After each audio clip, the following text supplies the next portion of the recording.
Dave. Do you own or rent your home? Sure you do. Fortunately, Geico makes it easy to bundle your home and car insurance. It's a good thing, too, because having a home is hard work. Go to geico.com, get a quote, and see how much you could save. Geico.com. Easy. ESPN690 and Action Sports Jax presents Brent and Friends with Brent Martineau. We're going to have to show a little more patience than the year 2 pom-pom people. Kasey Kurtz. Yo! What are we doing, bro? Come on! And Aaron Schachter. I'm all in favor of these two showing their love, really celebrating their relationship. Get him! Get him! Get him! This is Brent and Friends with Brent Martineau, Kasey Kurtz, and Aaron Schachter on Jacksonville's home for ESPN Radio, ESPN 690. It's a bye week in Jacksonville and pretty much bye-bye to the Jaguars season in Kansas City. 3-7, now 3 games plus back to the Tennessee Titans, who just keep finding ways to win. Speaking of finding ways to win, how about the Minnesota Vikings? Wow, what happened to the Buffalo Bills? What happened to Josh Allen? Out of the MVP race now? Mid. Who is the MVP? Oh, maybe Jalen Hurts. Yeah. Patrick Mahomes. He's got 25 touchdowns now. Patty Mahomes certainly Jags looked played like a it role. the other day, huh? He's pretty good, man. He is pretty good. Really, really good. Like, at any time he chooses to be. Like, he is the best quarterback in the league I right believe now. that wholeheartedly, yeah. But that doesn't always win you the award. And it's not like an every week thing. But, like, if you had to do the whole season and just pick one, I'm picking him. Yeah, I think so, too, especially with the way some of the older guys have played. Mm-hmm. You know, Aaron Rodgers came to life a little bit yesterday. A little bit. Tom Brady's coming to life a little bit They're on a little in bit of a the roll. last couple of weeks. Yeah. But still, there's plenty to be left desired by the quarterbacks. I mean, even a guy like Herbert can't do it all himself. He's got so many injuries around him. And they could not beat the Niners. Jimmy Garoppolo, very good, though. Did you see the stat where he's like 10-2 when he throws 0 touchdowns? Like, that's insane. Like, isn't that a bizarre stat? It's a very Shanahan stat. That is a very, hey, I'm a game manager stat. Yeah.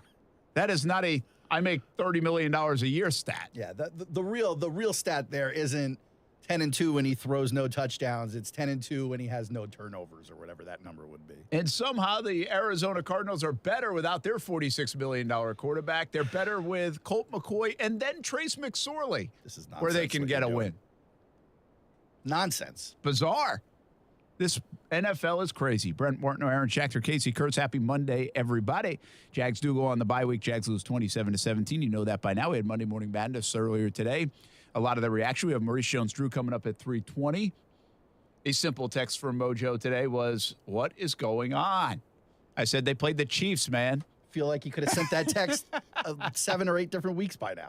So we'll see. Rashean Mathis will join us as well. Maybe that's where the interest lies the most on the defensive side of things. Do we feel like the offense of the Jacksonville Jaguars is in a pretty good place overall? Yeah, I mean, they showed progress from last year. It seems like they can score each game. Maybe not when they need to or want to, but they can get it done. They're certainly scoring more than they scored last year. That's what you want to see, right? Progress.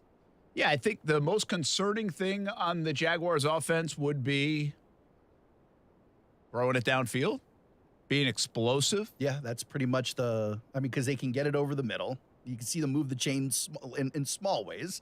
Well, yeah, they've done that a lot this year where they've Yeah. had these sustained drives. Only did it once yesterday, but. And those drops kind of killed Trevor.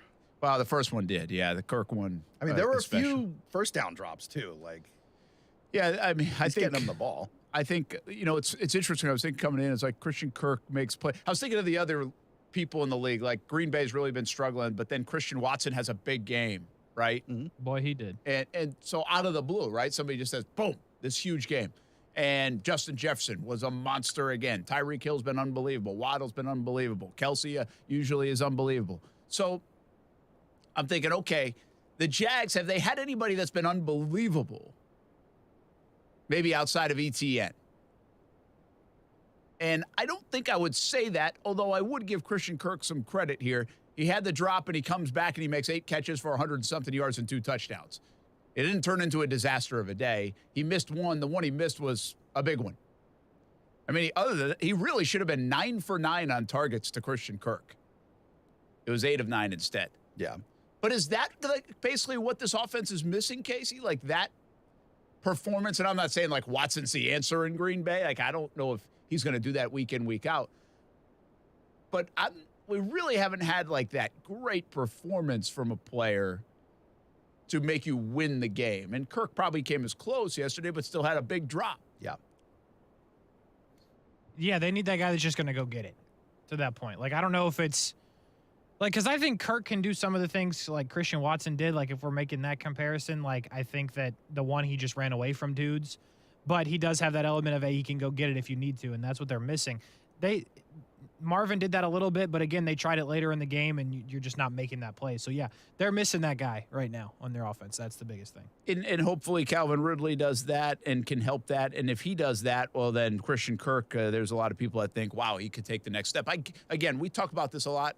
I think that's the next step of this offense, but it's pretty crystal clear it's not there. I think I judged John Shipley's tweet today. He said 57 receivers have gone out for X amount of targets this year. I think it was 40 or something. And the Jags, like Christian Kirk is 22 in yards per route, and the other guys are like in the 40s. Like it's just they just can't get down the field and strike quick. And I think that's what's missing. Calvin Ridley hopefully changes that next year. That's why they make the trade. Also takes away some of those targets, though. So if you're looking at Christian Kirk going, man, you could really take the step forward, he's going to have to do it a little more efficiently next year. Yeah, but, the attention on Ridley could really open this guy up for one-on-one opportunities. And he is a tough guy to defend. I think when he has had some troubles, they've really put a lot of attention on him in the slot, certain teams. And I still think most teams can't guard him. Like, I think you got to be really good on defense. You have to have certain players, certain characteristics in your defense to be able to defend him well, because if you don't, he eats you alive. Yeah. And I think he did that to Kansas City at times yesterday. I know he did it to the Raiders. I think he did it earlier in the year. So I think stylistically, if you add a receiver on the outside that really is a dangerous player and you have to give attention to, Christian Kirk could really be. And by the way, Christian Kirk is already really good. He's 12 touchdowns on pace for. He's 1,150 yards or something like that. That's the number one numbers numbers you wanted to see, yeah. It will be interesting to do, and maybe we do this a little bit later in the week. The guys that are getting paid, right, because the contract was such a big deal for Kirk. Kasey, I don't know where he'll rank on, like, a list of guys that are paid and then production. Like, what's DK Metcalf doing, right? What's Devontae Adams doing? What's he on pace for? And I'm not saying those guys don't give you something that he doesn't, but at the end of the day, a lot of times you're measured on your numbers, and that's how we kind of figure your results. And I think right now it's going to stack up pretty good, Kasey, for Christian Kirk in that contract. Yeah, I think it will as well. I mean, with the guys that got paid, well, A.J. Brown is probably not going to stack up. Yeah, I'm not saying he's going to be first. Yeah, I'm not trying to tell you he's going to be the is best. having a good season, too. Maybe he's not saving the Raiders himself. Devontae Adams is similar, though, to what Kirk's doing. Like, he'll have a game where he disappears, and then, boom, he's there. Yeah, Devontae's numbers are going to look good. His impact has felt actually less than Kirk's. Like, I've told you guys for 2 weeks, I think Kirk has to be involved in this offense for them to be good on offense.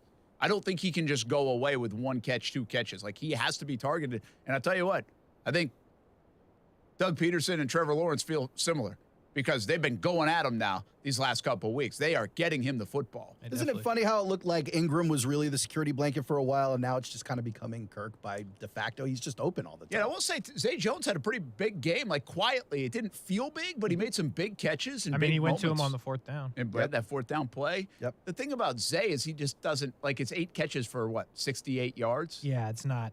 You never get the... It goes back to the point. You don't have that guy. Yeah, you really don't. Did you think Zay Jones would give you maybe 1 or 2 of those plays where he takes something maybe on like a slant and go?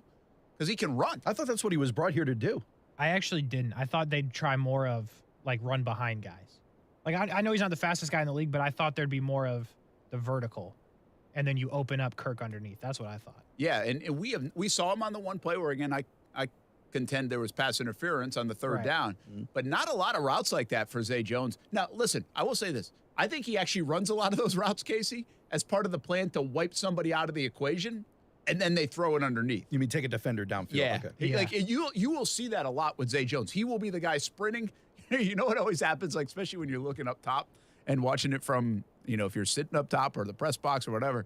And so they make a play, and it's like the Christian Kirk for 12 yards, and all of a sudden you're like, Did he miss Zay Jones? He's 20 yards past everybody down at the 10. Yeah.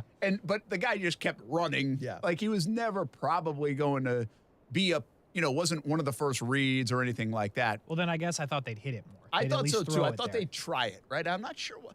Again, yesterday I felt like was the first time they went downfield more than I can remember. I think I remember 1, 2, 3, at least 4 plays that were pretty far downfield for what the Jags offense has been. And credit to the Chiefs, I think they were taking away some of that short stuff, the bubble screens, the quick outs, those kind of things. So maybe we get it. I still wonder about that, and I can't get a straight answer, and I'm sure they're not going to tell me because I don't want to reveal it.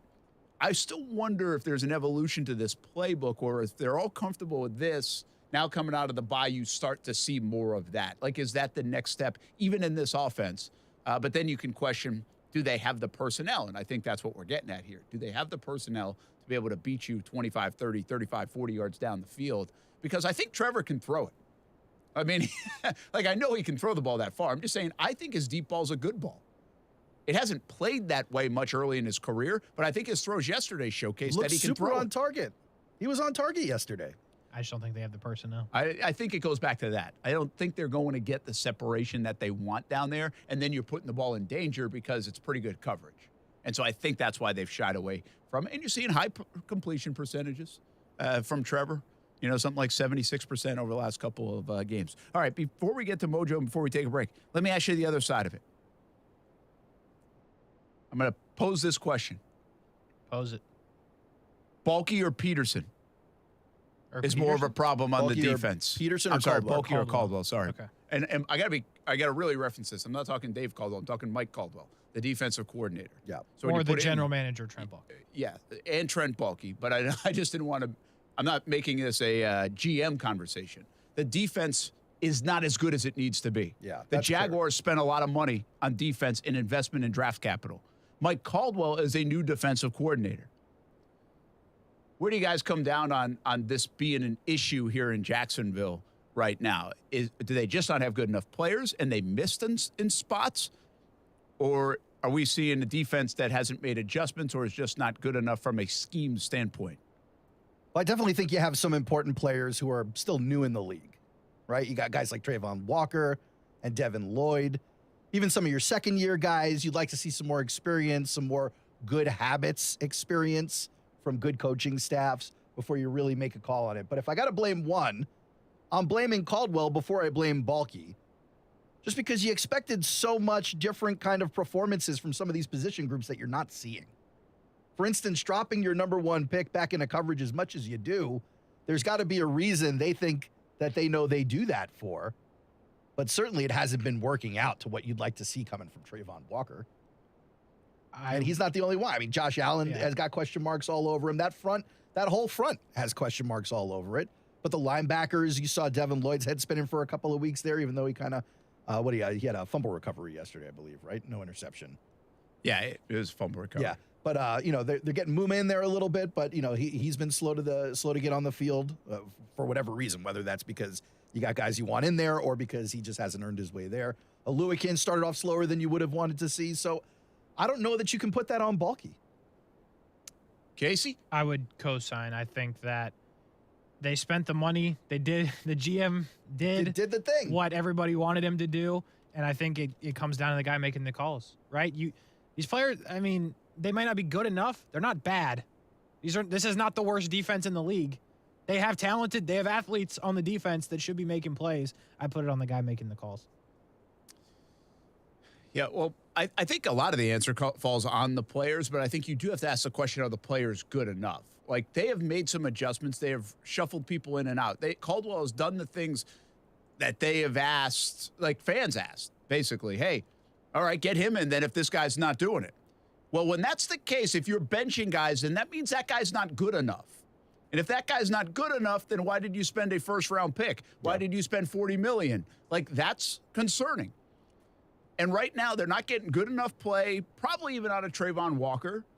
Definitely benching Devin Lloyd and putting Muma in, and I'm not sure that's like this crazy good replacement, even though you spent a third-round pick on the linebacker.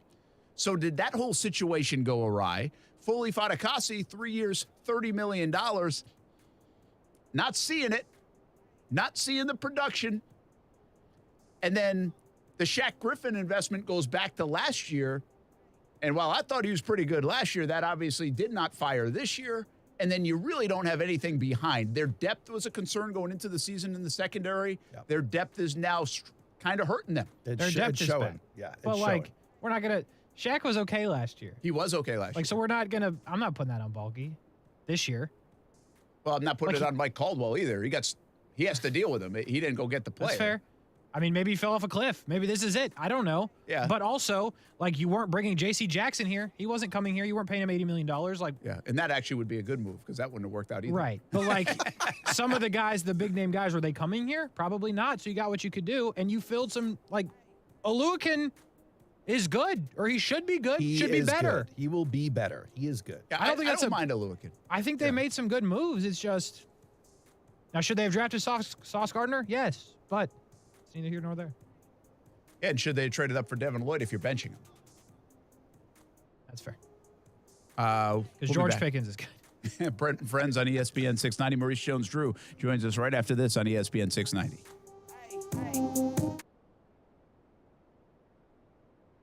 Now, the First Alert forecast on ESPN 690. Partly sunny and a touch cool on this Monday with daytime highs in the 60s. You'll probably need that jacket or sweater into this afternoon and evening. And then tonight, partly cloudy skies, but not as cold. Instead of the 40s, we will be in the 50s. Have a great Monday. From the Action News Jax First Alert Weather Center, I'm meteorologist Corey Sima. The Weather Center is brought to you by Beard's Diamonds. Right now, get 42% off everything in the store. Don't buy until you get our price. Smoked for hours, served in minutes. Now that sounds like good barbecue, and it is at Willie Jewell's in St. Augustine at Mirabella Crossing. Fast casual dining served up old school barbecue style with a heaping side of Southern hospitality. Need catering? They do it. Third-party delivery? They have it. Need a job? They have openings. Visit williejewels.com. Kids eat free on Wednesdays. Best jumbo wings in town and TVs for football season. Visit Willie Jewell's at Mirabella Crossing in St. Augustine. Old school barbecues, smoked for hours, served in minutes at Willie Jewell's. I'm Mark Anajar. I'm Glenn Levine. I'm Ellie Anajar. Together, we're Anajar and Levine. If you've been hurt in a car crash, we'll fight to get you the maximum compensation you deserve. Call Anajar and Levine for your free consultation. 1-800-747-FREE. Main office, Jacksonville.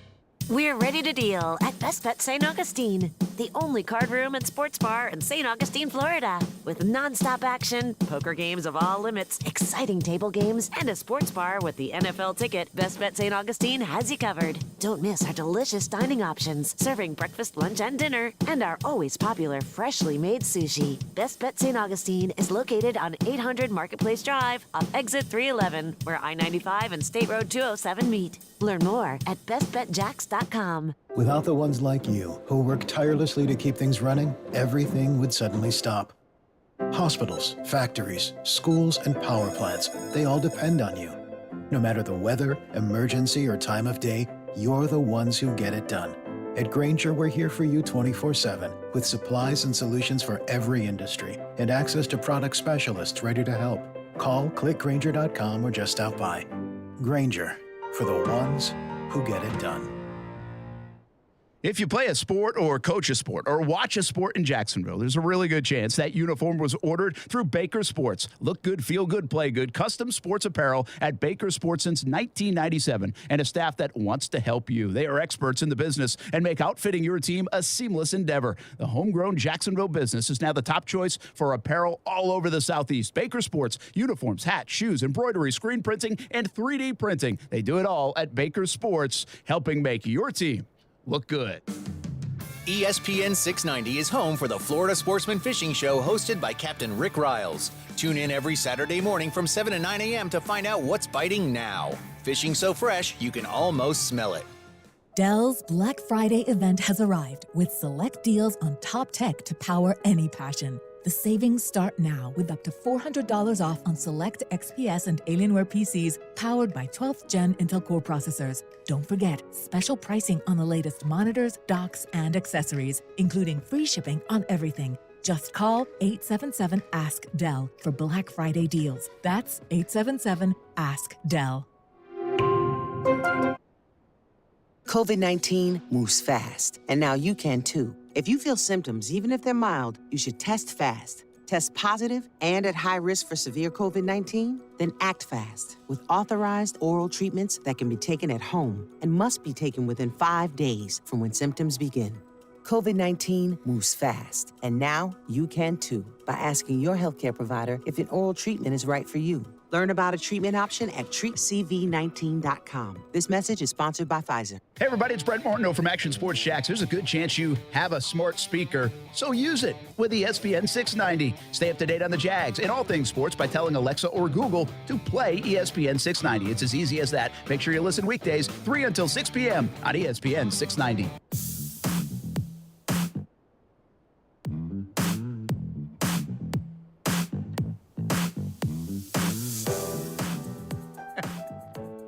Kasey's in some kind of something, huh? He's got energy. He's got Friday energy. like it. Yeah, baby. It's Sundays on Monday energy. Is really It's not. I did not go to Sundays. Did you steal some I don't cream? I don't think we did Sundays on Monday. Brent, I do it just for you. I don't go on purpose. Thank you, I keep man. the pack I appreciate it.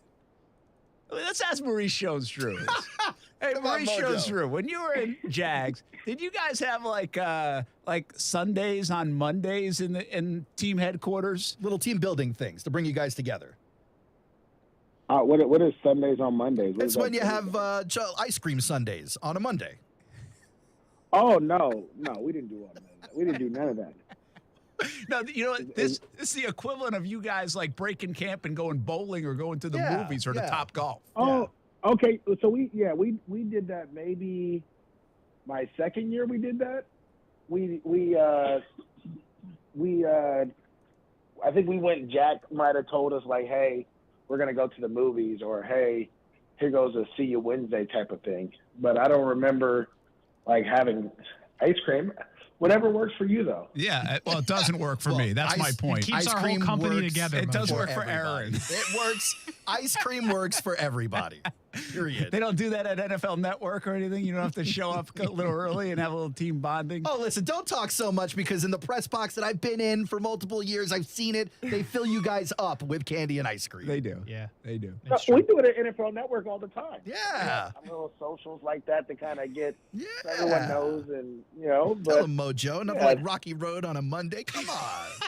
I'm a cookie dough guy myself. All right. I can get with it. A little cinnamon in there, you know what I mean? Get with it. Feeling frisky. Grab the Cherry Garcia. I understand what's going on around here. That's fine.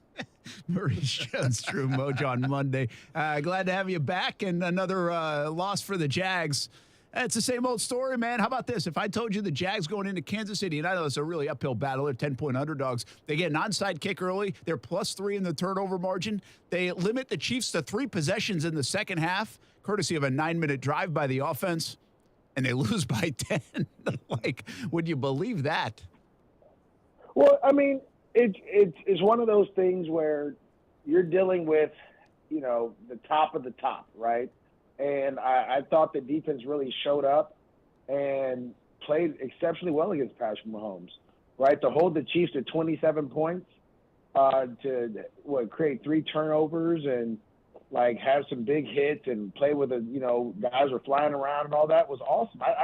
I thought there was a lot you gain from that. Now, obviously, the only thing you want to gain is a win, but that's the best of the best. I mean, that's the top team in the National Football League next to the Philadelphia Eagles, with probably the MVP of the league playing at a very high level. So to me, defensively, I thought that was what you were looking for. Now, offensively, you got to kind of figure out a way to get it going, right? Having touchdowns called back for penalties.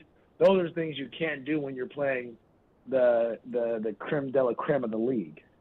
It's interesting you bring that up on the defensive side, because more people are mad about their defense today than anything else. Like, the offense had a drop by Kirk, and then the penalty that you said brought the touchdown back. They have 2 missed field goals as well. I mean, they easily should have had 23 points, if not 27 points, and maybe more. I know not everything's going to go right for you in a football game, but the defense looks like at times guys are wide open.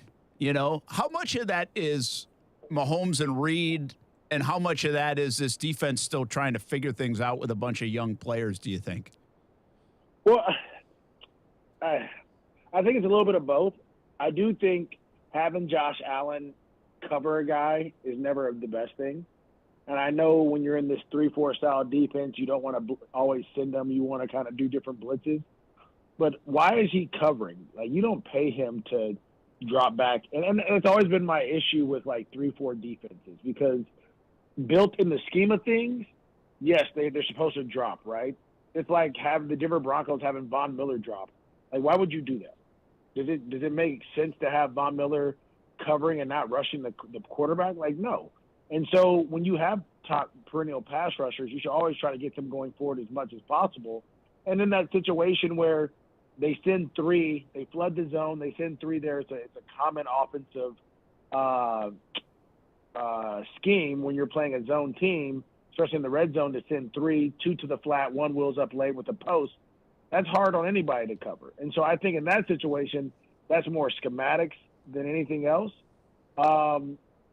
But the other part is, I mean, like I said, I thought they did well. You can't expect, and there's not many teams that can hold that offensive scheme of Andy Reid and Eric Bieniemy with the player Patrick Mahomes is and Travis Kelce, right? He's found a way to really utilize his guys. And you add, obviously, Juju, who got injured, and hopefully he's okay. Scantling, who played well. Then you had Tony, who made some miraculous catches, right? So they're still a very talented roster that, with that quarterback, makes them pretty tough to cover. I kind of, it's funny you saying this, and I was in the press box, and I'm kind of sharing that sentiment a little bit. Like, listen, it's the Chiefs' offense. You're going to give stuff up. Like they get 30 a game. The Jags allowed 27. Now 20 in the first half, so it kind of felt like, this could turn into 45. And that's where it goes. It's like there's streaks where this defense actually does a good job. They got a red zone turnover on a fumble. They got another interception with Cisco. The other one came on a special teams play. But, they had some big hits by Cisco. The biggest problem right now, I think, Maurice Jones-Drew, is people can't stand the fact, and I'm not saying they should, that the Jags can't get home on the pass rush. Josh Allen looks like he's in a little bit of a funk. Trayvon Walker's still finding his way.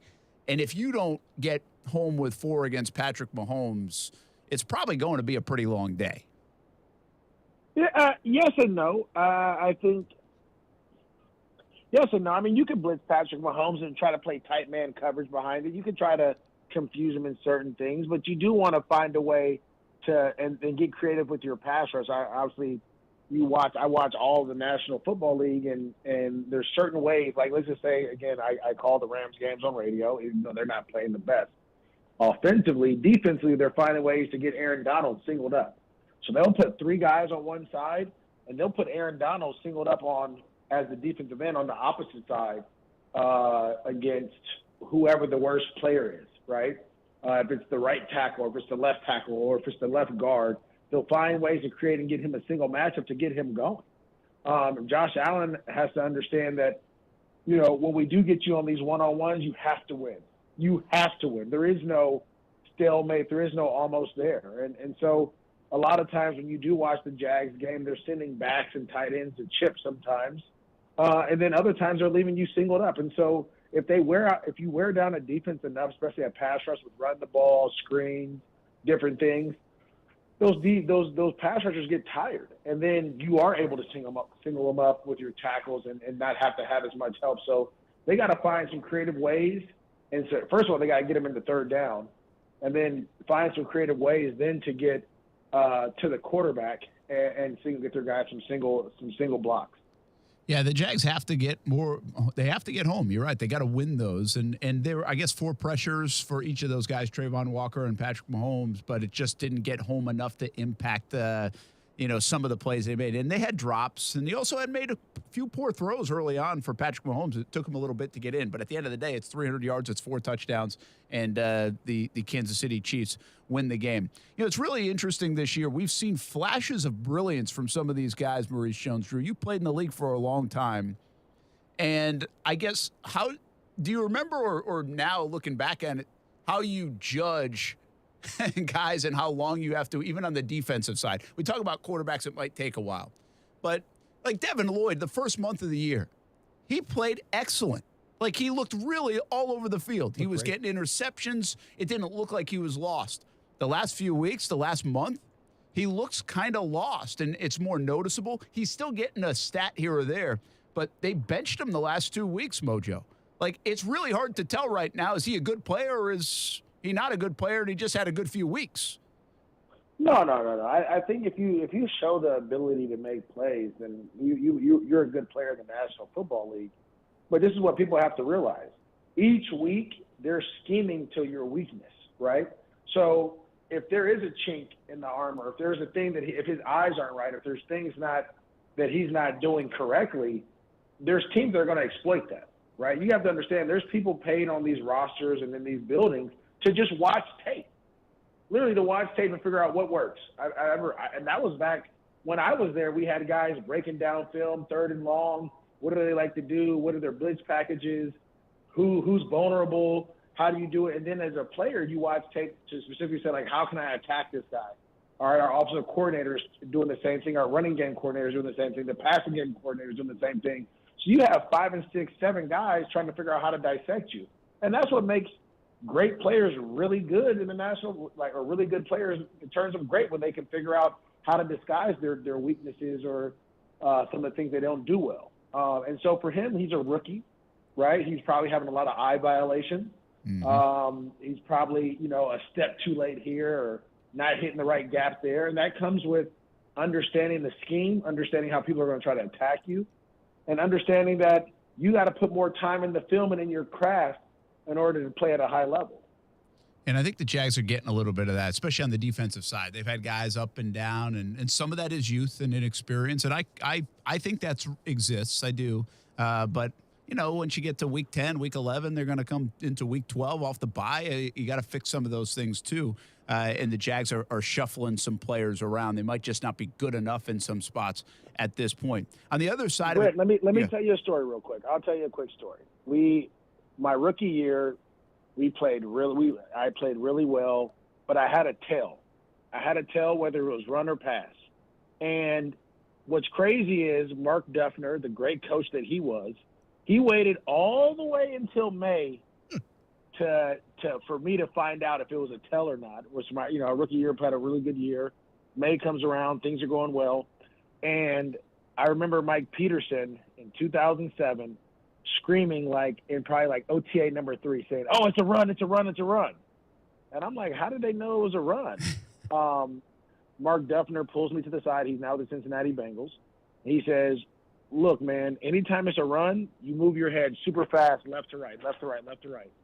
But when it's a pass, you move your head left to right really slow because you're trying to see things."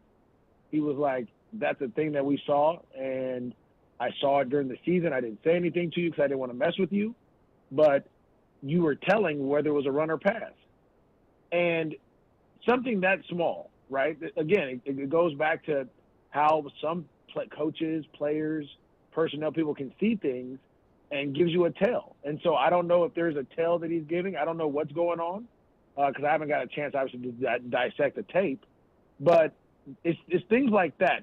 That's how strenuous the league is, right? Yeah. They're looking for anyone that's going to give a tell or give you an advantage on every play. And so, again, this is why when you have a lot of young guys playing, you have to find a way to disguise coverage. You have to try to coach them to make it all look the same so that you can, obviously mess with the quarterback. That's a really good story, by the way, and we know that in baseball. That's called tipping pitches, but we don't hear that much in football. I haven't heard that kind of thing much, and it actually reminds me of a little bit of something that went on yesterday for the Jags on the offensive side. Trevor Lawrence in his postgame was it was almost like they knew what we were calling. Now, Andy Reid, very familiar with Doug Peterson. The Jags have a lot of stuff on tape, so it could strictly be that. But now you've got me thinking, it was like, well, did ETN do something in the backfield? Because Mojo, every time they ran to the outside, Kasey was all over it.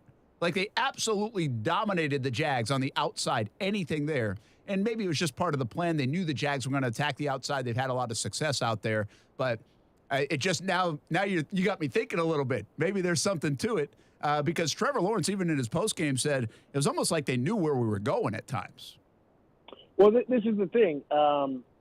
When you watch ETN, and the majority of his explosive runs are outside the tackle. Yeah. Right? They're outside. They're trying to get him on the edge. Well, again, this is why I said it was so important to keep James Robinson because he runs in between the tackles, right? He can break those tackles, and he was strong enough to go. Travis has to learn to be able to run just as effective and as efficient inside in between the tackles as he does outside. And so if he can't do that, teams are just going to force him to run inside. It's the easiest thing to do. Another quick story, we played in our championship youth football game, which we won. We're the champs again, which was awesome. Congrats. But the team that we played them early in the year, and they had beat us on a lot of toss plays, like quick pitch plays. And so I said, well, our goal is to force them to do what they don't want to do, right? So if they want to run outside, we're going to make sure everyone's outside. And if they run this quick pitch play or anything outside, bubble screens, we're going to turn it back into the teeth of our defense. And we're going to make them run where they don't want to run. And that's another form of football where you force a team to do what they don't want to do. And can they excel at that? Can they be a good running game if they can't get outside and get on the edge? And that's kind of where you saw the Jags struggle a ton in their running game. They have to be able to do both. They got to be able to run inside and outside the same way. Yeah, and ETN, by the way, said that in the second half they ran more inside zone. They had some success doing it, and maybe should have got to that a little bit earlier as well. Now, listen, you sound like because of that a coaching adjustment, you could have easily been the coach in Indianapolis this past week. I mean, move over, Jeff Saturday. Or maybe you might be the coach in Las Vegas by next week. By next week, yeah. No, I don't want to coach, guys. That's not for me. That's what Jeff Saturday said. Yeah, that's what he said. He was in the booth, man. Or say pulled the Brinks truck up. No, I mean, obviously, you got to understand, I coach because I don't coach for money. I do broadcasting and those things in the job. Coaching is something I enjoy doing. And it's kind of like when I started playing golf in Jacksonville at the age of 20. It was fun at first. And then when you start getting really competitive in it and you start getting pretty good, then it stops becoming fun. It becomes more of a job, and you start screaming at yourself because you're shooting 79 and 78, but you could have went 76. Like, well, I was just happy when I was happy when I was shooting 90, right? On Sawgrass. It was good. I hit a good shot. I was happy about it. And so for me, I enjoy coaching youth football. I just don't think I could coach I don't think I'd have the time and the energy to coach at the highest level. What was your take on all that? And what was the talk out there? I mean, if we had you on the show last week, I got to believe you would have been killing the move because I was. Rashean Mathis did. It's like, what are we doing here? I still don't agree with the move. I'm not saying that Jeff Saturday doesn't deserve a chance or anything. This has nothing to do with Jeff Saturday, but there's a process, right? You have coaches that have coached in this league for 30, 40 years who've been trying to get head coaching jobs, and you pull a guy off of TV to be a head coach. Like that's embarrassing. Like that's tough on guys that have really sacrificed and put in the things. And some of the things that Jeff Saturday said in his opening statement, like your press conference, like, oh well, if I'm not good after 8 games, then I just quit. Yeah, but no, these other coaches who have put the time, the effort, and the energy to do this don't get that opportunity to just quit. Right? They don't get that opportunity to just get 8 games and see if you can do it or not, regardless if you win or lose. I mean, let's be honest. You put in Matt Ryan, you got your starting running back, you ran the ball a little bit more, you played the 32nd ranked defense. Like, it is what it is. You were still in a dogfight. And so do I think it's a good move? I don't know. I don't know. Do I think it's unfair? Very much so. I think there's a lot of coaches who deserve that job on that roster. I mean, you could have used Gus Bradley as the interim head coach, right? The same thing. You could have used Reggie Wayne, who was a former player there, as in your ring of honor, who actually had to do 3. He interned there for 3 years and then finally became the assistant or the receiver coach this year. You had the quarterbacks coach who I heard, turned down the play call. Like, there was just so many different people. And the running back coach who was coached for multiple years that could have gotten that job. Like, there's so many different guys that do it, and for you to just say, and again, it's your company, you're going to do it your way, right? But then I guess the uproar is, don't talk to me about diversity and inclusion, and you're just going to do this, right? Just tell me you're going to do it how you want to do it, and I'd rather you just tell me that, and then we just don't cry and complain about it. How bad are the Raiders, your former team? Terrible. And I'll tell you this. This is my take on it. And I should have said it last night on TV, but I was kind of like, I don't know if I'm ready to go there yet. But then I slept on it. I'm ready to go there. Nice. Very good. So I'm going to give it to you all. I'll give it to you all. Nice. This is the problem when you get guys that come from New England, Okay, we all want. Every organization wants what that dynasty that the Patriots have, and you try to go and get it. But the reason that dynasty was there was because of two people, Bill Belichick and Tom Brady.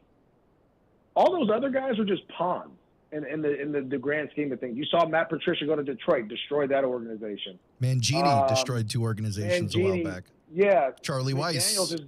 Charlie Rice. They all do it. I mean, the most successful one was Bill O'Brien. And look how the Texans are after he left, right? Like, they still can't figure out what's up and down and left or right. So these guys come in here and they destroy organizations over and over and over again. And this is the second time this guy has done this. And and this is the other problem.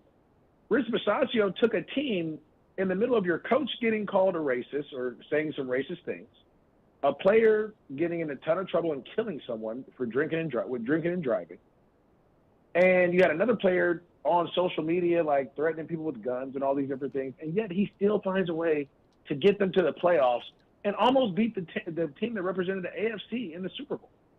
So They're 8 yards away from beating them. Why move on? And exactly, that's my question. Why move on? So now we move on to a coach who says, well, these kids aren't good enough.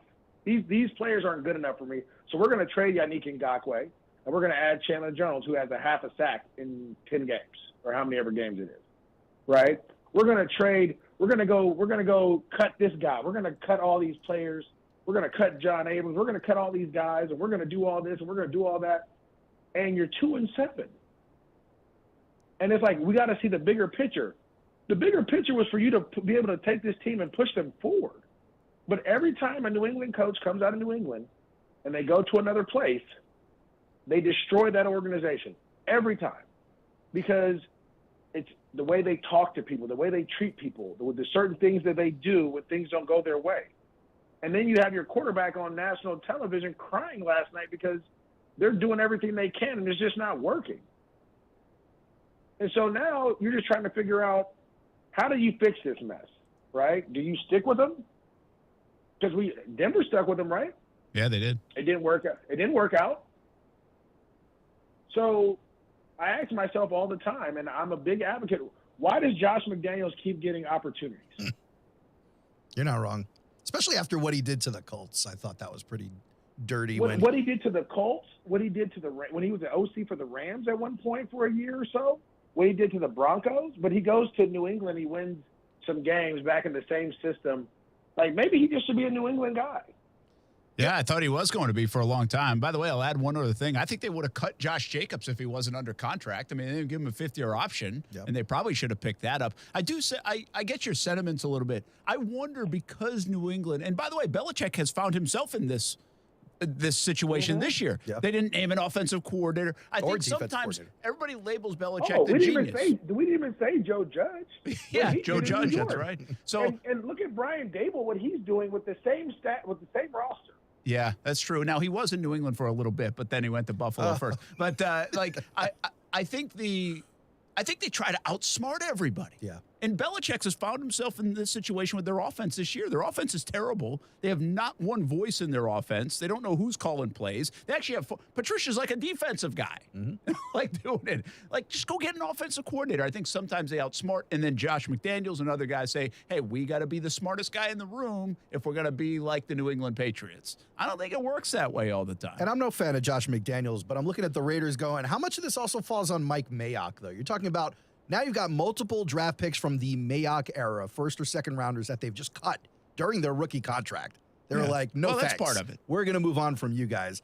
I mean, but why? How does that fall on Mike Mayock? Like, you cut him and you're 2-7. Maybe you needed those guys. Yeah, it's true. Right? Like, you traded guys that they brought in that, again, was good enough. They were good enough to go to the playoffs last year. Yeah, and I still think the Bisaccia thing is the one. I mean, it's like, you had a good thing going. At least you could have tested it out a little bit more. Rode with it a little bit. So they did it in Cleveland. Hold on. How about this? Think about this. You brought in Devontae Adams, and you've gotten worse. Yeah. And Chandler Jones. I mean, Chandler Jones was really good until this year. Yeah. But obviously, that's all I'm asking is that eventually the coach has to answer the question. And I you know what? I should have said it last night. And I apologize to people, so I'm giving the Jags first. I'm going to have to tweet it out like, it's really the coach that's the problem in this situation. It has nothing to do with anyone else. It's the same players. It's the head coach. Yeah. He has to answer those questions. Why are you guys 2-7 when last year you went to the playoffs? This is interesting. This is an interesting thread we should pull at some point. The Bill Belichick coaching tree and how poorly it's fared in the NFL. Guys like Al Groh, who coached my Jets to a miserable season. Nick Saban, we know how that floundered in the NFL. Romeo Miami, Crennel. that was terrible. Terrible. Romeo Crennel has not had success in the NFL. Eric Mangini was a failure in the NFL. Jim Schwartz did not do well in Detroit. I mean, the names go on. McDaniels, there's still more of them. And by the way, people are still in love with the Patriots organization and the way they do things. Like that, they really are. And but I think Mojo's initial point of it's Brady and Belichick carries a lot of weight. And Brady, to me, carries a lot of weight because since he's left, they've been just disaster. okay. Well, just okay, even in New England. Bad, hey, they went to the playoffs last year and lost by 40. Yeah, they actually coached that up pretty good last year, I thought. See, McDaniels in that system, in that place, can be a good coach in that role. But he obviously has proven that he's not a very good head coach, and he's got multiple chances to do it. Hey, real quick, I thought Johnny Wolford would look better, our Bishop Kenny guy, Jacksonville guy yesterday. The Rams look broken right now, and they just can't fix that offense. Yeah, there's a lot going on. I think where, and I've said this and I'll stick to it. The National Football League is about talent, right? And you have to have talented players on there. I'm not saying that they don't have talented guys, but when you have so many guys on IR and so many different things, they're not going to say this is an excuse, but how do you go out there with your third left tackle, your third left guard, your third right guard, and you expect to win games, right? How do you go out there playing, your starting running back at the beginning of the year hasn't really played as much, so then you started the guy that was starting the year before. Like, they just offensively, they have no cohesiveness, no chemistry right now. A lot of it is just because they don't have a lot of guys to go with. You can't drop back and throw the ball. John Wolford did a really good job of what he was asked to do. They played two quarterbacks yesterday. We all know the adage: if you have two quarterbacks, you don't have one. Mm-hmm. And so it just they're trying to figure out anything to get this thing going. But at the end of the day, when you leverage your roster to win a Super Bowl and you win it, this is kind of the part that comes with it when guys get hurt. And so they're going to keep fighting and trying to figure it out, but it's hard. And right now they lost Cup for probably a couple weeks. I don't know how many, but there goes another piece. By the way, like, careful walking on the sidewalk in L.A. I mean, the Chargers and the Rams, holy cow, the injuries those guys have. And I feel like we asked this. Go ahead, Maurice. No, I was just going to say, like, do you remember that year we had, was it 2008 when everyone got hurt for us? Yeah. And we were battling. We're battling. Guys are giving it their all, but when a guy is a special teams player or a reserve player, it's hard to have him start and play pivotal reps because there's a reason he's a reserve guy. There's a reason you had a guy in front of him, right? But when that guy gets hurt, your play is gonna drop a little bit just because he wasn't deemed the starter. He didn't earn that right to be the starter. Yeah, and by the way, the Rams are a little reminiscent of even the Jags in 2018. Jags have a big year in 2017. They get off to a decent start, actually better than the Rams have, and then everybody got hurt. Now, Blake played bad and other things were going on, but everybody did get hurt that year, so it's kind of happening with the Rams. Go ahead, Aaron. I was just going to say, I feel like we ask Maurice this question every couple of weeks, but the Allen Robinson missing persons report, have you seen him around town lately? I mean, in the beginning of the year, he wasn't seeing many targets, new team. I'm sure he's getting acclimated, but the targets have gone up. The production's kind of stayed consistent with Cup out for the next few weeks. You kind of need the help there, don't you? Yeah, he's going to have to be the guy. And the one thing about Allen is he's always been like 2 or 3 in the progression, right? And a lot of times Cup is number 1 in the progression, and then he kind of feed off that. When you have a guy that won the Triple Crown, you always want to put him number 1 because he becomes that coverage dictator. He becomes that guy that if they take him away, you should have a guy coming right behind him. And Allen's always been the guy on the backside that's if they take both those guys away, he gets there. And obviously a lot of times, Cup finds his way to get open. But it's important. Look, there's a reason you paid him all that money, and I think they're starting to figure out how to utilize him. John found him a couple times yesterday on some crossing routes out of play action pass.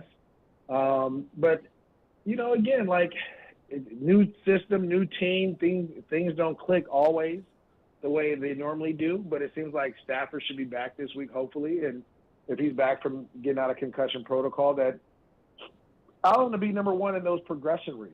And it's going to be important for him to showcase him being a number one wide receiver like he's been in the past here for the Rams. All right, Maurice Jones-Drew, congrats on the championship, and glad you're feeling better. And thanks for jumping in for a little bit. We'll do it again next week.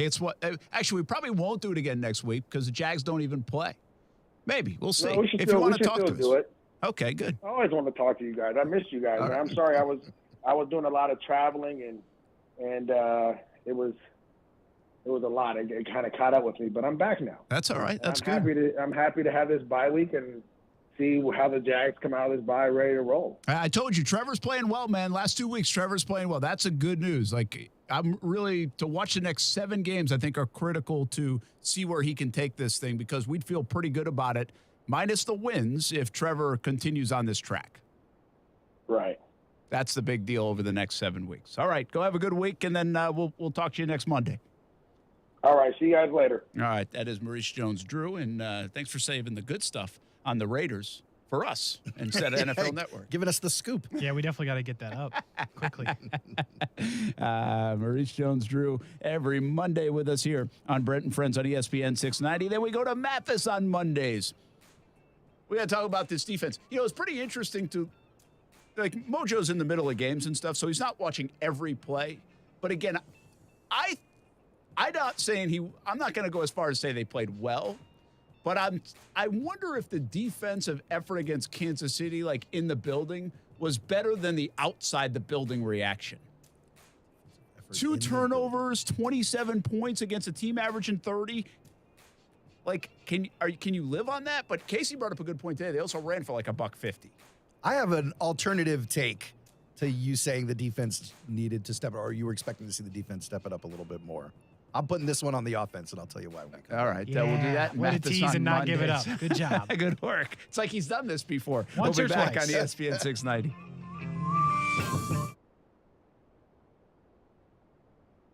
I'm about to give you even more to be thankful for this year, thanks to our friends at Arlington Toyota Pre-Owned. That's no payments until 2023 on your pre-owned purchase. Arlington will even waive your last 6 lease or loan payments. You got a trade? Arlington will pay up to MSRP for your trade. What are you waiting for? This sale won't last long. Shop in person, 10939 Atlantic Boulevard, and online at arlingtontoyota.com today. Visit arlingtontoyota.com/thankful for full details. Anywhere fans go to cheer on their team, there are behind-the-scenes MVPs ensuring everything is game day ready. We see you, Joe, fixing seats so every fan can enjoy every game. And Allie, who keeps her stadium running smoothly from the moment the first game starts to the last play of the season. At Grainger, you're our MVPs, and we're always here for you with supplies and solutions for every industry and 24/7 customer support. Call, click Grainger.com, or just stop by. Grainger, for the ones who get it done. Ready to swoop in the fall of 2022? The UNF Ospreys are ready with a lot of momentum on campus. New improvements at UNF Arena with basketball season right around the corner and tickets already on sale. The fall schedule underway in volleyball and men's and women's soccer, also men's and women's cross country. Get the latest news, schedules, results, and information on tickets for all things Ospreys at UNFOspreys.com. Join the Osprey Club, attend a game or a match. Be a part of the momentum at the University of North Florida right now at UNFOspreys.com. Do you feel a calling to help others? You can change a local child's life by becoming a foster parent through Daniel. You'll receive training, 24/7 support, and compensation to cover the cost for the child's needs and your time. To qualify, you must be over 21, pass a background check, receive training, and have a caring heart. Foster parent classes are starting soon, so please call Daniel at 296-1055. That's 296-1055, or visit danielkids.org.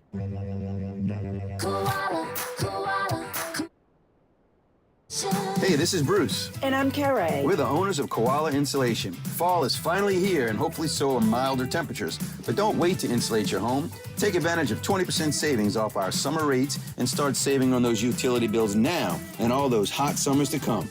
Give us a call and set up your free evaluation at 679-6282 or find us online at koalainsulation.com.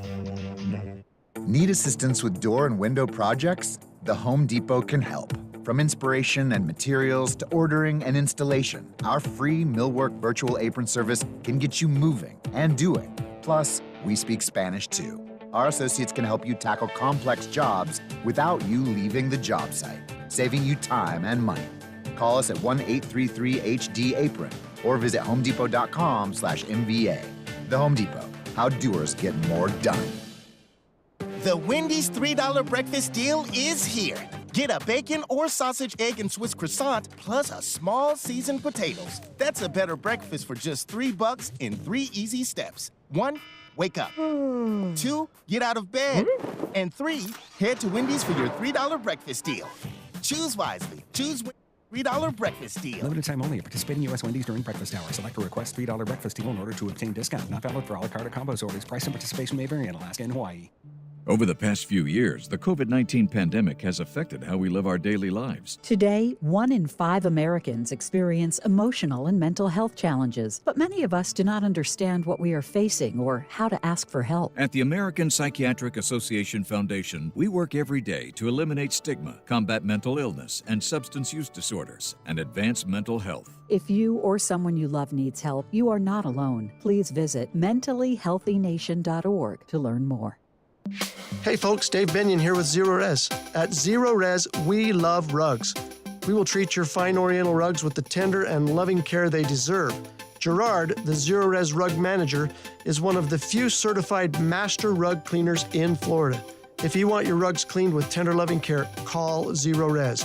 Right now, get your rugs washed and we will give you 25% off. Zero Res, spelled forward or backwards, it's the right way to clean. Joe A, Hi. Joe B, Hello. and Joe C. What's up? 3 everyday Joes perfecting their banking with Chase. Joe A is locking his lost debit card with the Chase mobile app. Joe B is cruising toward his new ride with AutoSave. And Joe C's Chase banker is helping him budget to go back to school. Tools that help protect, support for what's next. One bank that puts you in control. Visit chase.com/checking. Chase, make more of what's yours. Chase mobile app is available for select mobile devices. Messaging and data rates may apply. JP Morgan Chase Bank, N.A. member FDIC. Okay, can I have everybody's attention for just a second? Morgan's media planning firm just landed a multi-million-dollar client. Because we won the pitch. She needs to staff up before trafficking hits a traffic jam. So we're going to need research, planning, buying, obviously, and probably data analytics. Indeed can help her hire great people fast. I need Indeed. Indeed you do. We instantly connect you with quality candidates whose resumes on Indeed match your job description. Visit Indeed.com/credit and get $75 towards your first sponsored job. Terms and conditions apply. Anywhere fans go to cheer on their team, there are behind-the-scenes MVPs, ensuring everything is game day ready. We see you, Joe, fixing seats so every fan can enjoy every game. And Allie, who keeps her stadium running smoothly from the moment the first game starts to the last play of the season. At Grainger, you're our MVPs, and we're always here for you with supplies and solutions for every industry and 24/7 customer support. Call, click Grainger.com, or just stop by. Grainger, for the ones who get it done. Every weeknight at 6 p.m., it's Overtime with Kurtz and Middleton, and check us out right here on ESPN 690. Broadcasting live from the Anajar and Levine studios. Anajar and Levine Accident Attorneys. Call 1-800-747-FREE. That's 1-800-747-3733. WOKV Jacksonville. Listen live everywhere you go on ESPN690.com. ESPN690, a Cox Media Group station. This is SportsCenter. Kevin Winter, the week number 10 of the NFL comes to a close tonight. Monday Night Football from Philadelphia. The Eagles putting a perfect 8-0 record on the line. ESPN's Lisa Salters is at the link. Jalen Hurts and the Eagles are balling. Hurts has won 11 consecutive regular season starts dating back to last season, and entering the week, he was the only player in the league with at least 10 touchdown passes and 5 rushing TDs. He's got 6 of those. Eagles and Commanders coverage Monday Night Football starts 6 Eastern, ESPN television, kick 8:15 Eastern. Eagles are 11-point favorites according to Caesar Sportsbook. Vikings have won 7 straight, all by 1 score. They had an overtime comeback win against the Bills. Buffalo 6-3. Game back to Kansas City for the 1 seed. Chiefs, you heard it on ESPN Radio, beat Jacksonville by 10. Bills half game back at the Dolphins for the top spot of the AFC East. Packers snap a 5-game losing skid. Overtime win on the road in Dallas. Tonight's Virginia UNI men's basketball game canceled in the wake of the tragic shooting last night, which took the lives of 3 current football players and injured another. A 2018 walkout of the football team has been arrested and charged. Temperature's getting low, but demand remains high? You need Indeed. Their all-in-one platform helps you attract, interview, and hire candidates, all from one place. And Indeed's interview tool lets you schedule and conduct virtual interviews right from their website. Visit Indeed.com/credit. ESPN690 and Action Sports Jax presents Brent and Friends with Brent Martineau. We're going to have to show a little more patience than the year 2 pom-pom people. Kasey Kurtz. Yo! What are we doing, bro? Come on! And Aaron Schachter. I'm all in favor of these two showing their love, really celebrating their relationship. Get him! Get him! Get him! Hit him! Hit him! Yeah! This is Brent and Friends with Brent Martineau, Kasey Kurtz, and Aaron Schachter on Jacksonville's home for ESPN Radio, ESPN 690. Brent and Friends, hello to the rest of our friends. Hey, how are you? Aaron Schachter here in the studio, ESPN 690. Brent Martineau across the table, enjoying some of the trail mix off the forest floor. What do you got over there? Yeah, whatever. I don't know. Whatever's in this bag I'm eating. You know what these are called? It's zesty cheddar and Italian herb crunchers. Well, if that doesn't sound appetizing. 100 calories, 12 grams of protein. Ooh. 25 grams of fat. They must want me to have some fat on this diet. Well, joke's on them. I'm 30 grams of fat. You in your entirety? Kasey Kurtz behind the glass. What's up, buddy? Hello. How's all that writing going? If you're watching on the stream, bro. Kasey feverishly writing over and over and over. You doing an again. article? Doesn't look I'm like it. physically just going like this. Oh. You're doodling. He's substituting anxiety meds, is what he's. It's actually true. Yeah. Guys, before we went to break, I was talking to you about who I lay the blame. Whose feet I lay the blame at for the fact that we really didn't have it together on the field, right? Offense or defense. We've been talking a lot about defense today, Brent, but the point I wanted to make was this. I wanted to revisit a conversation we had last week where we were talking about the Jags' best chance to win may just be in some of these long drives. Yeah. And they had started to really put those together. And they had one yesterday. They had a 17-play drive in that third quarter. 17 plays for 9 minutes, 14 seconds. Chewed up a bunch of the third quarter. The problem, amongst the other problems, not only did that only end in a field goal, but they made it. I was going to say, true. It followed 1, 2, 3, 4, 5, 6, 7, 8 other drives where you only scored once. Yeah. And by the way, their next longest drive was about 3 minutes and 30 seconds later in the game. 3 minutes and 30 seconds on a 6-play drive. Right? They had an 8-play drive to end the game, but they were in speed-up mode at that point, trying to score some points, 2.5 minutes. They had a 3-minute drive, but you're right. The next longest drive was 3.5 minutes. Yeah, they did not. And the reason why they couldn't run the ball effectively. And so, therefore, you couldn't get in good situations, 3rd and 3, and they couldn't give it to ETN enough, and they couldn't chew clock. And for the first 6 possessions, they got nothing out of it. Yeah. And you do that against Kansas City, it's probably going to be a blowout. And really, at the time, it kind of was. It was 20 to nothing. 20 to nothing. Until they made a run late in the first half and early in the second. So I don't disagree with you. I actually think this was more on the offense than the defense because I said you had to do a couple of things. Be +2 in the turnover ratio and score 30 to win this game. Yeah. Or give yourself a chance. Jags scored 17. Yep. You can complain about the defense all day. You can't win this game with 17 against the Chiefs.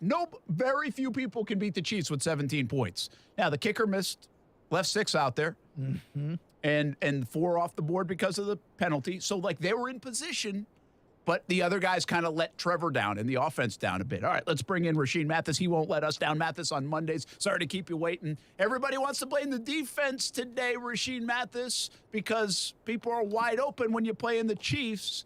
I really can't wait to get your opinion on how this defense played against the Chiefs. Was it on them?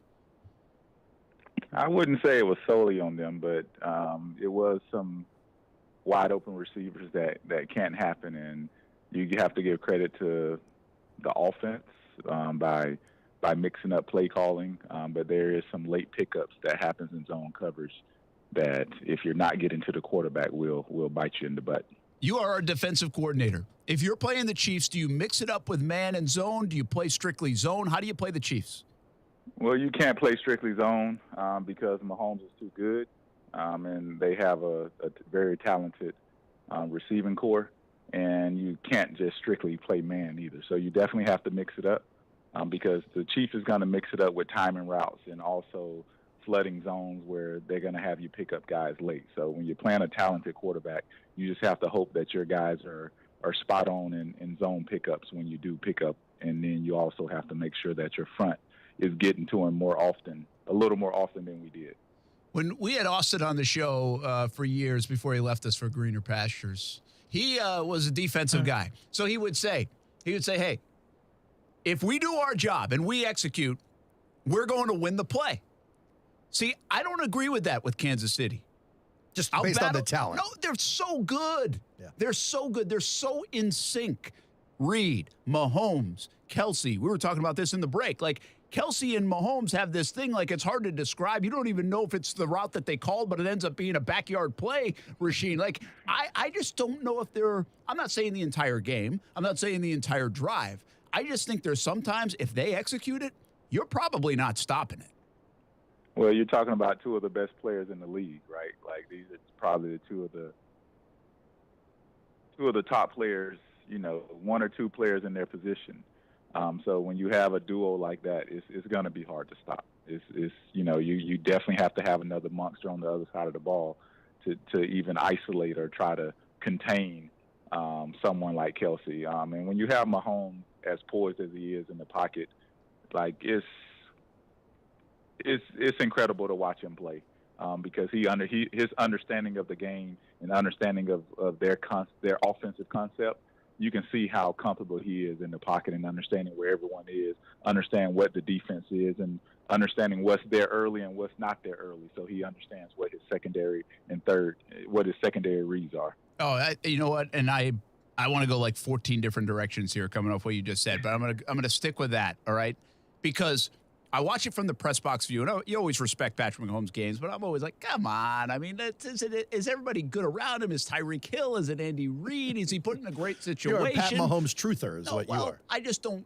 I mean, is he better than Dan Marino and Tom Brady or all of them? Or does the whole thing work so well that he looks good? Because he's been in a pretty good situation since he entered the league, if we're being honest. I mean, he took over for a good quarterback. Yeah, but I watch that thing from the press box view, and sometimes you can see, and it's pretty incredible, Rashean. Like, the plays that I keep bringing up, like when he has Tony way out there, I think he even said it in his postgame, that was like his fifth read on the progression. Right. And then when he has the McKinnon guy who dropped the ball wide open with like 25 yards of green grass in front of him and nobody in the area, that's like his fourth or fifth read. But he has like the ability to get there.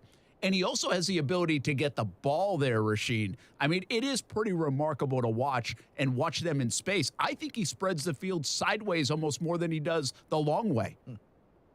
He does. It's like I said, it's incredible to watch, as you mentioned as well. Like, you can see when he's pressured, he goes to his check down automatically. He knows where that guy is, and he throws it without even looking because he understands where the defensive coverage as well. So early, late, and everything in between, it's hard to defend him because he knows where his spots are. He knows where his checks down are. You rarely see him make mistakes, and when he doesn't make a throw, he owns it to his receivers. It's pretty impressive. I've seen a lot of people play that position, and I've seen a lot of pocket passers, and he's looking to stay in the pocket, which is the scary thing. As mobile as he is, he's looking to stay in the pocket. And when he understands when the defenses break down, when his offensive line breaks down, he makes them look even better because he gets the ball out so quick. Rashean, have you had a chance to see the hit on Juju Smith-Schuster? Yeah, I'm glad you brought it up. And the play that happened after that when Cisco was like the defenders, I'm all about safety. But the defenders are getting penalized for having perfect timing, and that's what bothers me about these plays. If I have perfect timing, like that's what else can I do, right? Like I'm a shoestring a guy, and then he's going to break free, and then there's a touchdown that's going to happen after that. Because even I forget the receiver that, it kind of happened like the very next, like a couple plays after, when Cisco threw his shoulder in at a guy, just because he had perfect timing. Like there's the new rule of a guy having to have to be able to make a football move is not really football. I understand that you can't hunt with your head, and I agree with that 100%. But to penalize a defender for having perfect timing is not real football. So, do you think this is the death of the hard hit in football as we move forward? Is now. I mean, we've been playing two-hand touch for like 5 years with man. the quarterbacks. Yeah, I realize you can't have defenseless receivers, but it seems like they're starting to get more and more strict with it as the NFL is taking on more and more of these issues. Yeah, meaning I understand, like the defensive receiver, I understand not head hunting. So that there's two phases of it. Like leading with your head is one thing, but having perfect timing and I can't hit the guy at all is another thing. So, you're going to train a guy to go for a ball and not the hit, which is not really football. That's not how you're brought up playing football. Because if you're going for the ball and you miss the ball, the guy still catches the ball. We've always been taught to separate the receiver from the ball, and there's a legal way of doing that with having perfect timing. And the legal way is leading with your shoulder and not with your head. So, like I said, I'm a fan of not leading with your head at all because I feel that there's two dangerous things that can happen to the defender and the defender and the receiver. But being penalized for having perfect timing, I do have a problem with that. Well, listen, they threw the flag, they picked it up, and then they didn't throw the flag on the second one, but it still was a major topic of discussion. Like the whole Arrowhead Stadium was like all over Cisco for it. They thought it was dirty. Yeah. Andy Reid was like, look at the thing, look at the Jumbotron, and I mean, you shouldn't pick that flag up. But here's the thing about that play that I actually think Cisco was terrific on. He never leaves with the head. He's leading with his shoulder. Like, not only was it perfect timing, I think his technique is perfect. The problem was Smith-Schuster, he initiates the contact with the head. And he paid for it, too. And he paid for it, but because the shoulder couldn't get there because he leads with the head, and so their heads collide as Cisco's turning, I think it makes it so hard for the defenders. Sometimes it's obvious. Sometimes it's really hard, Rashean. Right, and the offensive player, they're taught to brace themselves, right? And when you brace yourself, your head, you're tucking everything in to brace yourself. So their head is actually going to lean towards you, and you have no choice but to have some type of contact with the head because they are bracing themselves as in a tucked position. So you're right, the defender has no chance to win that battle. And there's no way around it, that you're either going to hit the guy hard or you're going to kind of shoestring the tackle and he's going to break it because this guy is bench pressing 300 pounds and squatting 500 pounds. And if you don't hit him as hard as you can, he's going to run you over. He's going to hit you. Yeah, exactly. Listen, I'll go one more on my soapbox. The other part of this is we watch everything in slow-mo replay. This game is played at 100 million miles an hour. Exactly. I mean, it's crazy that we slow it down and say, oh, how did he not know better? Come on, man. You're playing at 1 million miles an hour. All right, I'll get off that part. Rashean Mathis with us. Mathis on Mondays. By the way, Andre Cisco, we'll ask him about this tonight. He'll be on Jags Report Live on Fox 30 tonight, 7 o'clock. Sneakers in Jax Beach. Come on out, say hello. And maybe you like that if you come on out. Oh. Not you, Rashean. I don't think you would do that, but maybe to anybody else. Maybe you, Aaron. That's not really a selling point, Brent. You don't want to use that to recruit people. That's going to keep people away. Yeah. Hey, okay, the big question here, I got to go back to, you said something, if you don't have a monster on the other side. Right now, the Jags don't have a monster on the defensive side. Rashean. Their best player is Tyson Campbell, but he can be kind of eliminated, and they didn't really attack Tyson. Tyson gave up 6 yards, I think. I think he continues to play well. They're picking on the other side for obvious reasons. But that's a problem in Jacksonville. I think that's what's missing from the defense. Josh Allen isn't playing like that. Trayvon Walker isn't playing like that. Devin Lloyd is not playing well. The Jags don't have this top-notch guy on defense that's playing like it. On the other side of the ball, Trevor's played pretty well. ETN's been that guy. Kirk at times. But the Jags don't have that monster on the defensive side of the ball right now, Rashean. I think it's hurting them. Yeah, I think they have a lot of young players that's trying to find their footing. And you mentioned that, with the defensive play calling as well, it allows you to be aggressive or sometimes passive aggressive because you're sitting in zone. And when you're going up against, let's be honest, Kansas City has one of the best offenses in the league, has had for a long time. No one is ever surprised when they're in the big dance at the end of the year. So they were going up against a stellar system, in and out. They knew the system in and out. The guys know the system in and out.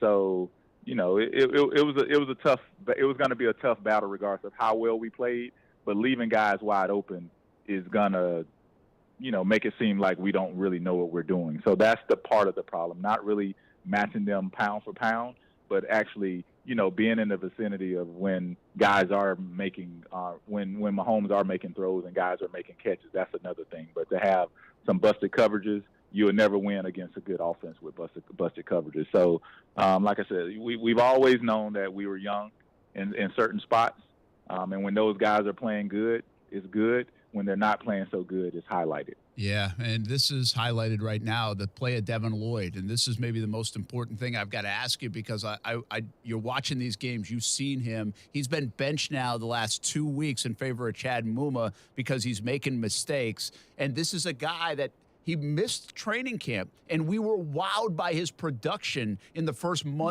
5 games of the year. Like, wow, man, how did he pick this up so quick? We figured it would take him a little while. Well, what's really strange, Rashean, is he's regressing, it feels like. Or are people picking apart weaknesses in his game now that there's tape out there? And how concerning is this when you've got to bench a first-round pick and a young player 10 games into the season? Well, you really don't know the ins and outs of everything. We don't. But I would say this. What I saw with Lloyd, it was kind of even the crossing route, and I think it was the first quarter that Kasey caught. It's late zone pickups, and these fire zone pickups late in the down, I've seen them eat veterans up, just not knowing the passes and the reads that you have to take and what to look for. So it could become a monster. So throwing a lot at young players and having them play 60 plays a game is a lot. It's a tall task. I think we've talked about that before, having to play every snap and being expected to know the defense in and out. Like that's a tall task for anybody, and especially a young guy. So, there's growing pains. There's growing pains. You don't want to see them happen on your team, but I think we're going through them on the defensive side of the ball. Do you get better at that?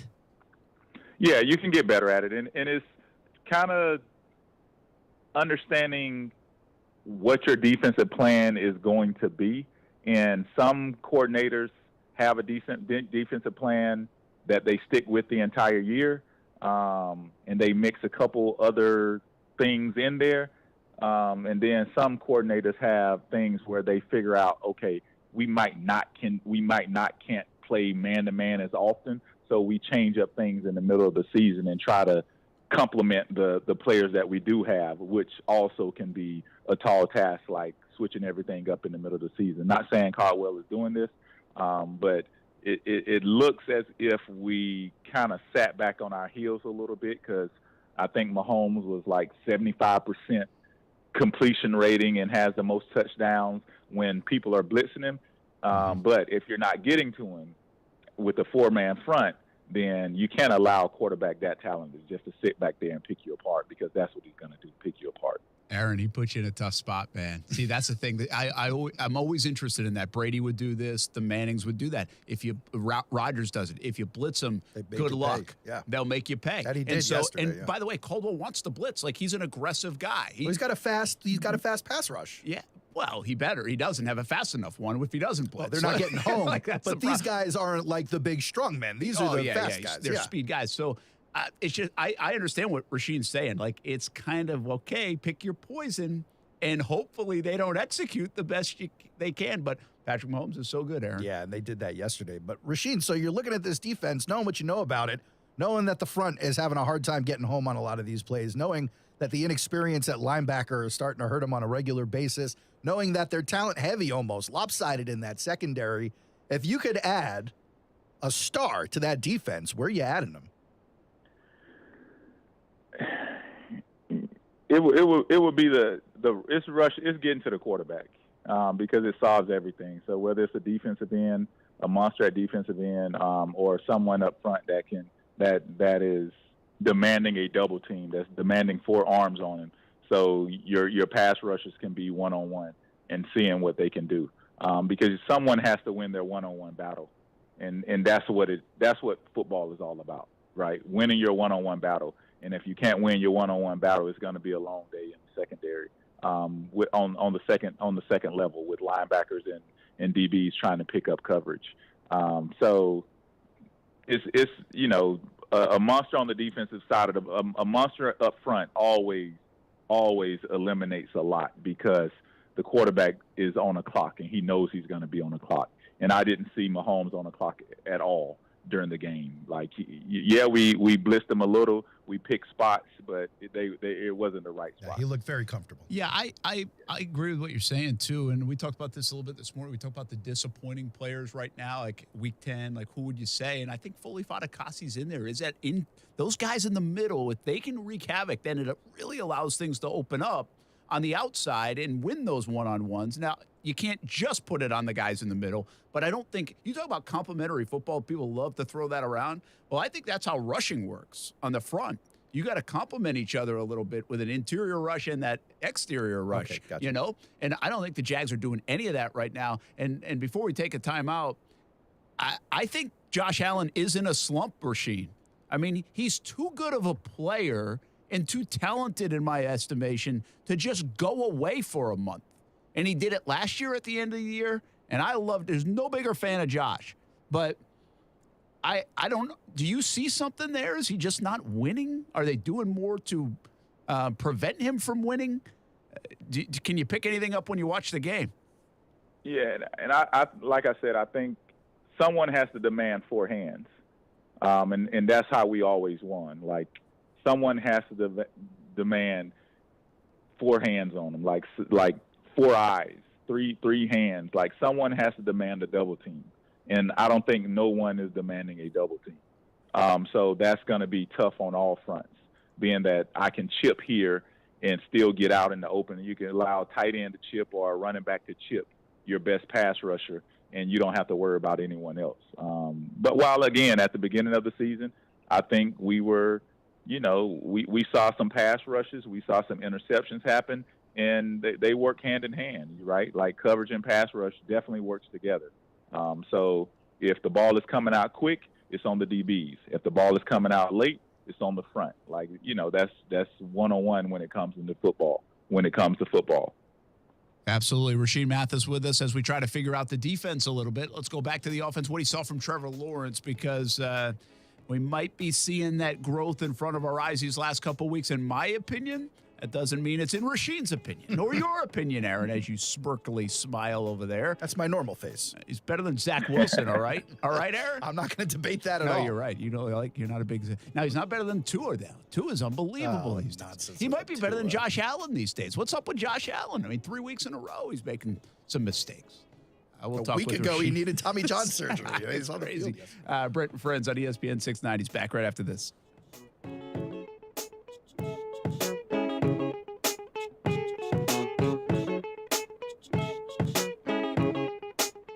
Now, the First Alert forecast on ESPN 690.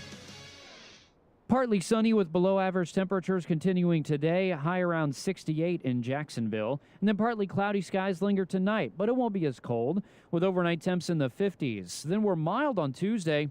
Tuesday's the best day of the week, highs near 80 degrees and partly sunny skies. From the Action News Jax First Alert Weather Center, I'm meteorologist Corey Sima.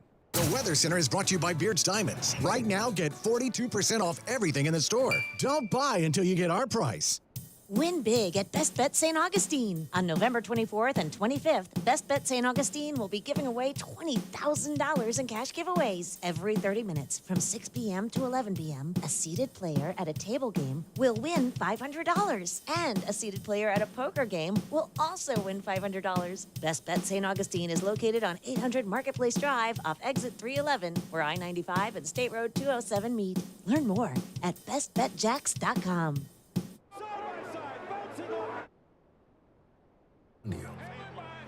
There's history being made. Has been. Will be. Just something about those blue skies, high banks and high speed, all coming together in one perfect race. And it'll be here sooner than you think. The Daytona 500 at Daytona International Speedway, February 19th, 2023. Get your tickets now at DayTona500.com. You're the one who protects the flock, and that requires an eye for detail. Because when safety and well-being are on the line, it's the details that can save lives. Even when no one else is watching, you see everything. Grainger gets you, and we're here for you, and all the ones who get it done with a wide range of safety products and solutions, plus board-certified safety consultants here to answer your questions. Call, click Grainger.com, or just stop by. Grainger, for the ones who get it done. Week 10 in fantasy football, fueled by Celsius Essential Energy. Live fit. Hey, everybody, it's Brent Martineau, and it's report card time, and it's a good one for me. I mentioned Chris Godwin from Tampa, and he came on strong Sunday in Germany in a Bucs win, 6 catches and a touchdown for Chris Godwin. And how about Darius Slayton? He has to be a target for Daniel Jones. Daniel Jones had a big day against Houston, and Slayton, 3 catches, 95 yards, and a score. So, hey, my advice worked. My picks, fueled by Celsius Essential Energy. Live fit. Anyone with a pet knows that they are truly a member of the family. I know my family and I would go above and beyond for our black pug Arlo, which is what the best veterinary practices understand. People need to be able to trust whose hands they are putting their pets into. So when they're looking for a new veterinary practice, one of the first things they do is look at the practice's online reviews. At Cox Media Group, we help ensure that your online reputation and reviews are strong. So let's embark on improving your digital reputation. Head to cmg.com to find out more so we can see how Cox Media Group can help you boost your website's traffic. Buying or leasing a car in Jacksonville is the best with Fields Auto Group, Jacksonville's luxury auto group. Lexus of Jacksonville and Orange Park, Mercedes-Benz of Jacksonville, Orange Park, Jaguar Land Rover, Jacksonville, Porsche, Jacksonville, Fields Cadillac, Jacksonville, and St. Augustine. If the luxury car you want isn't in stock, Fields Auto Group will order it. And at Fields, you'll never be charged over sticker price. Stop by a Fields store today and see what world-class service really means. Fields is a proud sponsor of the Jacksonville Jaguars. Fields Auto Group, fieldsauto.com. Eating, working, living pain-free. These are a few of the things many of us take for granted. Yet, for many United States military veterans, finding and affording oral health care is a challenge many of us don't think about. Dental Lifeline Network is looking for dentists who can change this. DLN is asking dentists and their teams to volunteer to see one veteran with special needs one time per year. Visit willyouseeonevet.org to learn more. That's willyouseeonevet.org. At CDW, we get the right network makes remote locations seem less remote. Great, because my data is lagging out here. CDW can orchestrate the Aruba Edge Services platform, bringing computing closer to where data is created. It automates, unifies, and secures the edge, fixing problems before they impact your business, giving your network a sixth sense. Someone at the door? Just a moose. He works here. Ah. Aruba and IT orchestration by CDW. People who get it. Find out more at cdw.com/Aruba. Finding the right Medicare plan? Oof, no easy feat. Kind of like those dances my granddaughter loves making me do. But then I found Walgreens FindRx coverage. Lets you compare plans online, over the phone, or in person. Made Medicare shopping so easy. Plus, I found plans with low-cost copays. I can get down with that. Medicare annual enrollment ends December 7th. Find a plan that's right for you at walgreens.com/Medicare. What's better than all those Thanksgiving casseroles? How about 4 big ways to save on a new Toyota at Arlington Toyota? Like no payments until 2023 on your new Toyota purchase. Arlington will even waive your last 6 lease or loan payments. You got a trade? Arlington will pay up to MSRP for your trade. You'll also get no maintenance costs for 4 years. Shop Arlington Toyota in person, 10939 Atlantic Boulevard, and online at arlingtontoyota.com today. Visit arlingtontoyota.com/thankful for full details. Listen to ESPN 690 anytime, anywhere, on any device. Whether you're at home or on the go, get the latest on the Jags, FSU, the Jumbo Shrimp, and Action Sports Jacks on Odyssey.com. That's AUDACY.com or on ESPN690.com. Brent Martin, Aaron Schachter, Kasey Kurtz, Rashean Mathis with us on Mondays, Brent and Friends. And I think Trevor Lawrence is playing so well the last couple of weeks, making good decisions that not even Rashean Mathis could pick him off. Oh, those are fighting words. Rashean's going to bring his Louisville Slugger to the studio. I don't think he needs to do that. That's will be at D-bats coming up in the spring. Yeah, that's what I'm saying. He's going to take some batting practice on that noggin. He's not throwing many balls to be picked off. Not a lot of footballs in danger right now the last couple of weeks, Rashean. Totally agree. There are some plays that I've seen him make in the middle of the field. Getting the ball out, I think that 3-second clock with him is something that we need to major on with some timing routes. And it seems like he's a lot more comfortable getting the ball out of his hands quick. But then when he does have to hold on it, he's not looking for the big play. He sees his checks down a little better. He's seeing his check downs a little better, and not trying to force plays. So the accuracy that we're seeing is definitely saying that he's more comfortable with the scheme, and he's understanding it a lot more. You know, I use these words, and I think you just mentioned one, comfortable. I feel like confidence a word, calm. And I even said this, I mentioned it this morning on Monday Morning Madness, that I saw Trevor after the game, like going to the play, and I was like, man, it looks like things are really slowing down for you. And that's my observation. Like, I think what you just said is right on. I think he feels more comfortable here 10 weeks into the Doug Peterson offense, and it shows. Like, to me, it's jumping out how calm he is. Are you seeing a lot of those same things? Maybe where, a few weeks ago or 5 weeks ago, in some situations, he would get sped up quite a bit. Yeah, I'm definitely seeing it. You can see his poise. I've seen him laughing on the field a little. I haven't seen him laugh much on the field. You can see him thinking. But against a tough team, they were down. But he still has confidence in play calling and in his receiver core, his O-line and ETN and the running backs, the whole thing. So you definitely seen a poise in him that he felt that we're not out of this game. There's no need to panic. I'm gonna make the plays that the play is designed to make. I'm not trying to force anything. I seen one of the biggest throws is the 4th and 2 to Zay. Mm-hmm. He made it. It was a quick slant. He made an amazing pass where only Zay could catch it. So it's a lot of things that are positive. A lot of positive things that you're seeing with him. That's funny. Kasey shaking his head in there. We brought this one up too. We almost feel like that was his best throw. It was only like a 6-yard, 7-yard play, but it was like his best throw. And he had a good one to Marvin Jones down the field, and he had other ones. But that I have no idea how, from my view, how that ball was caught, because I thought the defender was all over him, Rashean. Yeah, and that's when you tilt your hat to the quarterback as a defender and saying you put the ball where only your receiver can catch it. So it was an impressive throw, a great catch by Zay. But you're expecting the catch to happen. You're just not sure that your quarterback can make that throw, and he did. Well, a couple other things you pointed out when you're way down. They've been down now. They were the team to score first and take early leads most of this year. Well, the last 2 weeks have been down 17-0, 20-0. Yep. And I think that's when we've actually seen Trevor's best football coming back. And I'm not talking about the fourth quarter like garbage time. I'm talking about getting you back in the game, Aaron. And by the way, that's on the heels of a bad performance and a shaky performance in London against Denver when the noise was high. See, I like the mentality right now of Trevor Lawrence and the confidence in what he has, because after that Denver game, I thought it could have gone a couple different ways. He had never heard noise like that before, and he's responded really well. He has responded well.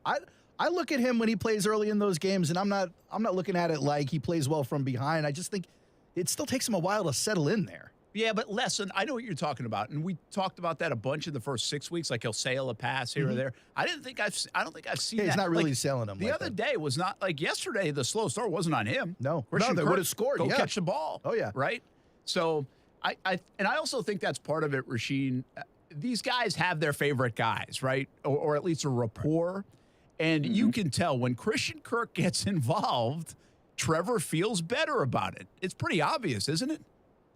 It is, because every offense has their receivers that run certain routes, right? And he's their kind of medium down the field guy that kind of opens the defense up. So when he's not catching balls, that means that the possession guys, you're only throwing possession to possession guys. And when Kurt is catching balls down the field, whether it's only 15, 20 yards, that's going to open the defense up a little more. So it expands his offensive play calling, and where he can nitpick and hit other guys down the field and pick his spots. So there's definitely a comfort level when Kurt is on and he's able to get the ball. Well, last week we were talking about Calvin Ridley and how he could change his team maybe next year, and then where does Kirk fit in? That could be really fun. I mean, that's still down the road, but it's becoming more and more evident that they needed to make a move like that. Marvin Jones can go down the field a little bit. You played with him, but he is an aging receiver. The Jags don't look like they have the ability to make too many big plays down the field from a separation standpoint. And you can correct me if I'm wrong, but I think like Zay Jones even feels like Christian Kirk, the Ingrams, they're really good in space. They're good schematically. They go get the ball and they can do stuff after the catch with the ball. But once you start sending them on go routes, I just don't see a lot of separation, Rashean. Yeah, and I don't like to nitpick at our guys, but yeah, I agree with you. I agree with you that we don't have anybody that's gonna, take the top off of the defense. That's a threat. That's a big threat, double move guy, or you know what I'm saying. Someone is just gonna run past somebody, and I think you see that with our play calling. And Trevor's doing a great job managing it, because that could be tough on a quarterback. Like your play calling only extends so far, so it only gives you certain amount of certain throws that you can make. And I think Doug is doing a great job of calling it, and I think Trevor has definitely settled in and taking advantage of all the talent that we do have. Now, there's a compliment that goes with this to the receivers, because Zay Jones on that throw on fourth down that Rashean's talking about, he beats his guy. Yep. Like he beats him enough to at least get it, and he hauls it in. And in Christian Kirk, when he is in that space, I don't think anybody can defend him.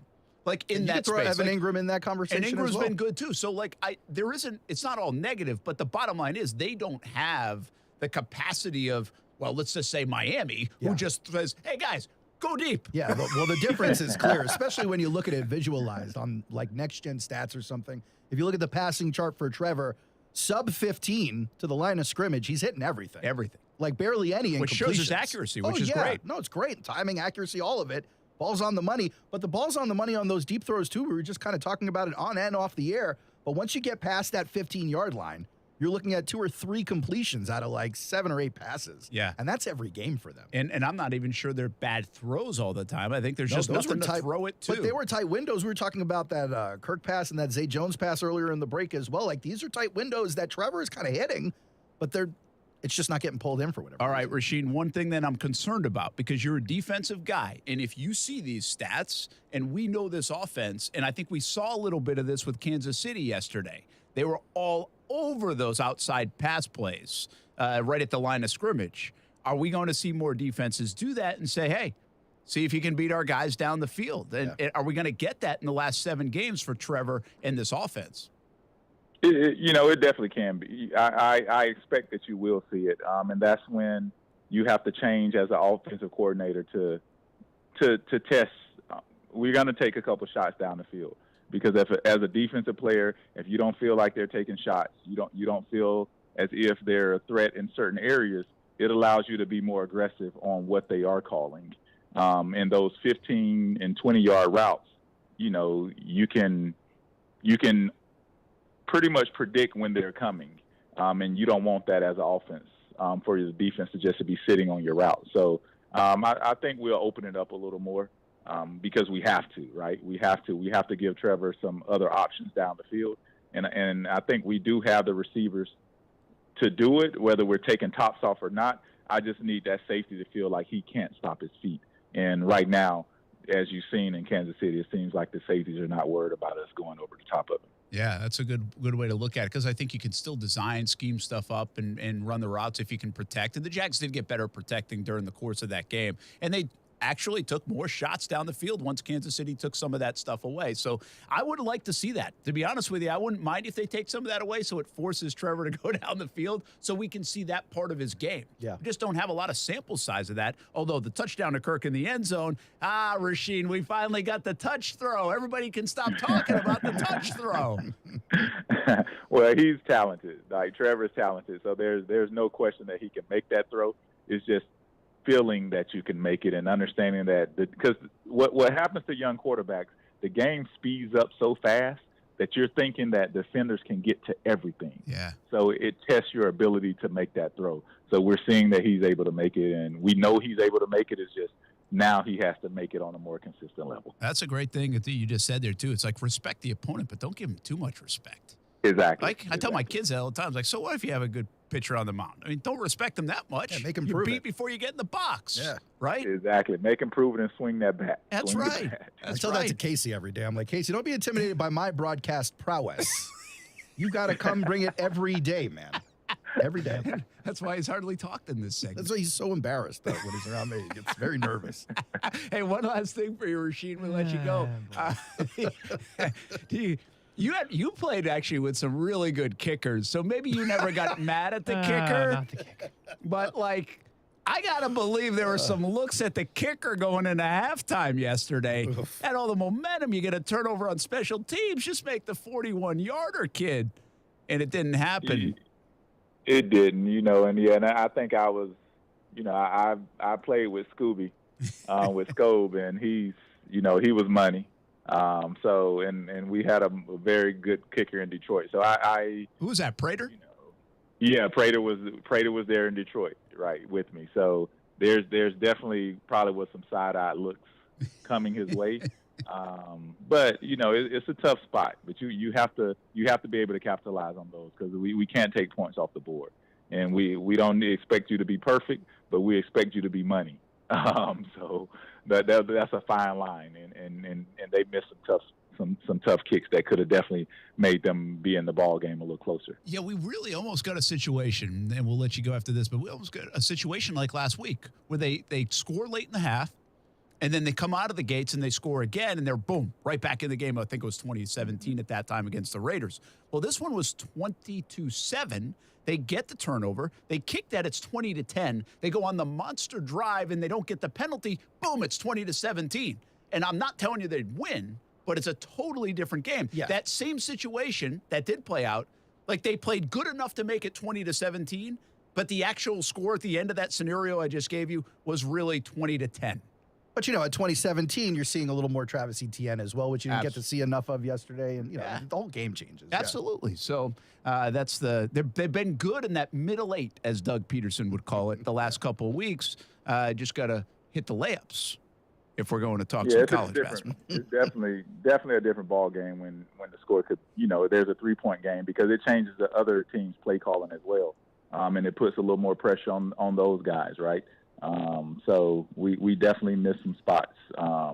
We definitely missed those points being on the board. I should ask MOJO this too, but I'm going to ask you and keep you one more. What do you do on a bye week? Like, I think there's this view that the Ravens are coming to town in a couple of weeks. Man, Jags going to have 15 or 12 days to prepare for the Ravens. Like, no, they're not. They're like getting away from football for a couple of days. Like, after tomorrow, they're out of the building. Like, did you just get away? Never even worry about it? Did you still watch tape? Like, what did you do on a bye week? Yeah, you have to get away. You have to decompress a little, because it's a long season. While at the same time, the management is going to make sure that we have an extra couple days, that we kind of start our week off a little earlier. Because we have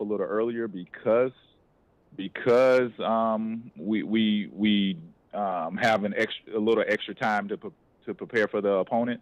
But as a player, enjoy your family, enjoy the time, be safe, don't make any stupid decisions, and come back healthy and ready to roll. Yeah, and that's what the Jags will try to do here with 7 games to go. First one against the Ravens in a couple weeks. Rashean Mathis, go throw a good BP if you're doing that tonight. I don't know, maybe ball's over. What are you coaching right now? Oh, All-Star Ball. We had a big tournament this weekend Nice. out in Davis Park in Cornerstone. My 10-year-old plays with 11. He hit his first Grand Slam this week. So in DBAT, the concrete is poured, frame is up. So we're ready to serve the in a few months. We'll be ready to serve the St. Augustine community. That's awesome, man. Good stuff. Thanks for the update. We'll talk to you again next week. Appreciate it. All right, thanks, guys. Y'all have a great week. All right, Grand Slam. Yeah, that's Nice. awesome. That is cool. I didn't hit a home run when I was 10. Ever? No. My first home run came in college when I was like first time, you believe this? First time I ever hit a ball over the fence. Oh, I never hit a ball over the fence when I was in Little League. In college. That's so bad. But you hit like inside the park homer. That's not yeah, the that doesn't- same, that's- dog. When you're 7 years old, that's Who what it cares is. about that? Some mom and dad out there that just watched their T-ball kid play this weekend Yes. said he hit a home run. I'll That was care not a about home it. run. I They cared were about it when falling I over was the dandelions running out my there. chubby butt along those bases. I cared about it. And I bet you were cooking, buddy. I was. bet I you were looked like a cooking. cartoon. My legs were spinning, smoke coming up from everything. It was great. So, Kasey, in Legion ball in high school time, we played in a short porch right field, but it had trees. Like all along the right field, like tall trees. The rule was if you hit the tree and it came back in, it's a double. If you hit the tree and it went out, it was That's a pretty homer. scum. The thing never went out. Yeah, it's brutal. I'm not kidding. I believe it. it. Never went out. So enticing because it's so I've close. hit, huh? never in batting practice did I hit a ball over the fence. You shouldn't be. This is not something to be proud of. You say it with like some conviction. This is I the think it's vast amazing. majority. Isn't it amazing? No, the It is vast amazing. majority of kids have never hit a ball over the fence. That's fair. Like 95% of them. Yeah. Yeah. But then I hit 2 in college in fall ball, and I celebrated like I had just won the World Series. I bet. First home run I ever hit in a game over the fence was a walk-off, believe it or not. Really? Yeah. See, that's a good moment. Yes. And And the my dad, problem was my they dad didn't was do- coaching third. It was They didn't great. do Casey's Little That League is by cool. age. They did it by IQ. So Casey's 17 playing with these 6-year-olds, just mashing, crushing it. Yeah. So proud of This is himself. how it happened. She was in it. Man, I thought I was mean to you on occasion. Yeah, this is brutal. Today. This is how I love. This is just back-to-back shots. I wasn't hugged as a kid. And in front of Rashean, what are you doing? He thinks I'm cool, maybe. I don't Everyone know. goes under the bus. We'll be back on ESPN 690.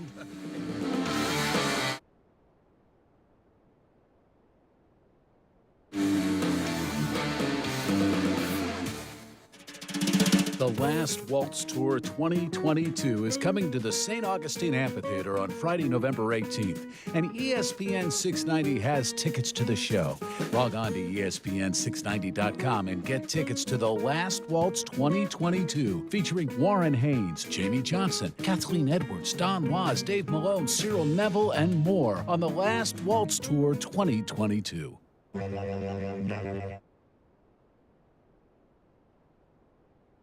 Hey, this is Bruce. And I'm Carrie. We're the owners of Koala Insulation. Fall is finally here, and hopefully so are milder temperatures. But don't wait to insulate your home. Take advantage of 20% savings off our summer rates and start saving on those utility bills now and all those hot summers to come.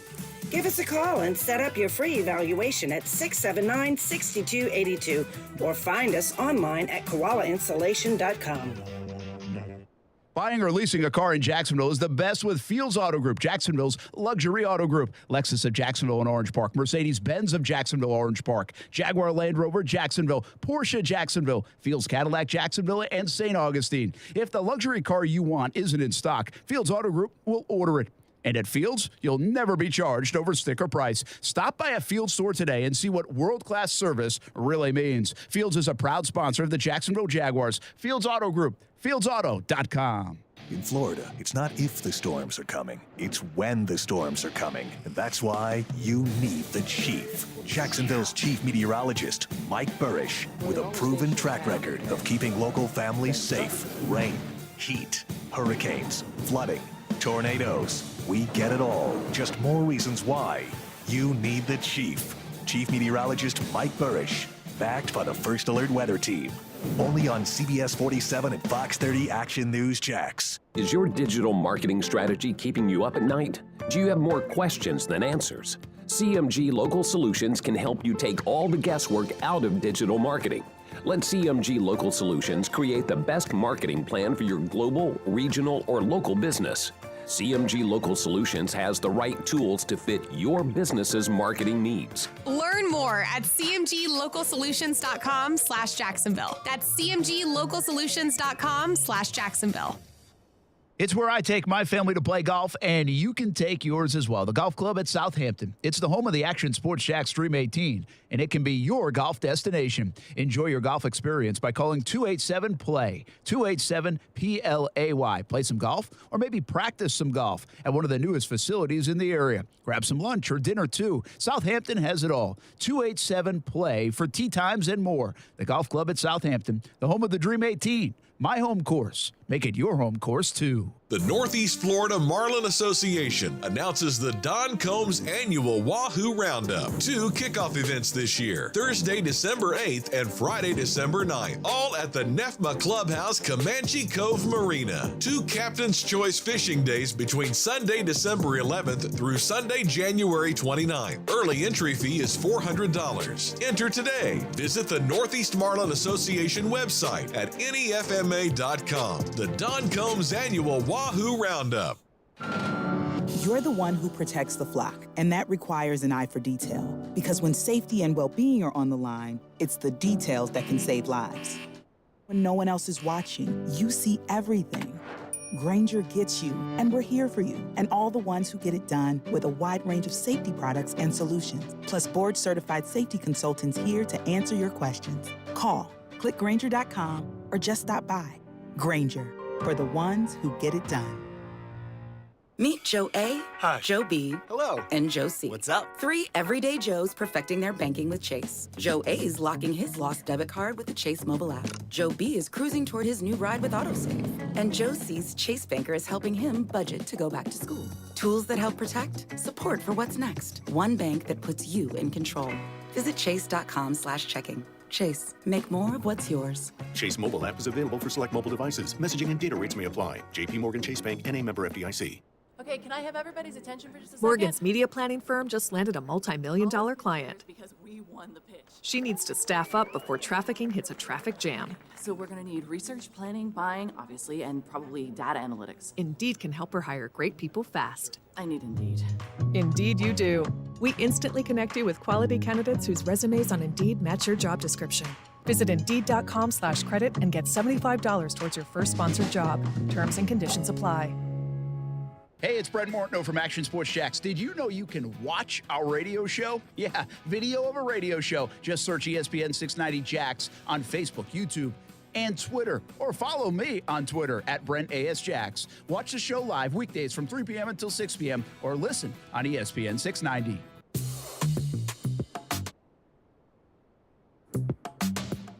Hey, welcome back, Brent and friends on ESPN 690 on a Monday. Good to have Maurice Jones-Drew in the 3 o'clock hour, Rashean Mathis in the 4 o'clock hour, and football at 5 coming up as well. Brent Mortno, Aaron Schachter, Kasey Kurtz.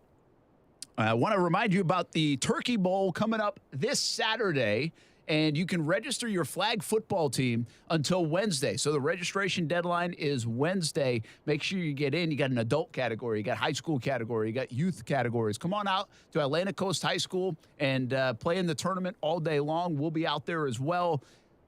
It is the Turkey Bowl. You can get more information on ESPN690.com. City Streets to student athletes. We are partnering up with what they do and to help kids in the area. And this is part of it. Part of what they do is this flag football event with the Turkey Bowl and also a turkey giveaway that day. And so if you go to ESPN690.com, you can read more about it. But what we're hoping to do is all this week really push hard to get $20 donations so we can help put a turkey on the table for those in need this Thanksgiving season. And we will help give out turkeys on Saturday at Atlantic Coast High School. In years past, City Streets to student athletes, they've done this for a couple years and given out hundreds of turkeys to those families that need them. And so more expensive this year, harder to get this year. And so any bit helps. Check it out at ESPN690.com. You'll see a link to where you can donate. And hopefully, if you have a chance to do it, you can help us out this holiday season. Football at 5 coming up. And I want you guys to think about this during the break. If you go position groups by the Jags, 10 games in, there's probably one that really stands out as disappointing. But do you need to, like, an overhaul anywhere on this roster from a position group standpoint? This is actually kind of close to the question I asked Rashean with the purpose of a longer conversation. Yeah, that's a good point. And you did. That was a good question of if you could fix one spot. Yeah, if you got one guy to put on the team, where are you putting him? Yeah. Because the Jags will have that chance at the end of the season. Well, they're going to need to. They're going to need to add and they're going to lose. They're going to have some subtraction by contractual stuff, right? Sure. And so where do they need to add? And I think that's going to be a heavy debate. Do they go get another receiver? Do they go get a defensive tackle? Do they need more pass rush for the future? Do they need a corner? Like, this is a good, we got a good sample of what they are still missing now, 10 games in and 3-7. We'll be back on ESPN 690.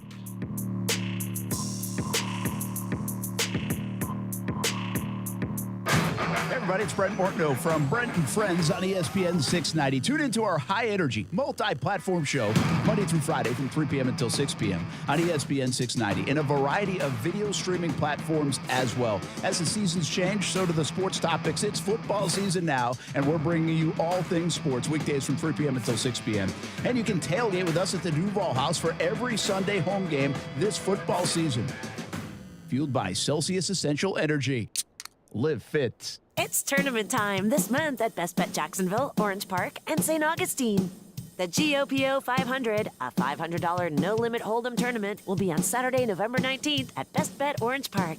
Then the 10th annual Turkey Bowl Deep Stack Bounty, a $200 no-limit hold'em tournament, will be on November 24th, Thanksgiving Day, at Best Bet Jacksonville at 7 p.m. There are also weekly no-limit hold'em tournaments going on at Best Bet St. Augustine every Wednesday and Saturday. Go to bestbetjacks.com to learn more. I'm about to give you even more to be thankful for this year, thanks to our friends at Arlington Toyota Pre-Owned. That's no payments until 2023 on your pre-owned purchase. Arlington will even waive your last 6 lease or loan payments. You got a trade? Arlington will pay up to MSRP for your trade. What are you waiting for? This sale won't last long. Shop in person, 10939 Atlantic Boulevard, and online at arlingtontoyota.com today. Visit arlingtontoyota.com/thankful for full details. Men, if you're struggling with erectile dysfunction or PE and frustrated taking pills that don't work, Prime Men's Medical Center offers breakthrough medical treatments that effectively treat your problem. 98% of patients experience immediate results during their first office visit. And for a limited time, your initial consultation and first treatment are completely free. Listen to a specialist in men's health. I'm Dr. Rubinsky.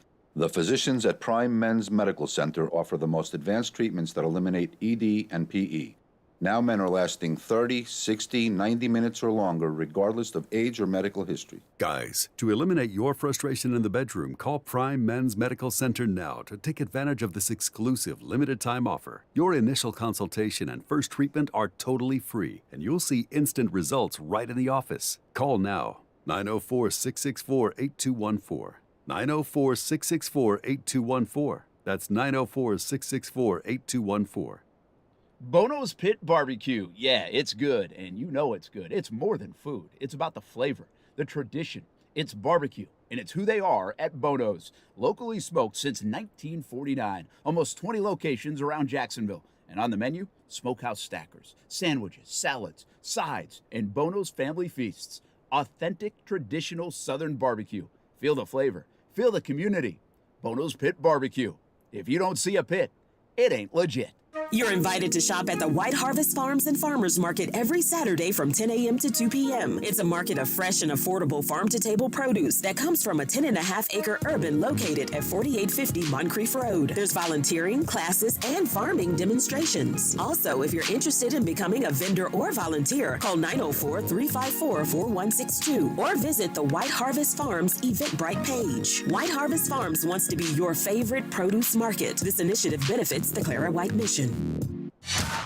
Broadcasting live from the Anajar and Levine studios. Anajar and Levine Accident Attorneys. Call 1-800-747-FREE.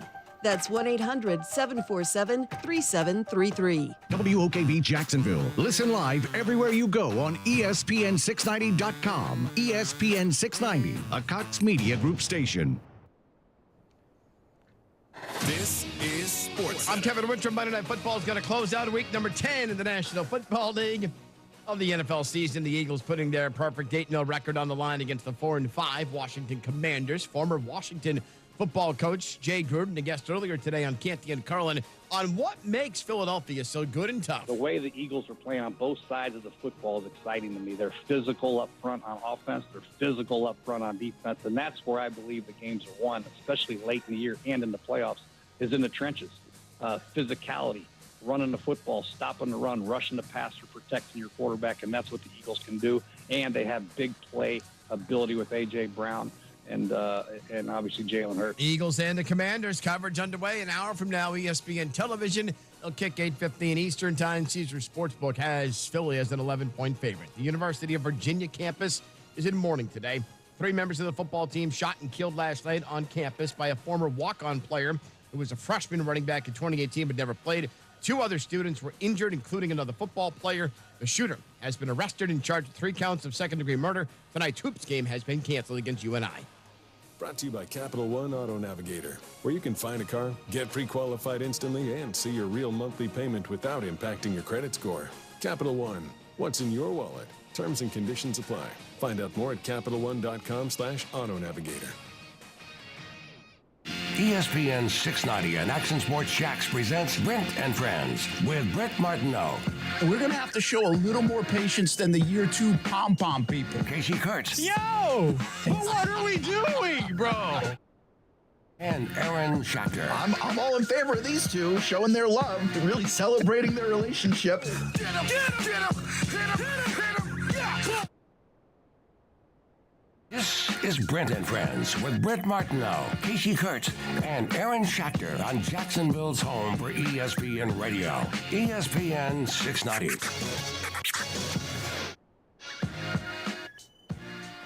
Hey, Kasey, if I give you these names, Kalu, Autry, Long, Adams, Tart, who do they play for?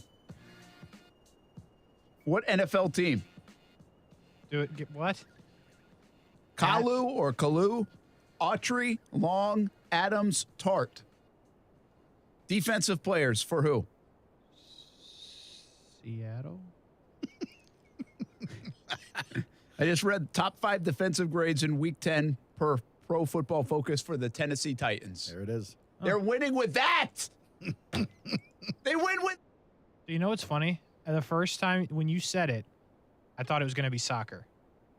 And you were trying to trick me. But then you said Tart, and I thought it was Jamie Tart from Ted Lasso. And I was like, is this a Ted Lasso thing? That's good. And then when you said NFL, I said I was in a blender. I was like, I don't know. Jamal Adams is what I thought of. I like it. But he's hurt, so it couldn't have been Jamal Adams. That was good. I just like the fact that I put you in a blender there for a moment. Not I was bad very for football at 5. Brent Martineau, Aaron Schachter, Kasey Kurtz. I mean, it is amazing. Do I have to do? I'm not doing this again. Tennessee and Indianapolis win. Indianapolis just hired a guy out of Bristol, Connecticut, and they win. He had him moving, too. I got to see a bunch of it on Red Zone. The boys were boying. Well, but it's almost like maybe playing Matt Ryan was a little bit better than Ellinger. Who'd have thunk it? Okay, now we can't. Listen, I'm not a Matt Ryan fan, but he's better than Ellinger. You don't even need the bandwagon. It's just common sense. The guy can play, and this Ellinger kid can't. Let's not go crazy, but he can play better than Ellinger. Much. They did get Jonathan Taylor back. He threw 4,000 yards last year. Daddy Ice, the bet's alive. He can still get the yardage markers. He just missed a couple of games, Matt Ryan baby. Sucks. How mad Jim Irsay is. It's like Saturday. Yeah, that's the funny part. Like, that had to be the only other question in the interview. Will you confirm you're not playing Matt Ryan? Right. He's like, sure. And he's like, I'm just kidding. The first thing he says is, I'm not against it. We can run him out there. It's fine. That's why Irsay calls Saturday on a Sunday during the games like, hey, I think I'm going to give you this job. He's like, okay. And then everybody's laughing at Irsay all week. And so it's like, well, fine. If you want to play Matt Ryan to make us look better, then let's just do that and make these guys all look like the jokers. This sounds like even a if it costs me conspiracy a lot of theory. money. That's what happened. Okay. Like, that's probably what happened. You think so? Okay. He gave the blessing. That's interesting. I like that. I think Kudos he was to the Colts, by the way, because I wouldn't have played on that team. Sunday. Wouldn't have after played. all that. Week. After all that went, you would have protested. Yes. Well, I tell you what, they're going to play next week because they won. Yeah, now they like it. Now Do you think Irsay was just tired of everyone second guessing him, or was just like, all right, put the better quarterback out there? It's like, just do your thing, dog. You're an experienced Yeah, this coach. has been way too insulting. Let's just win one and then go back to losing. You know what you're doing, Jeff. Get out there and put some people in. All right, he listen, really did. We got a question before the break. Yep. And you wanted to go all radio in the break, and I had to put an end to it. I got excited. I mean, gosh. We don't take the breaks live. If we did, we would have revealed everything. Well, there are a couple of different pieces to the conversation. Yes. Let's go first here and be relatively swift with it. The worst position group on the football team is, after 10 games, what? I say linebacker. I say they are letting people down. I know you guys are upset that they're not getting home. When you guys, I mean Jags fan. I know Jags fan is upset you're not getting home for the sacks. I know you feel like you're not putting enough pressure on the quarterback, but these linebackers are letting so much get through. The run defense is not as good as it needs to be. That second level of defense between Devin Lloyd and then, of course, young Chad Muma. But Foyk Aluakin isn't playing up to his abilities. This is, I think, a disappointing linebacker squad. Everybody's going front. Yeah. Right? I mean, I would group in the front seven because I kind of work, but that's probably a lot to, like, defensive.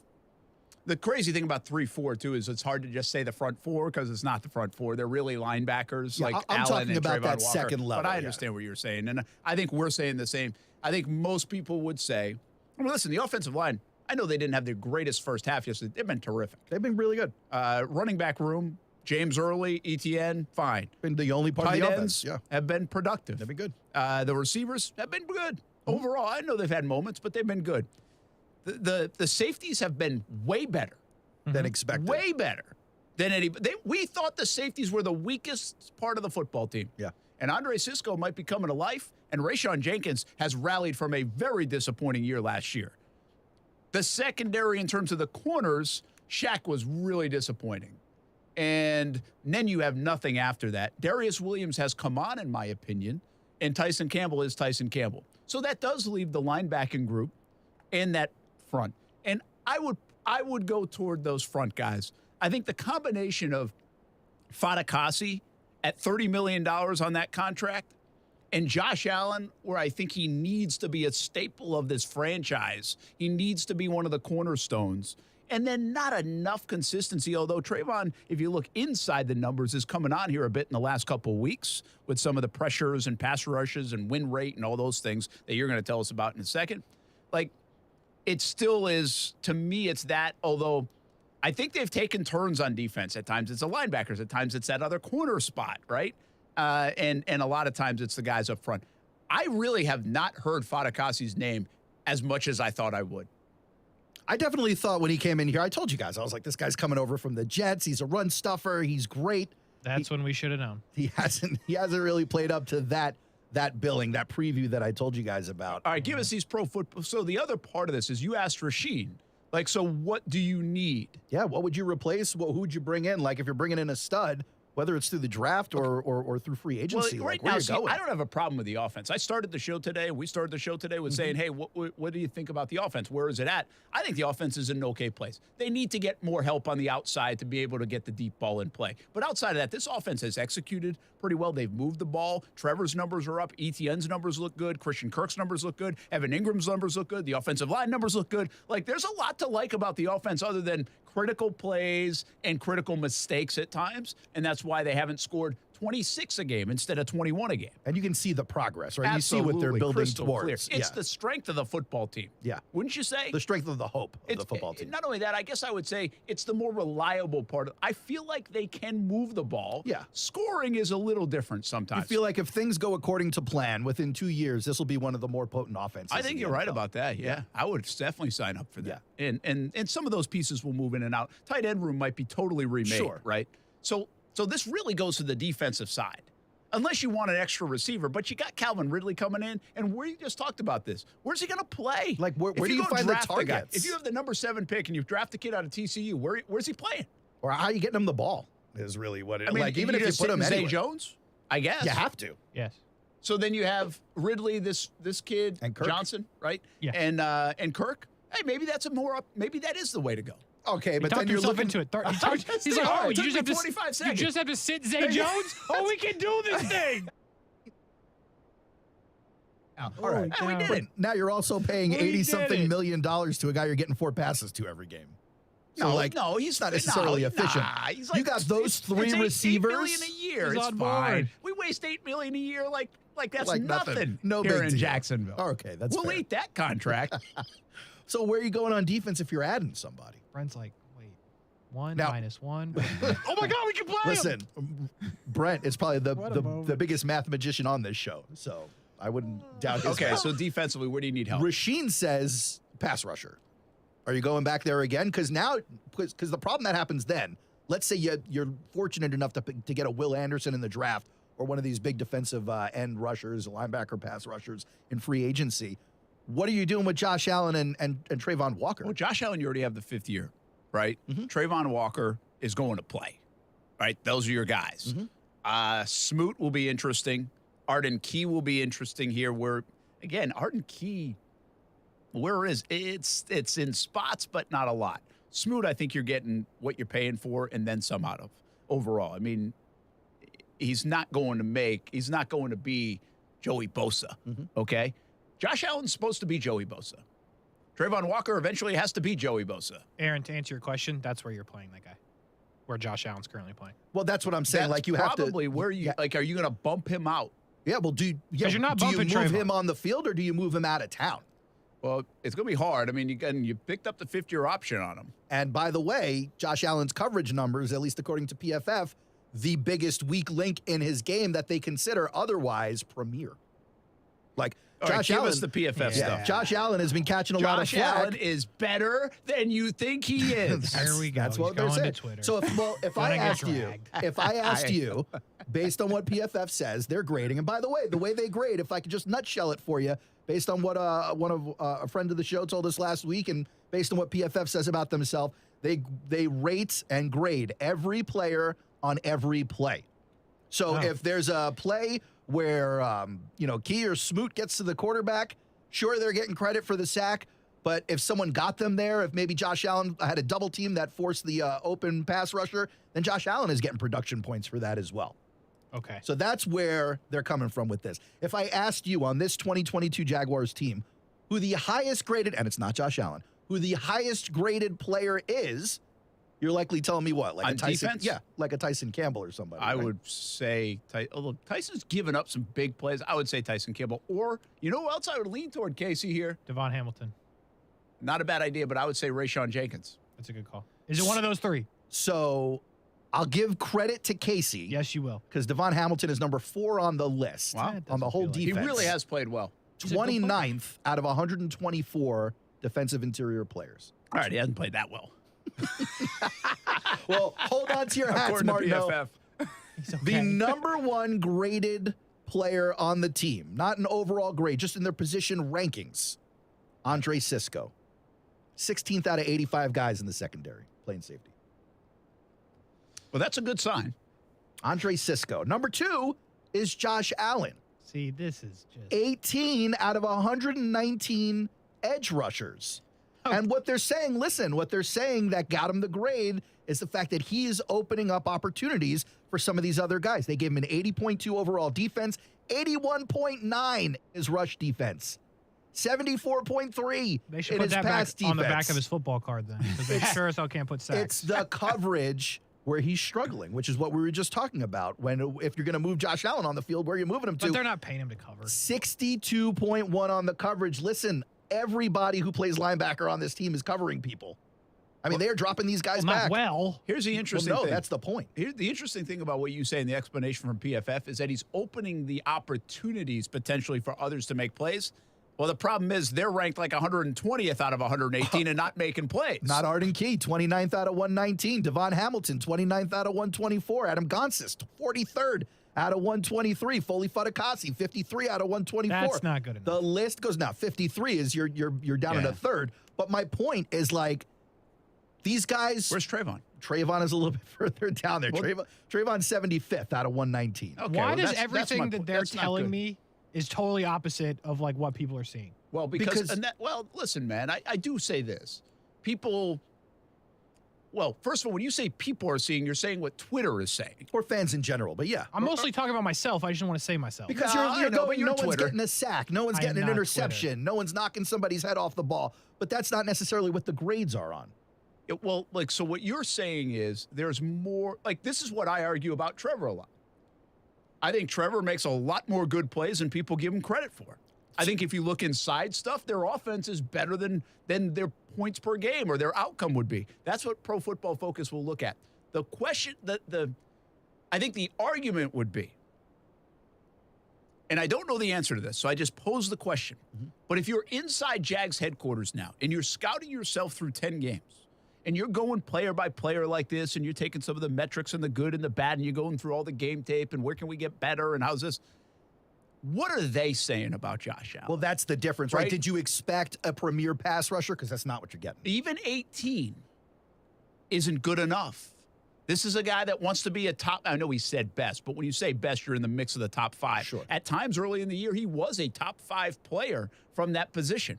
He has not been able to maintain. And my curiosity with Josh, and again, this is I love this guy. You guys hear me talk about him all the time. Why can't he do it week in, week out? And where does he go for these stretches? Like, I think his early part of the season, probably first 6 games, were really good. I think his last 4 games, like if they broke that down in the last 4, my guess is he wouldn't be ranked 18th. And overall, okay, he's 18. But his first 6 were probably like 8. And then his last 4 have been like 38 or 48. So where does he go? And last year, he did the same thing. Has the huge Buffalo game. It was building actually for a month. If you really look inside and look at that stuff, it was getting there. But then after the Buffalo game, it was like, where'd it go? Yeah. Like, that was it. Where did it go? So why, I get you have an off week, but why does he disappear for 3-4 weeks in a row or not as impactful as you need him to be for that time? And PFF actually confirms your suspicion. Beginning of the season, these are his overall grades up through, let's just do week 6. 74.8, 91.4, 88.1. Then he does the dip, 66, 62, back up to a 75, but then puts in a 56, 69, 57, 61. So he has been struggling recently. But in spots here, it's the coverage of 33 against Kansas City versus his grade for his rushing defense at 74, or even his tackling grade of 76.7 versus his Las Vegas tackling grade, which he missed a bunch of tackles, 27.5. Wow. So, again, yes, inconsistent. Yeah, inconsistent. There's going to be some outliers. And here's the thing. And so this goes back to what Kasey's talking about. And it's like, well, why does everybody say this? And why do I feel Trayvon Walker's here? And this is also the mystery right now if you look at Devin Lloyd. If I call somebody right now at NFL Network, and I'll be like, hey. We did that earlier. Yeah, we did. Give me like an analyst at NFL Network. I'll give Maurice Jones-Drew. No, like somebody different. But Garofalo. Carr, the other Carr. Okay, if I say Carr, I said, how's Devin Lloyd playing? It's like, he'll call in, he'll be like, hey, kid's playing good for a rookie, man. How about this rookie year? 10 games in. Look at look at the fumble recoveries. Look at the interceptions. The stats are right there. He's in the conversation for rookie defensive player of the year. Mm-hmm. Hey, David, I know you keep putting Davis Mills as number 2 in your quarterback list in the redraft, which you're wrong about that. But also, guess what else? He got benched the last 2 weeks. Yeah, take that, David Carr. Sorry, David. So Sorry we to didn't bring even it ask the question, too. That was the only way to Well, get that's me. the fake answer he That was gave. the only way for me to rib him for the Davis Mills stuff. And now you're never coming on the show for that take, David. But anyway, like, that's my point. Like, we look at it in that lens only. Yeah. And this is the problem with Josh. Josh, you got to give us more of that. You got to give us more splash. You got to make a play that makes a difference in the football game. And you know what? If you have a 35% in coverage, I don't care if you got the strip sack fumble at the end of the game. And you know what? Neither does the whole fan base, neither does Twitter, neither does anybody else. Because you made the big play that matters. Yeah. Jags don't have any guys that are making the big play that matters, maybe outside of like Andre Sisco. They're like, he made 3 plays that mattered yesterday. One got negated by a holding call. Yeah. They're showing Josh McDaniels and Jeff Saturday hugging. How would it feel to lose to a guy after you've been doing this your whole life and he's been doing it for 6 days? It'd be awful. Like, that has to be humiliating. What do you think Saturday is thinking in reverse, that he beat this nerd who never even played? Probably, but there was definitely some thoughts being shared in that hug. Yeah, Jeff's got to be like, you are. Saturday also knows he could lose the next 7. Of so I course, doubt yeah. he's thinking that way, but McDaniels is definitely Like thinking McDaniels the way. has to be like, what is happening? Yeah. Like it's wild. No doubt. No, that's true. All right, we'll be back on ESPN 690.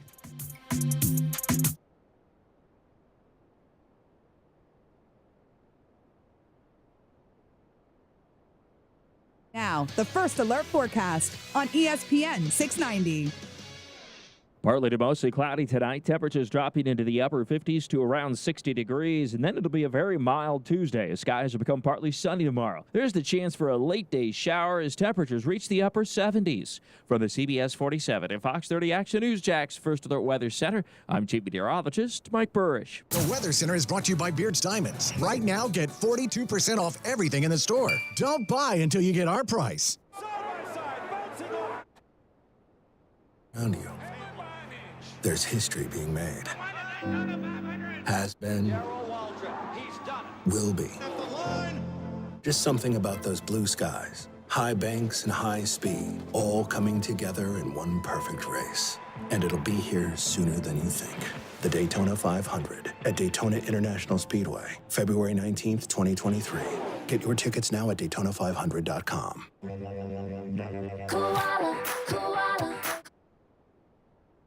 Hey, this is Bruce. And I'm Carrie. We're the owners of Koala Insulation. Fall is finally here, and hopefully so are milder temperatures. But don't wait to insulate your home. Take advantage of 20% savings off our summer rates and start saving on those utility bills now and all those hot summers to come. Give us a call and set up your free evaluation at 679-6282 or find us online at koalainsulation.com.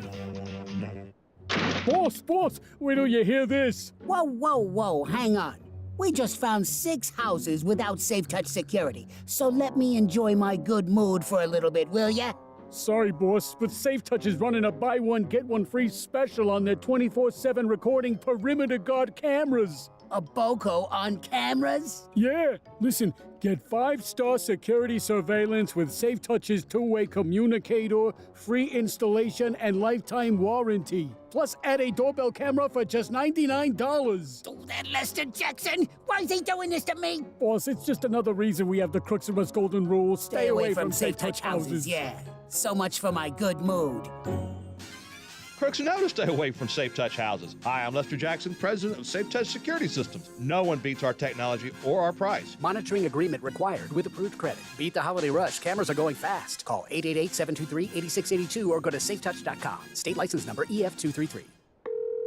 Thank you for calling Navy Federal Credit Union. How can I help you? Hi, if I'm in the Army, not in the Navy, am I still eligible for membership? Yes, you are. What about my sister in the Air Force? Her too. And my dad's a Marine. We serve all branches of the military, veterans, and their families. My dog is a retired military working dog. I'll see what I can do. Find out if you're eligible at NavyFederal.org. Navy Federal Credit Union. Our members are the mission. Insured by NCUA. Everyone can boost their digital confidence with NordVPN. All it takes is one simple click. NordVPN will block online trackers, hide your virtual location, and secure your devices from malware-infected files during downloads. It will also detect malicious websites. So catch the Black Friday deal for a 1- or 2-year plan at NordVPN.com and get 3 months for free. NordVPN, cybersecurity built for every day. Week 10 in fantasy football, fueled by Celsius Essential Energy. Live fit. Hey, everybody, it's Brent Martineau, and it's report card time, and it's a good one for me. I mentioned Chris Godwin from Tampa, and he came on strong Sunday in Germany in a Bucs win, 6 catches and a touchdown for Chris Godwin. And how about Darius Slayton? He has to be a target for Daniel Jones. Daniel Jones had a big day against Houston, and Slayton, 3 catches, 95 yards, and a score. So, hey, my advice worked. My picks, fueled by Celsius Essential Energy. Live fit.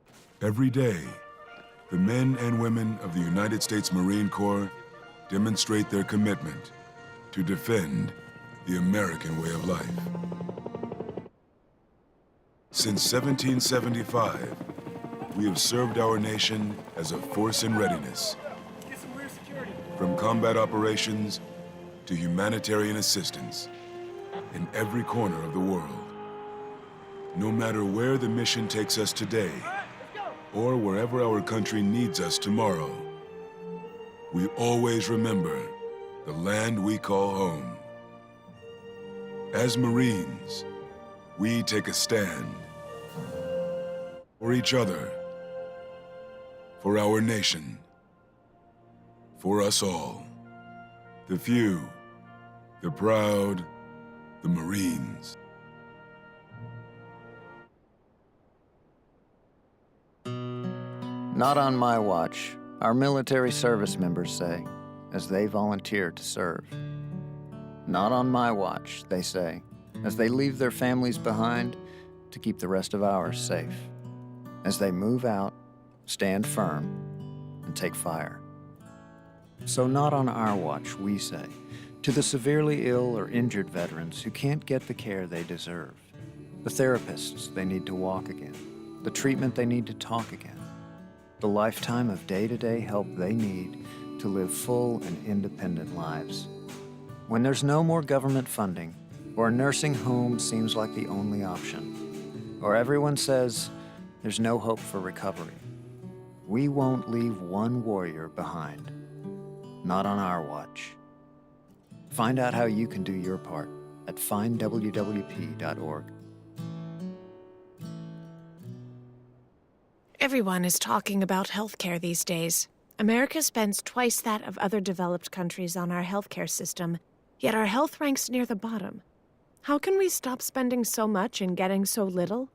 Shifting to a system based on primary care can help fix the problem. Patients with a primary care doctor live longer, healthier lives and are less likely to suffer from cancer, heart disease, or stroke. Primary care that is comprehensive and coordinated also saves money. Patients who have a primary care doctor spend 30% less on health care than patients who don't. States with a high number of primary care doctors have lower health care costs and higher quality care. Primary care can help make America healthy again. To learn more about the benefits of primary care, visit www.healthisprimary.org. This message is brought to you by America's Family Physicians. When you went car shopping, you meant business. You aced vehicle history searches and test drives. You out-salesmaned the salesman. You got your wheels. If you manage that, you can get your retirement plan on track. Visiting aceyourretirement.org can help. With 401k tips and smart saving strategies, you'll have the info you need to get more for your future. Go to aceyourretirement.org, because when it comes to speeding past financial challenges, you're an ace. Brought to you by AARP and the Ad Council. Maybe you can make retirement happen. After all, you made her college years happen. Opening that education savings account when she was little. Spearheading a campus tour. And another, and another, and another, and another. Bam! Deciphering financial aid. She was like, what? Well, now she's like, you aced planning for college. Now get the tips you need to get on track at aceyourretirement.org. Hello, it's me, the designer jeans in your closet. The back of your closet. What am I doing here? Would you keep caviar in the back of your fridge with the ketchup and old milk? Yeah, I don't think so. So what happened to us? I mean, have you seen my label? I used to summer in the Hamptons, and now I'm stuck behind a pair of sweats. Sure, I never really fit you quite right, and one of my pockets is so small you can't even squeeze your hand into it. But it's all about the look. And I look good.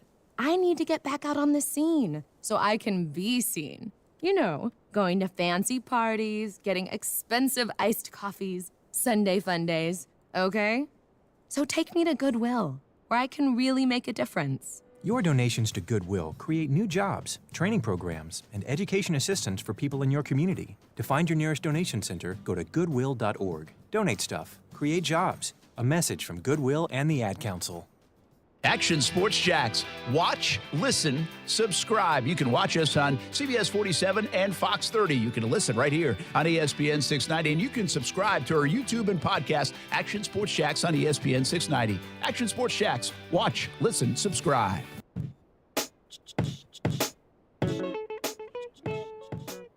Hey, welcome back, ESPN690, Brent and Friends, and Aaron Schachter, Kasey Kurtz, Brent Martineau, of course, football at 5, and we take a little hiatus from talking to the Jags. Well, not really. We will do it anyway with Christopher Ebrio and Eric Dunn. I think you know that name, Eric Dunn.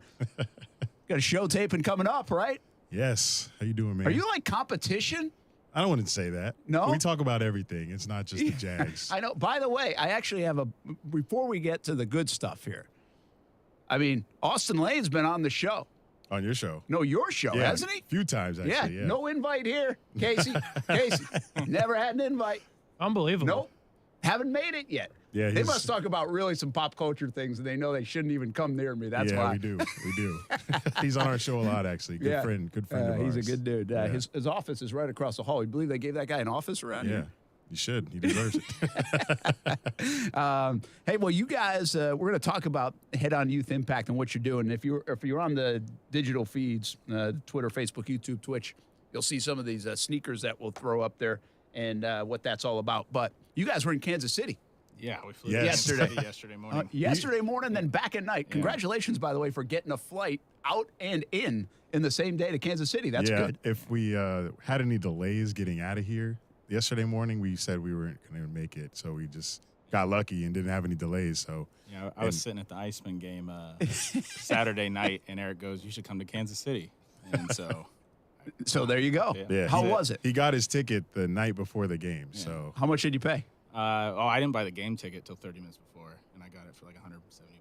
Well, that's pretty good in a sold-out place. Third row. It's a cool place. Yeah, that was my first time there. $170? Yeah, first time there for me. And I saw you had to check it off your list, right? Yeah, I did. We both have the that's NFL how we bucket met, list. was checking off lists. Hey, so we're gonna get into Head-On Youth Impact and what you're doing, and it's pretty cool. But you guys, I saw some of your Twitter and your interaction.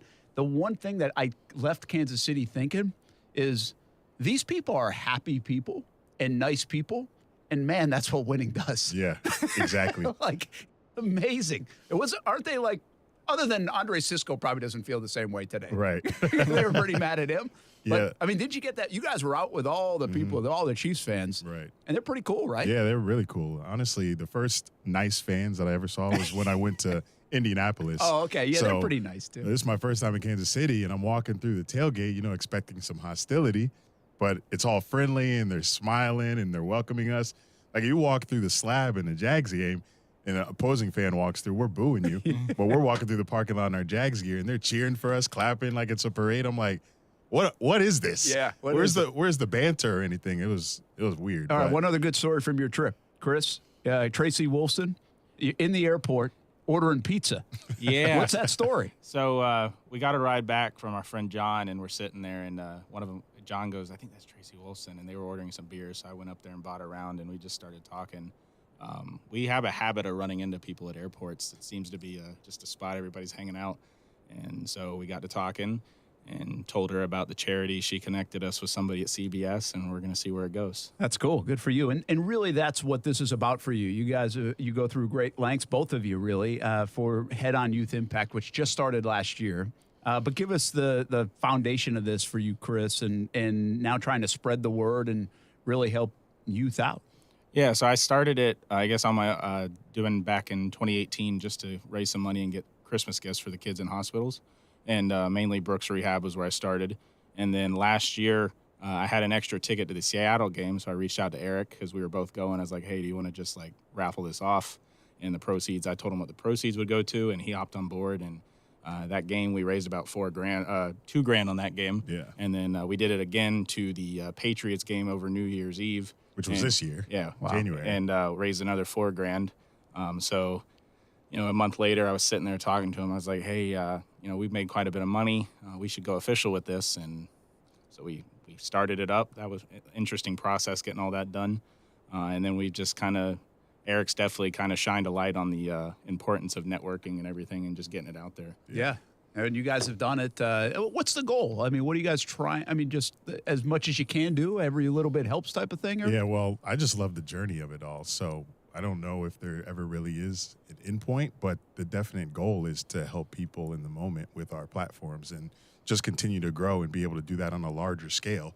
So right now we're pretty small, but I feel like we've done some pretty amazing things in our 8 months that we've been a charity so far. So the goal is just to continue to keep doing that, reach out to different cities, other states, even going global eventually with it. But right now we're here in Jax, but this shoe project should help us get into different markets going forward just to get us our feet wet in other cities. Yeah, and Chris, you're a Snyder guy, Bishop Snyder guy, local guy, and obviously you said giving back to Brooks and other hospitals, but why the sneakers? Like, where did that come from? Like, what was the motivation for that? Whose idea was that? So he introduced me to his friend Mitch Caldwell about a year or so ago, and I'm always looking for, when I started this charity, I didn't want it just to be a simple, hey, donate money. I wanted to give people an opportunity to win. Like, we do those raffle trips. We did these shoes, just something different. Yeah, I'm gonna Vanna White this while you're talking. Yeah. But yeah, that's where, so, you know, the sport, I think everybody knows people in sports, they love shoes, and this artist does some amazing work, and we just figured why not go for it. And so far we've gotten 2 of them signed, and we got a 3rd one on the way with Aiden Hutchinson.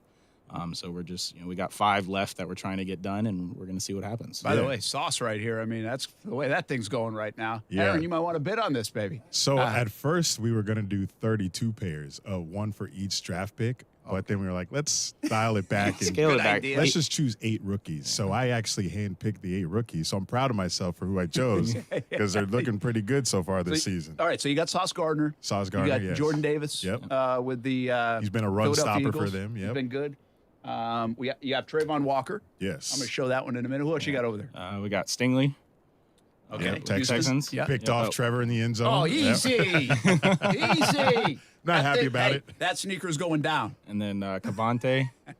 Thibodeau. Kayvon Thibodeau, yeah. Kayvon Thibodeau, yeah. Had the strip sack versus Lamar. So you have the image, obviously, you can tell on the Sauce one, and Trayvon, you see his image, and then on the other shoe, you got the logo, and then the NFL draft. Yeah. And Trayvon signed these, obviously, recently. So you got Aiden Hutchinson coming up. And then, what do you have over there? I got Kenny Pickett. So Okay, Kenny cool. Pickett signed these. Nice. We DM'd his girlfriend, and she said, yeah, just send them to the Steelers practice facility, and we'll mail them back. So that was pretty cool. So that's part of the journey, right? Right. You say, how do you get in touch with these people? Exactly. That was cool that they did I that. needed to be humbled, though, because we took the Jordan Davis ones to the Jags-Eagles game. It was raining. It was cold. Stood out for 45 minutes trying to get them signed. Eagles never came over to the sideline because of the weather and just how everything People was were happening. hiding that day. It was bad. So I needed to be humbled because the way we got Trayvon Walker and Kenny Pickett to sign, I was like, oh, we can get them all. Yeah, and it's going to be easy. Really quick. And that was our first experience, too, where we didn't have any connection. We just kind of went with the shoe and just winged it, and it didn't happen. So this is a wild chase. Actually, you should get Kasey to help you out. He knows all about the chase when it comes to that stuff. But, I mean, you're not sure you're going to get it. No. And then so you go to like the Eagles game, which is an investment and of time and money. Yeah, definitely. And sometimes come up empty-handed. And I thought we were going to get him signed in Philadelphia because the night before the game, we got a field pass offered to us. Oh, wow. So that was the reason we were The weather really hurt us on that one. Yeah, the weather. Oh, that was nasty. It was probably the worst game I've ever sat in. Yeah, definitely. Chris Ebrio and Eric Dunn with us here on ESPN 690. This is really cool. It's very grassrootsy, which is fun. Yeah. Right? As is the charity. and is the charity. Yeah. Again, give us more of your story, Chris, and just the motivation behind, Brooks and yeah, you so were there and rehabbing. Yeah, so in 2016, I went in around end of November, early December. I spent the holidays in Brooks rehab due to some vitamin deficiencies, and it just really kind of, I was 21 at the time, so it just kind of shed some light on like spending, hospitals, holidays. It just, I don't know really how else to say it, but it sucks. And I was like, man, if it sucked for me as an adult, like it really must suck for the kids.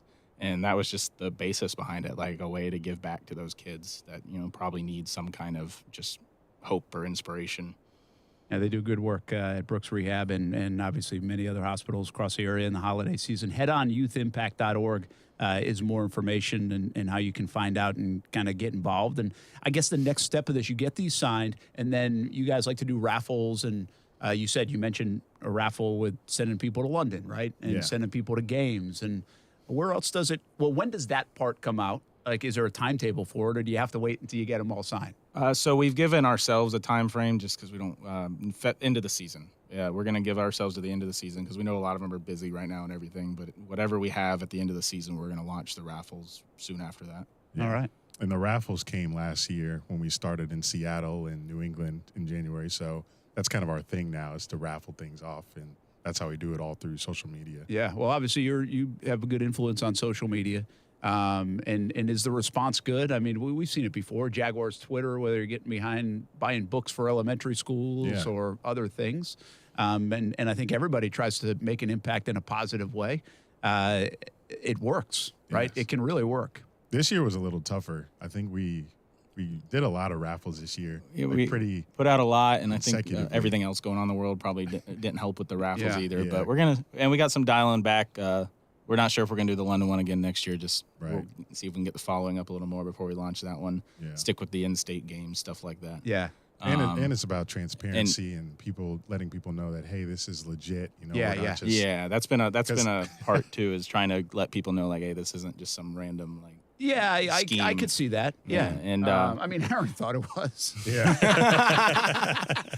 And then because it sounds too good to be true, you know. You like flight, hotel, game tickets. Yeah, like a whole thing. I And, know it does. And I mean, how much would one of the did it go for thousands of dollars, hundreds of dollars? Like Yes, I mean, remember if you can share, if you don't want to yeah, share. you're fine. The London trip, we ended up raising about $3,000. Yeah. Yeah. But So- obviously there's expenses. Yeah, that's this year too. We earlier this year we reached out to some sponsors and we found out we were a little late in the game with that. And then there was a few of them that kind of said like, "Hey, we love what you're doing," but at that time we were only able to show $6,000 in donation, so they nicely told us we were just too small at the time. Yeah. So we're hoping this year with the results we've had, we can get some more companies on board and really help offset some of that. Yeah, it's a cool deal. How much do you think, or do you even know yet, like what a raffle for these kind of things will be when you do launch it?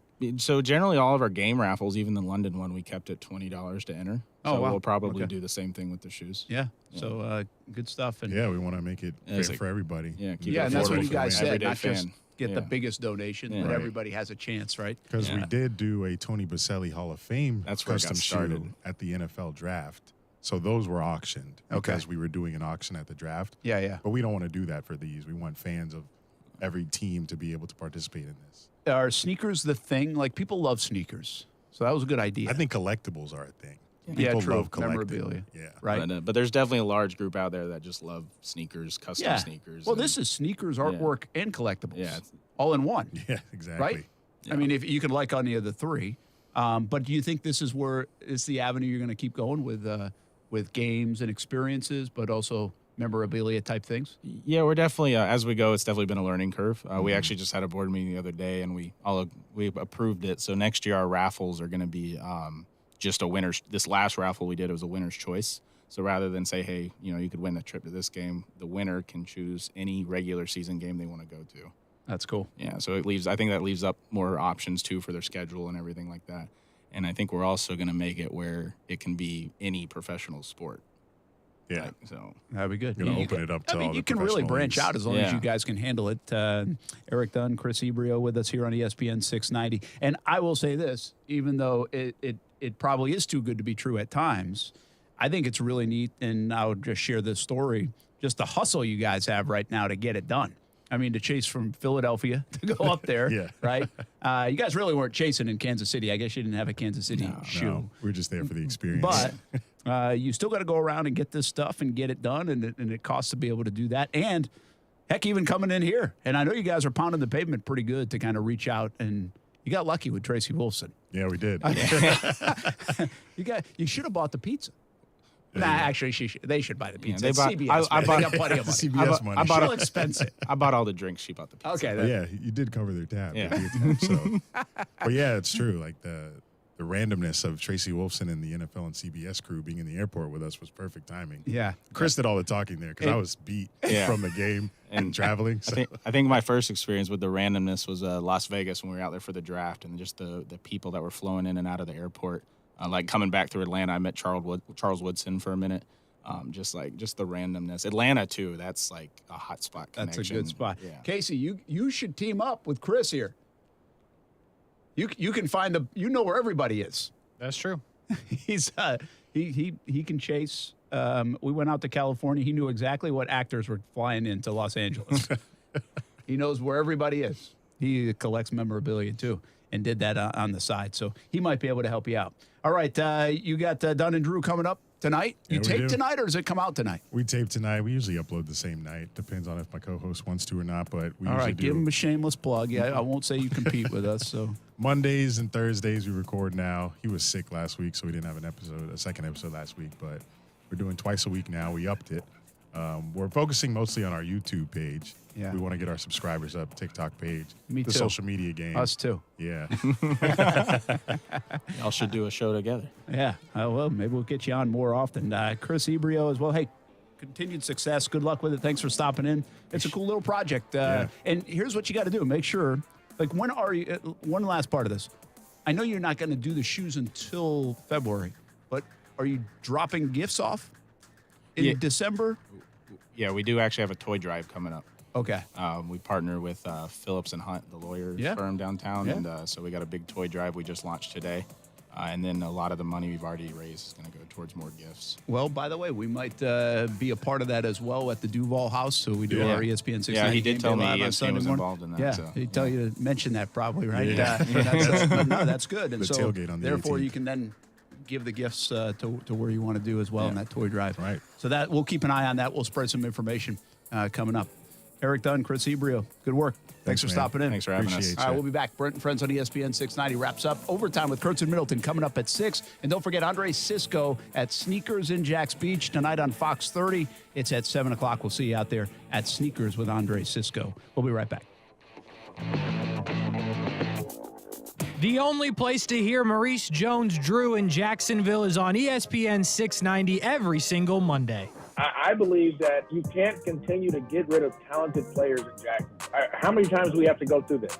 You got rid of Jalen Ramsey. You got rid of Fowler. You got rid of this guy. You got rid of that guy. You let Calais Campbell go, who's still playing. Are we going to continue to let talented players go and go ball out for other teams? And then be like, well, they weren't good here because they were a distraction or they had a horrible attitude. Like, no, he's a talented player. Talent wins in the National Football League. We're ready to deal at Best Bet St. Augustine, the only card room and sports bar in St. Augustine, Florida. With nonstop action, poker games of all limits, exciting table games, and a sports bar with the NFL ticket, Best Bet St. Augustine has you covered. Don't miss our delicious dining options, serving breakfast, lunch, and dinner, and our always popular freshly made sushi. Best Bet St. Augustine is located on 800 Marketplace Drive off exit 311, where I-95 and State Road 207 meet. Learn more at bestbetjax.com.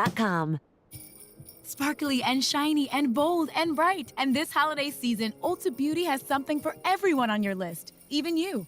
Because our kind of holiday is you having your kind of holiday with incredible must-haves like the Dyson hairdryer and a new limited edition blue, shimmery palettes from Morphe and Tarte, plus fragrances from Ariana Grande and more. So revel in that holiday bliss. Head to your local Ulta Beauty or buy online and pick up in store. Ulta Beauty. The possibilities are beautiful. At Progressive, we know there's nothing like the feeling of riding a motorcycle with your crew on the open road. That symphony of engines roaring in perfect harmony. It's a feeling that would be impossible to recreate on the radio. Until now. Hit it, Jerry.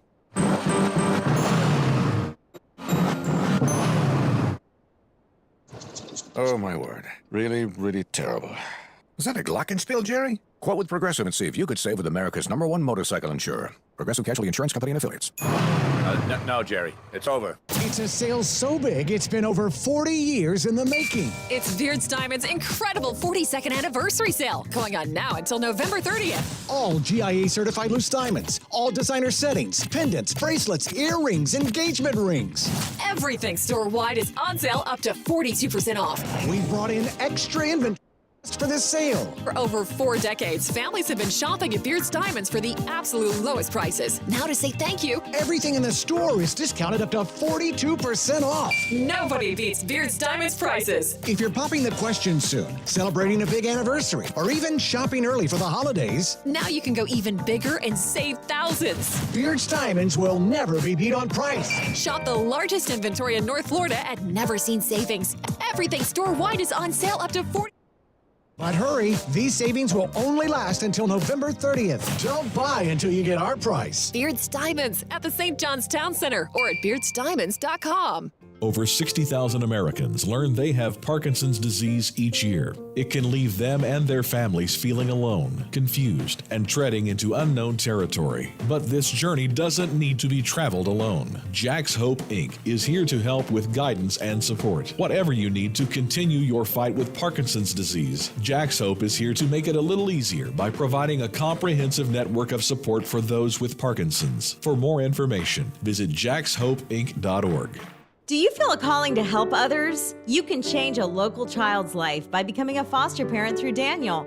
You'll receive training, 24/7 support, and compensation to cover the cost for the child's needs and your time. To qualify, you must be over 21, pass a background check, receive training, and have a caring heart. Foster parent classes are starting soon, so please call Daniel at 296-1055. That's 296-1055, or visit danielkids.org.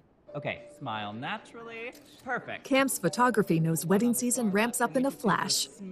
They need to say I do to a studio assistant before clients go full bridezilla. I'm so sorry. I have to get a different lens. I'll be right back. Indeed can help them hire great people fast. I need Indeed. Indeed you do. We instantly connect you with quality candidates whose resumes on Indeed match your job description. Visit Indeed.com/credit and get $75 towards your first sponsored job. Terms and conditions apply.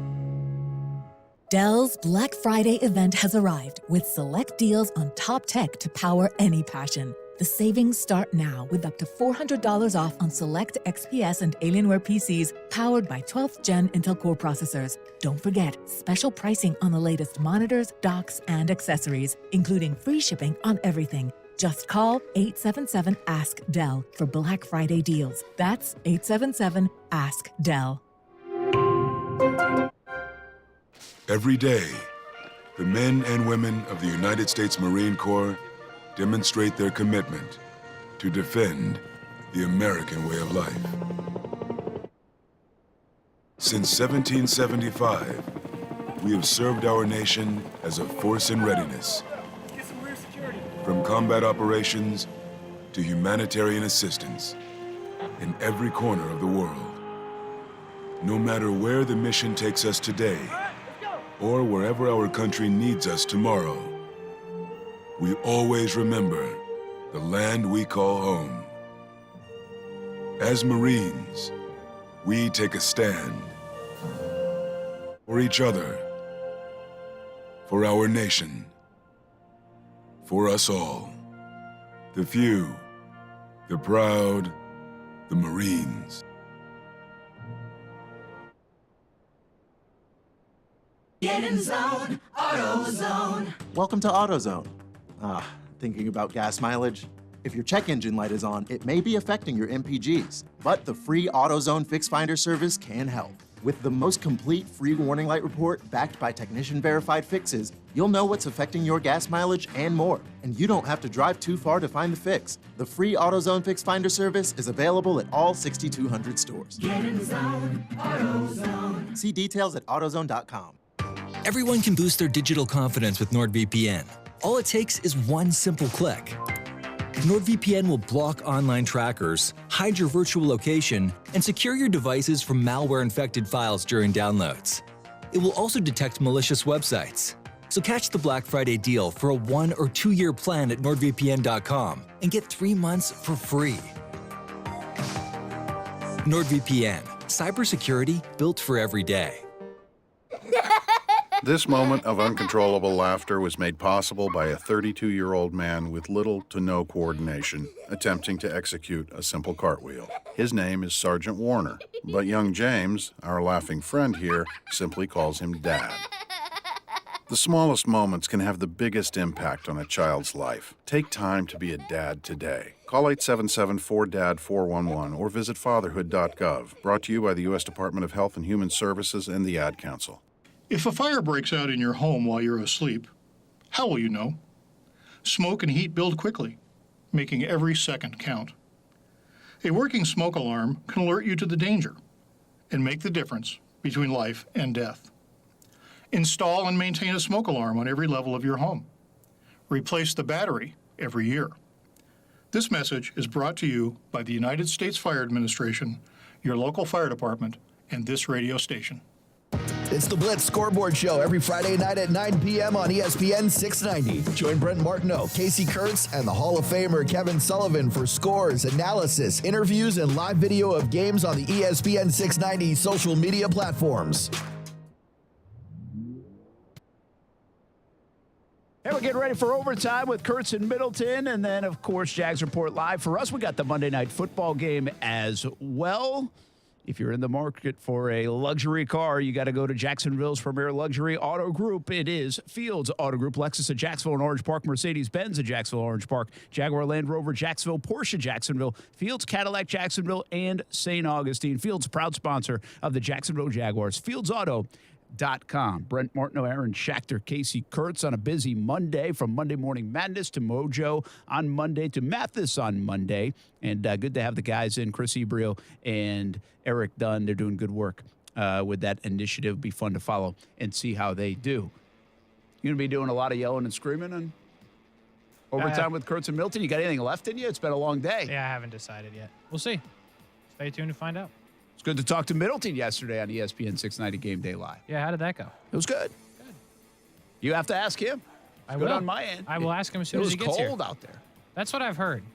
Or that's what I saw from you. But I'll tell you what, in the sun, it wasn't that bad. Now, I then went to the press box. Stuart Weber was shooting video all afternoon. I didn't have to do that. It was cold enough. I'll be in Chicago this weekend, dog. I'll let you know. Oh, ooh. Ouch. That'll be cold. And windy. That's what I've heard. Well, they call it the Windy City. Brent and Friends back tomorrow, 3 o'clock on ESPN 690. Overtime with Kurtz and Middleton up next.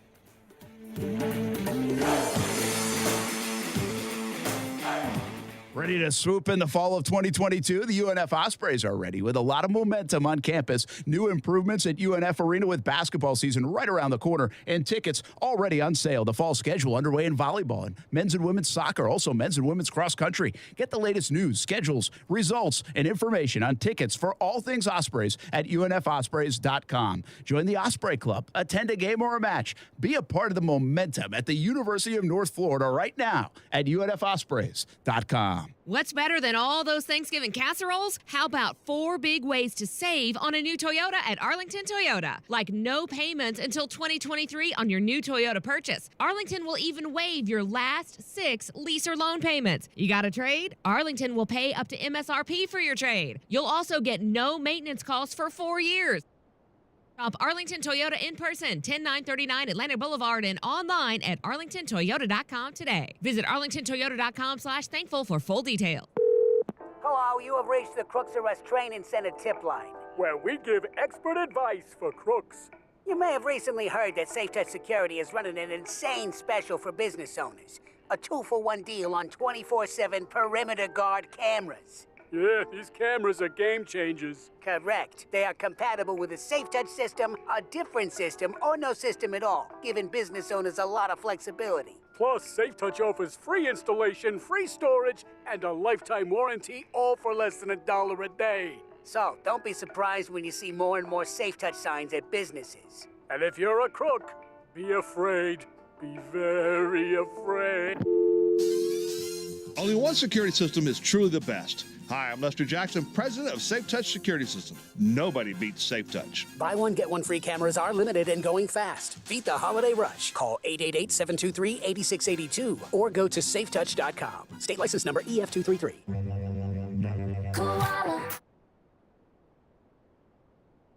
Hey, this is Bruce. And I'm Carrie. We're the owners of Koala Insulation. Fall is finally here, and hopefully so are milder temperatures. But don't wait to insulate your home. Take advantage of 20% savings off our summer rates and start saving on those utility bills now and all those hot summers to come.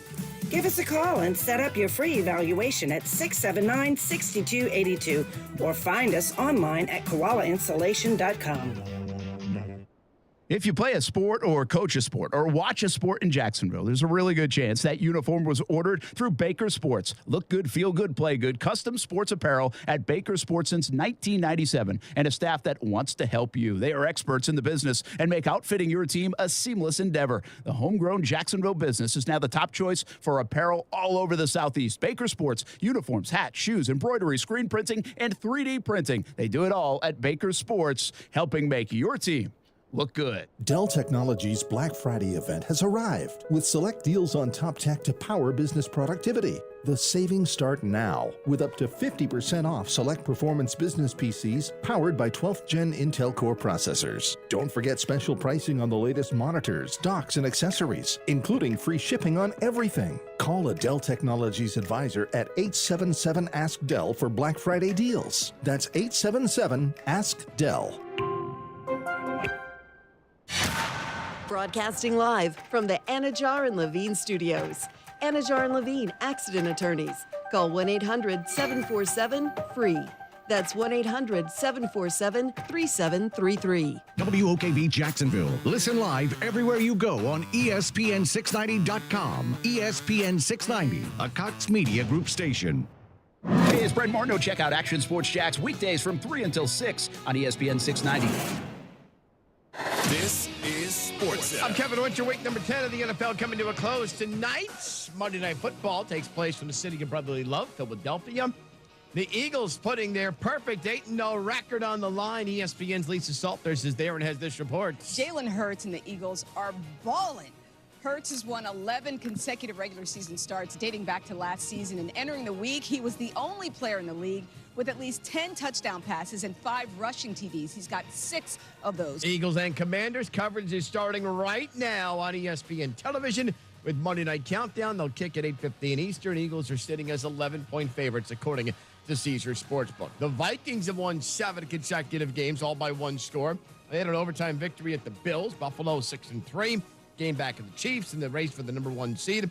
Half game back of the Miami Dolphins for the top spot of the division. The Green Bay Packers snap a 5-game losing streak. They have a victory over the Dallas Cowboys. Tonight's men's basketball game on the University of Virginia campus against UNI has been canceled in the wake of the tragic shooting last night, which took the lives of 3 current football players and injured 2 other students. ESPN Radio is presented by Progressive Insurance. Progressive offers a great price and round-the-clock protection when bundling home and auto. It's one of those rare times where you could save money and get something great. Bundle today at Progressive.com.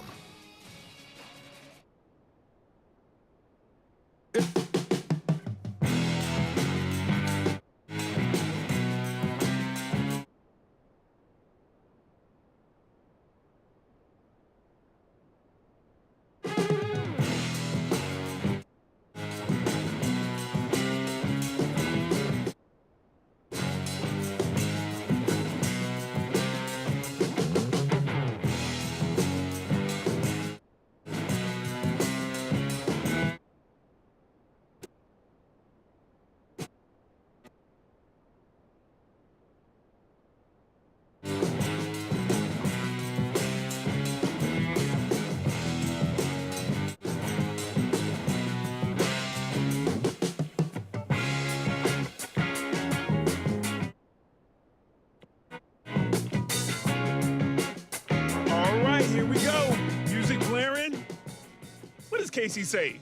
Longest intro music in the Continental 48? Something like that. Welcome to Overtime with Kurtz and Middleton. Kurtz is in the building. I know he's normally the one to start this off, but we wanted to switch it up on a Monday. We're not superstitious here, but you know, with the Jags losing so much, we figure if we switch things up, maybe they will too. So, it's clever. talking. I like that. Yeah. Well done, Brian Middleton. Maybe. I like it. Thanks for stepping in when things were not going correctly. But I appreciate you being here and on time. How about us on a Monday? Yes, sir. It doesn't feel like we're on time since the music bed ran for like 8 minutes and 43 seconds, but we're on time. So not a bad thing. Overtime with Kurtz at Middleton, ESPN 690. 'Tis not Victory Monday. It is Bye Monday. Sort of. There's Bye Monday next week, technically. No, I think it's this week. Maybe not. Anyway, the Jags are on a bye. Yeah, it's this week. Yeah. Today's Bye Monday. Yeah, today's Bye Monday. Yeah. Lost to the Chiefs by double digits. Brent asked me, there's going to be yelling and screaming on the show today. I said, I don't think so. You know, I'm pretty calm, Brian Middleton. I think you were the only one that thought the Jags were going to win here. Yeah. So, like... solid reasoning behind it, and, you know... it just didn't happen for you. Doesn't happen. Didn't happen at all. I guess we should follow some sort of consistency as we do on Mondays. What you mean? I usually kind of let you air out your thoughts to start the show, since my thoughts have been somewhat aired. Right behind the 8 ball, though, man. You've already fleshed out your ideas, figured out the holes. You've been talking about it since 8 a.m. I haven't figured much out. I can confirm that I have not figured much out. You look weary, by the way. But I saw you, man. I saw your social media posts. I saw you on scene, man. You know what I mean? Kasey Kurtz, his stand-up. Kasey Kurtz going to be on television, folks. He's not. Catch him on radio while you can, all right? He's not. If you check out his social media platforms, though, man, he has a darn good stand-up. Thanks. Darn good. Appreciate it. Yeah. I do want to confirm before you go, because I do want you to go. There was 47 total human beings at the USF SMU game. Media staff included. Even the teams. It's rough. It's rough. Including the team. Some of the players just like, nah, I we can good, fam. confirm that the city of Tampa has given up on the USF Bulls. That is, ain't that something? It's tough. USF has been good. Like, they are not now. In the past 10 years, past 15 years. They've been okay. And they've had like maybe 1 or 2 seasons where you're like, look at you. They have. Maybe you got something going. Nothing. No. They don't got a thing going. No. Did they get penalized? Did something happen? Were they cheating before you could really cheat above the table and they just got caught? Nah. Because how does a program do that right there? I mean, to answer the question, you hire the wrong coach. That's what happens. Like Jeff Scott, it didn't work. Yeah. And their first game without Jeff Scott, they got rolled by SMU. Actually, one of my good friends, Nina Lopez, is a alumni of USF. And so is Olivia Tasley. Oh, it must be going great downstairs then on the other side. Must be going great down there. She can't talk any trash. And I didn't even reach out. I didn't even reach out to talk trash about USF right now. Like I normally do have a little bit of a rivalry going back and forth, even though Georgia Southern never plays USF. But, the trash talk still ensued, and I'm going to reach out, and I may reach out right now. She's a great person. It's just one of those things that, I got to be disrespectful when you down. I got to kick you when you down. You know what I'm saying? Yeah. Couple 47 of things. people. Yeah, at most. And I want to confirm, never in the history of sports radio has anybody started off with USF football. Not even on the USF radio network. Not down there, not in Tampa, anywhere. Nope, they got the Lightning, they got the Bucks, they got the Rays. Can't do it. Never once, and we just did it. And we're still doing it. Also, we're going to come back around to, did you just say the word you just said a couple minutes ago about USF? You said, did they get? Oh, no, I don't want to do it because I know that you guys have a back and forth about it. Yes. Okay. Okay, hold on. You're going to let it sit? I said penalized, but it's penalized, right? Yes. Is that what you're saying? Penalized? Yes. Yeah. I got a text actually from Amanda. She said, did he just say that? I said he said that. There you go. I mean, I can go back and forth and defend it, but I'm just saying yes. Yeah. Penalized. Right. So USF's bad. That's what we've discovered. All right. And to draw a correlation, the Jags are not that bad, but their records are somewhat similar to the USF Bulls. Anyway, Brian Middleton, as we were going to do 5 minutes ago, but we got off on the Bulls. Your thoughts after a loss in Arrowhead? Man, it's crazy. Jags. It wasn't the frustration that I thought that I was going to feel. And I think it was because the Jags didn't lead in the game and they weren't, because they shot themselves in the foot, but they weren't in a position to have it as one score past the part where, Kansas City first scored and then they added on another score. Like, it wasn't one of those things. But the frustration level was at certain things that we definitely could control. Teams get frustrated when they don't have the same talent level, but then there's an understanding, right? You're just like, they're just better than us, and then if we both execute, they're going to beat us. Yes. But that's not what happened yesterday. Yes, Patrick Mahomes tilts the scale in Kansas City's favor against every team. I hear you, Philly fans. I don't care what you say. Even against y'all, he does. But I'm looking at that game yesterday, Kasey.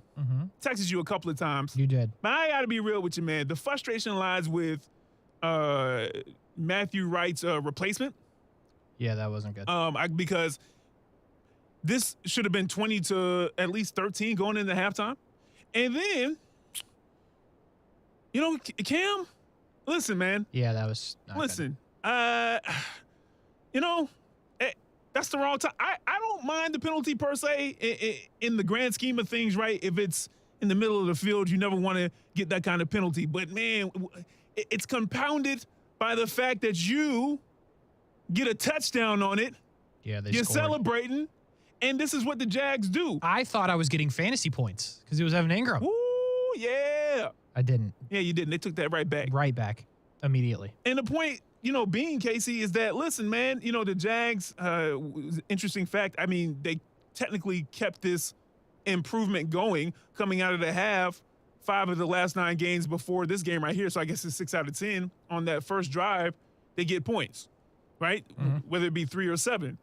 But when you have a chance to have 7, man, you just can't have those kind of, brain fog moments. You just can't, right? And especially not against the Chiefs. Because you're not on the Chiefs level. You know who can do that, Kasey Kurtz? And I'm not going to give away my power rankings, but I'll give you a handful the Minnesota of teams. Vikings. Minnesota can. That's what they've shown so far. Miami can. Who else we got? Philly can.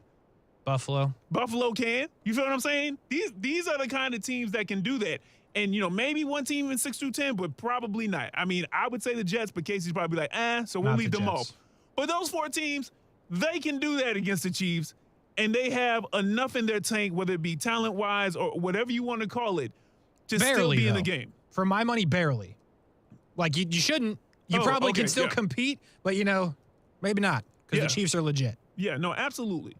But when I look at that game overall, and this isn't sunshine and rainbows, this isn't like being biased. This isn't this right here. Sunshine and rainbows. It's not. It's dude does one pregame show with Martineau.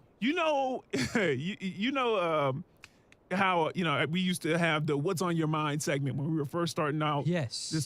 Not this time last year, but when we first started. Yeah, maybe we'll bring it back every now and then. Now we used to do it on Mondays and Tuesdays or Mondays. That kind of turned into I Said What I Said.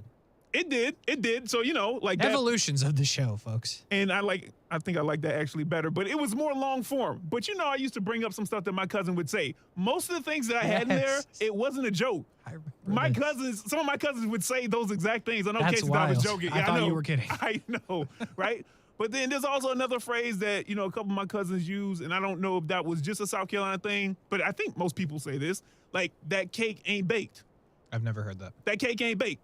And that's what it is with the Jags, Kasey.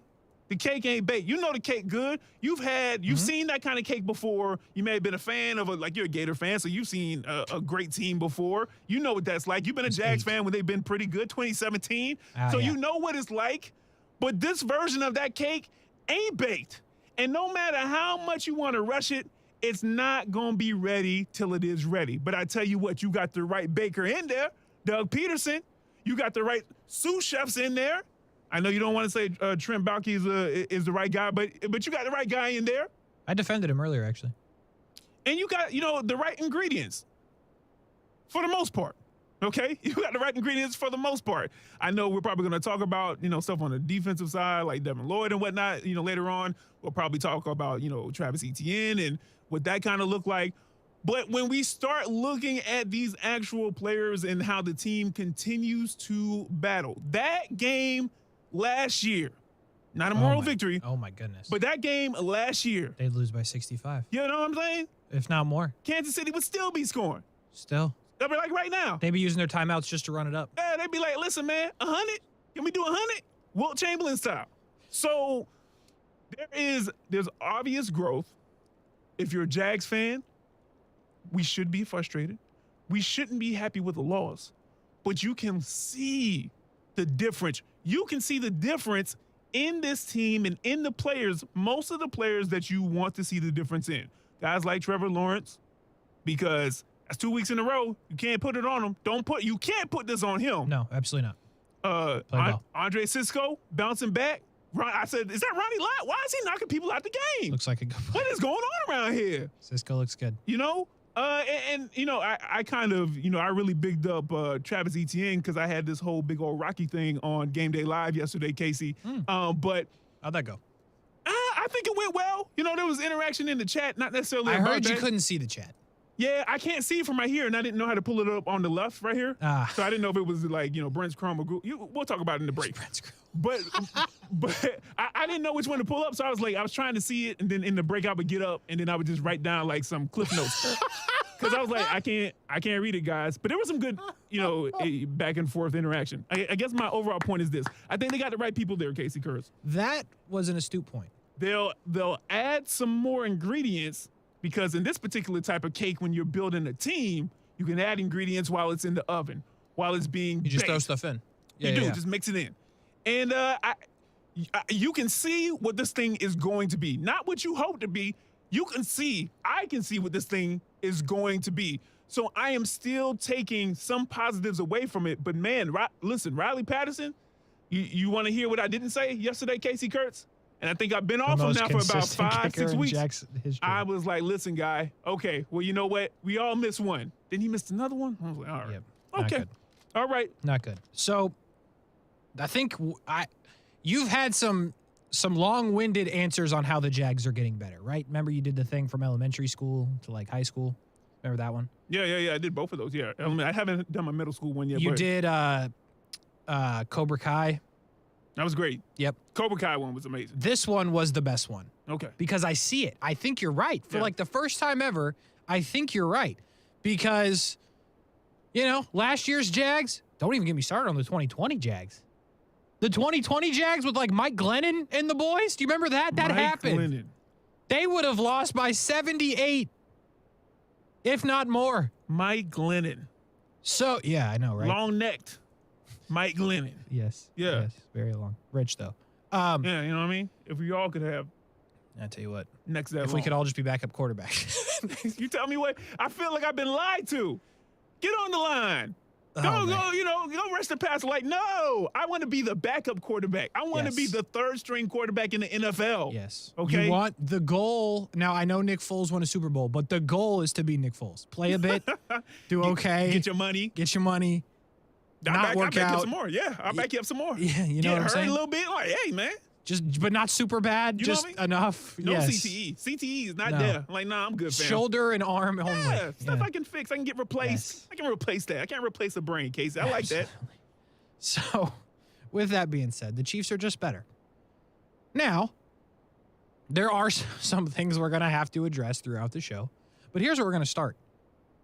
Has a team in the history of the sport forced multiple turnovers, recovered an onside kick, and lost by 10? Think about that. That we said they had to force turnovers. They did. They forced Patrick Mahomes to turn the ball over. Ain't that something? Yeah. Forced him to turn the football over. Yeah, it did. They recovered an onside kick, which never happens in this league. Granted, there's not a person alive that thought they were onside kick except Doug Peterson because he knew the play. Surprise onside. And they lost by 10.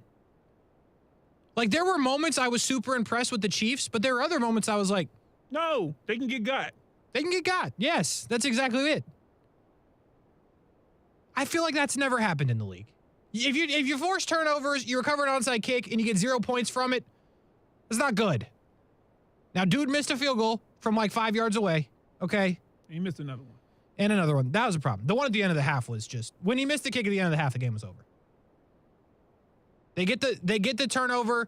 They have the field position. You're kicking a relatively easy field goal to make in terms of distance. Nope. I mean, so that's bad. Yeah. Yeah. But I agree with your point that, and I hate to be like positive guy because it doesn't work well for me. You're tired. They played with them. Like, they were getting crushed and they fought back. Trevor played well. And they're truly, again, I hate to be this guy, but Kirk catches the ball on the first drive. They get points off the turnovers. And I'm not saying they win, but they cover the spread comfortably. And the last 2020 Jags, 2021 Jags, 2019 Jags don't cover the spread against the Kansas City Chiefs. It just doesn't happen. This team didn't cover either, but they were only off by a half point. And you get some points in the turnovers, and you're covering the spread. I know we're not playing to cover the spread here, but it's progress. It's kind of a way to look at progress. Because that was a 9.5 spread. Frustrating. Frustrating is the word. I see you. I see you right there, Kasey. Now, one more thing I want to bring up. Mm-hmm. The second half of the game. Yes. I hate to say, can you start the game like that, because they have before, but then the drive. But then their second half of the game, when they start off well, unless it's the Chargers or the Colts in week 2 and 3, then the game still becomes a game in the second half. Yes. I guess my point is, man, you see the adjustments made. I brought something up when me and Brent were talking yesterday because I was looking at, the teams that allow the least amount of points in the second half. Jags, top 10, right? And I know there's some people out here who would say, well, the reason why, they only scored 27 points Kansas City did is because that's what they needed to do. Patrick Mahomes could take them down the field and do it, if they needed to and the game was closer. And at first I would agree with something like that, but I'm like, no. Like, to your point, they played with them. Second half was different. Second half was different. If they could have scored more points, Andy Reid and Patrick Mahomes would have scored more points. But you know what didn't happen? A bunch more points, a touchdown. That's what happened. This team has the ability to play with the best. They are not on the level, though, where they play from kickoff to the final buzzer in the fourth quarter. They just don't do it, and I don't think it's necessarily of course it's not they don't want to, Kasey. They don't have that ability. Either it is some of it might be talent, some of it might be what did they say on the games though? Awareness. Yep. Talking about your intelligence. It took me when I finally realized awareness was intelligence on the game. I was like, oh, they calling these people dumb right here. Yes. Factual. Or it could be coaching. It could be a mixture of all of those things right there. But we do know, again, to your point, that this team can play with what I think is the best team, at least in the AFC. Probably the league right now, and that's why I think that you can take a lot of solace in a 10-point loss. Also, and they won the second half, to your point. First time that they lost by more than a score, right? Yes, first time. I mean, I guess you got to kind of pick. Here's the thing: the W's we can get them here. So it can be. It's okay to be frustrated because I am, and I'm not moral victory guy. I think you know that by now. If you listen. Especially on Mondays. I'm not moral victory guy. They're obviously better than the last couple years by a lot. That doesn't count for anything. Absolutely nothing. They've still won 3 games. And they're going into a bye, and they're going to come out and play the Ravens, who are pretty good. But they are significantly more talented than they have been, but they are nowhere near as talented as the Kansas City Chiefs. So there's still a ways to go to be that team. But they're at least competitive. I know it didn't feel like it when it was 20-0 because it wasn't, but they made it competitive, to your point, in the second half. And I would argue with people as well that Kansas City could have scored more if they wanted to.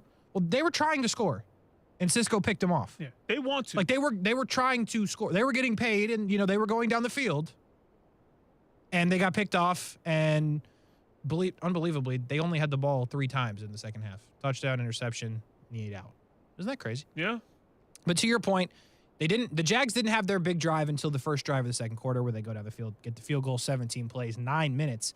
I mean, the first half, they couldn't run the ball, which was something we'll get into in a second. But yeah, they need to do more of that. They're not a quick strike offense. They want to be, they're not yet. They don't have go down the field guy and get it. They've got 3 guys that can comfortably get you 15 to 24 yards. That's what they got in their wide receivers. We'll take. Hey, which is better than where they've been. But the Chiefs, they have Valdez-Scantling, who gets 40 a catch. He catches 2 balls a game, but he has 60 to 80 yards. They got Kadarius Toney adjusting his gloves before he catches the ball. Yes. In play, running the route, fixing his gloves. Come on, fam. Yes, they have those guys. Me like that. So when you see their drives that are 3 plays, 59 yards, and a touchdown, that's what they do. This is not what this team does, the Jags. The Jags need the 17 plays for 17 is a lot of plays, but they need the 8-9 minute drive because that's what they are right now. They're not quick strike. They're not, I'm going to throw it up, you go get it. That's not how this works right now. Now, it might when Calvin Ridley gets here. It's not yet. Yeah. And to your point, they needed more of those drives they couldn't establish because they could not run the football at all. And on the flip side, Kansas City could run the football, which threw me off. Just threw me all the way off. Is a problem. It is a problem. Let's talk about the problems, Brian Middleton, when we come back. Yeah. We need to take a break. Overtime with Kurtz and Middleton, because there are some problems to address. Do they rush the passer? Are they trying? Or are they just playing the greatest offensive lines in 3 straight weeks? I don't think that's it. So we'll have to look into that. They couldn't run the ball. We'll have to look into that. The corners are sus. The safeties are really good. We don't have to look into that. They got 2 really good safeties. But we got some things to look into when we come back. Overtime with Kurtz and Middleton. Brian Middleton, Kasey Kurtz. Stick with us. We'll be right back.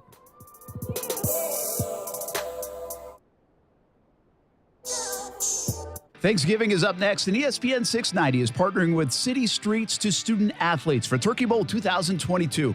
It'll be November 19th at Atlantic Coast High School. It's a flag football tournament and a turkey giveaway. Register a team in the tournament at ESPN690.com. You can also help us give turkeys to families in need. Follow the link on ESPN690.com to make a $20 donation and help Jacksonville families this holiday season. Turkey giveaway and Turkey Bowl. All the details at ESPN690.com. Now, the first alert forecast on ESPN 690. Partly to mostly cloudy tonight. Temperatures dropping into the upper 50s to around 60 degrees. And then it'll be a very mild Tuesday as skies will become partly sunny tomorrow. There's the chance for a late day shower as temperatures reach the upper 70s. From the CBS 47 and Fox 30 Action News Jax First Alert Weather Center, I'm Chief Meteorologist Mike Burrish. The Weather Center is brought to you by Beard's Diamonds. Right now, get 42% off everything in the store. Don't buy until you get our price. This Thanksgiving at Total Wine & More, find bourbons and Cabernets that you adore. Our helpful guides are so friendly and nice, the bottle's so perfect and perfectly priced. So gather with friends as you sit down to eat, grateful for all who made Thanksgiving complete. Find what you love what you find. Always lowest prices at Total Wine & More. Delivery available. Drink responsibly, B21. Science proves quality sleep is vital to your mental, emotional, and physical health. The Sleep Number 360 smart bed senses your movements and automatically adjusts to help keep you both effortlessly comfortable. And it's temperature balancing, so you stay cool. So you're at your best for yourself and those you care about most. Life-changing sleep, only from Sleep Number. Don't miss our weekend special. Save 40% on the Sleep Number 360 Special Edition smart bed plus free home delivery when you add a base. Ends Monday. To learn more, go to sleepnumber.com. Finding great candidates to hire can be like, well, trying to find a needle in a haystack. Sure, you can post your job to some job board, but then all you can do is hope the right person comes along, which is why you should try ZipRecruiter for free at ZipRecruiter.com/free. ZipRecruiter doesn't depend on candidates finding you. Its powerful technology identifies people with the right experience and actively invites them to apply to your job. You get qualified candidates fast. So while other companies might deliver a lot of hay, ZipRecruiter finds you what you're looking for. The needle in the haystack.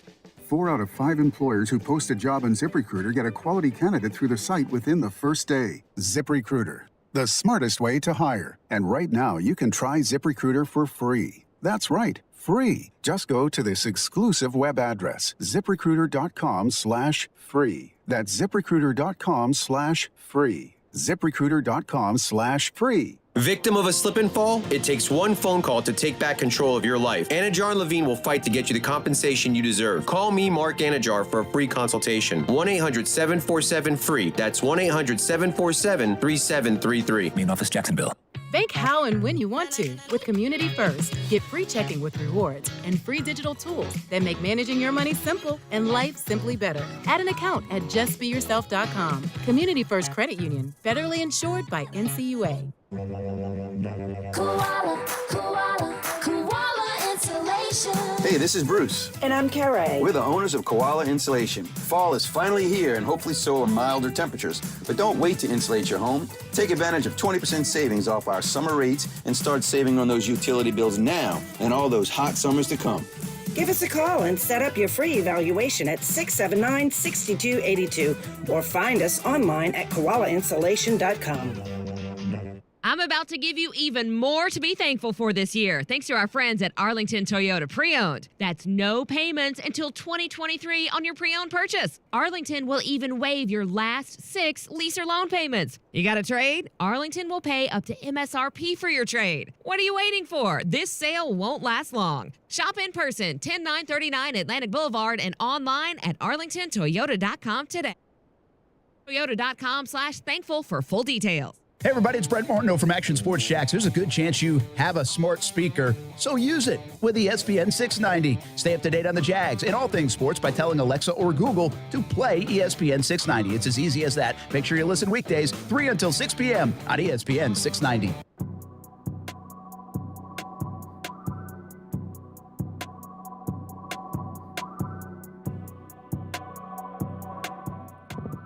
Overtime with Kurtz and Middleton, ESPN 690 on a Monday. The Jags fall to the Chiefs. The Jags now go into a bye week. And the Ravens and Calais Campbell and Lamar Jackson on the other side. We'll talk about that next week. And today we will continue to talk about the Jags and the situation that played out with the Chiefs. Do want to remind you, though, the Eagles and Washington Commanders is coming up on ESPN 690. Coverage will start in exactly 1 hour and 25 seconds. So that's when you can hear the game. You can hear it throughout the evening, and then we'll be back tomorrow. It's just as simple as that, but I do want to tell you the game is coming up. The Eagles try to stay perfect. Eagles low-key have an easy schedule, like the rest of the way. I'm not calling them like the Patriots that one year, but, you know. Who also didn't win the Super Bowl. Hey, listen. They need to hurry up and lose. I'm just going to tell you right now. They're not losing tonight. I don't know. I don't think they're losing tonight. Heineke, though, he'd be cooking. Anyway. I already did my power rankings for tomorrow, by the way. Look at you. They're done. Excited. As long as the Eagles win, then everything's fine. Now, if the Eagles totally blow this team out, might have to move some things around. Why? You know we got to save it for tomorrow, but what has Philly shown you? Like if they win, I'm saying if they win like 40-6. That still wouldn't be enough. Not for what I saw yesterday from two teams from two specific teams. They're not going to overjump Kansas City. I'm going to give a little preview right now. Philly's not going to overjump Kansas City on my rankings anytime soon. They've always been in front of Kansas City on mine. Yeah, I know that. But then two other teams? Oh. I have only not had the Eagles at one time. This whole season. That's respectful. Rankings. Yeah, that's respectful of you, man. As it currently stands, they have fallen out of the top spot. Yeah. To a team that either plays where it's hot or where it's cold. I cannot confirm nor deny. Yeah, we're teasing too much. We're about to do it right now. Okay. Yeah, Kasey, I'm with you, man. I can't wait till power rankings either. I haven't done mine yet, but I can tell you I'm firm in my belief that there's nothing Philly can do right now to get my top spot. But maybe they throw up 90. They throw up 90, Kasey Kurtz. You know right now when I walk in, I'm like, forget all the intros. Let's get straight to power rankings. Philly's number one. Yes. But outside of 90 points, Kasey, I can't do it. Power rankings Tuesday is tomorrow. Exciting. And just a reminder that the game is on tonight, right after us in just about an hour. Can't wait. Thank you, Bart Scott. All right. We have some issues to address for the Jacksonville Jaguars. We start with the pass rush.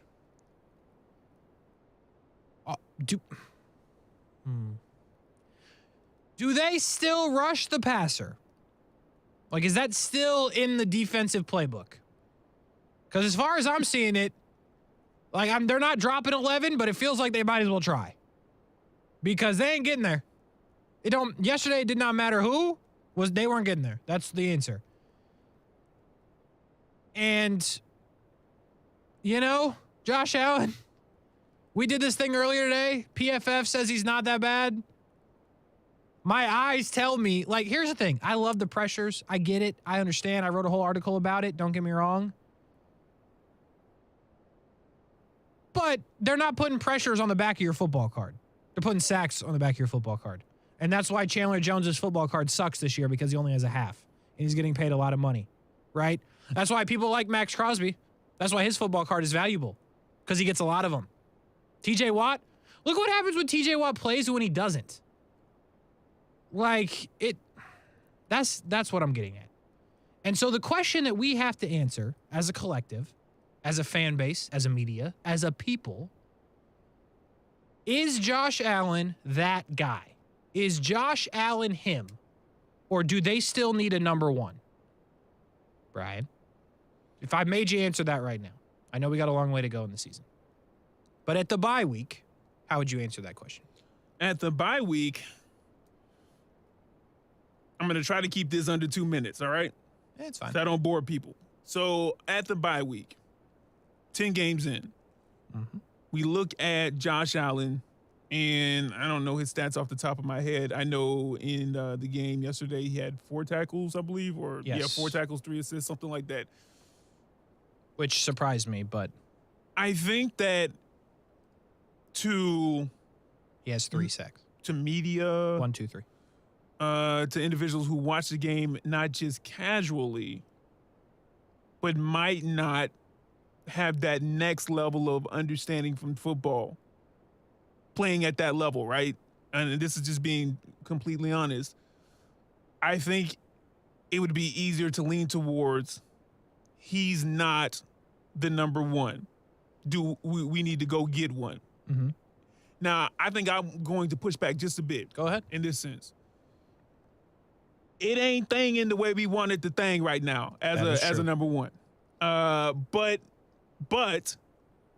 we think that we have a number one in Trayvon Walker. I mean, literally, that's what his pick number is. So whether he want to be the number one or not, that's what people are going to be looking for him to be moving forward, not just this season, but especially year 2, 3, 4, the rest of his career, especially as long as he's here with the Jags.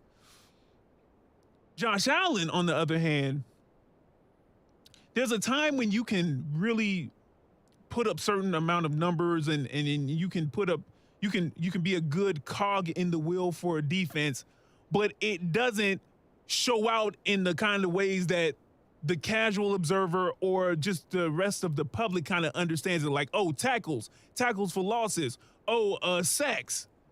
Now, when we start talking about defenders, that's what we got to be able to like notate. Those are the kind of things that we have to be able to look at to be like, oh, this guy is great.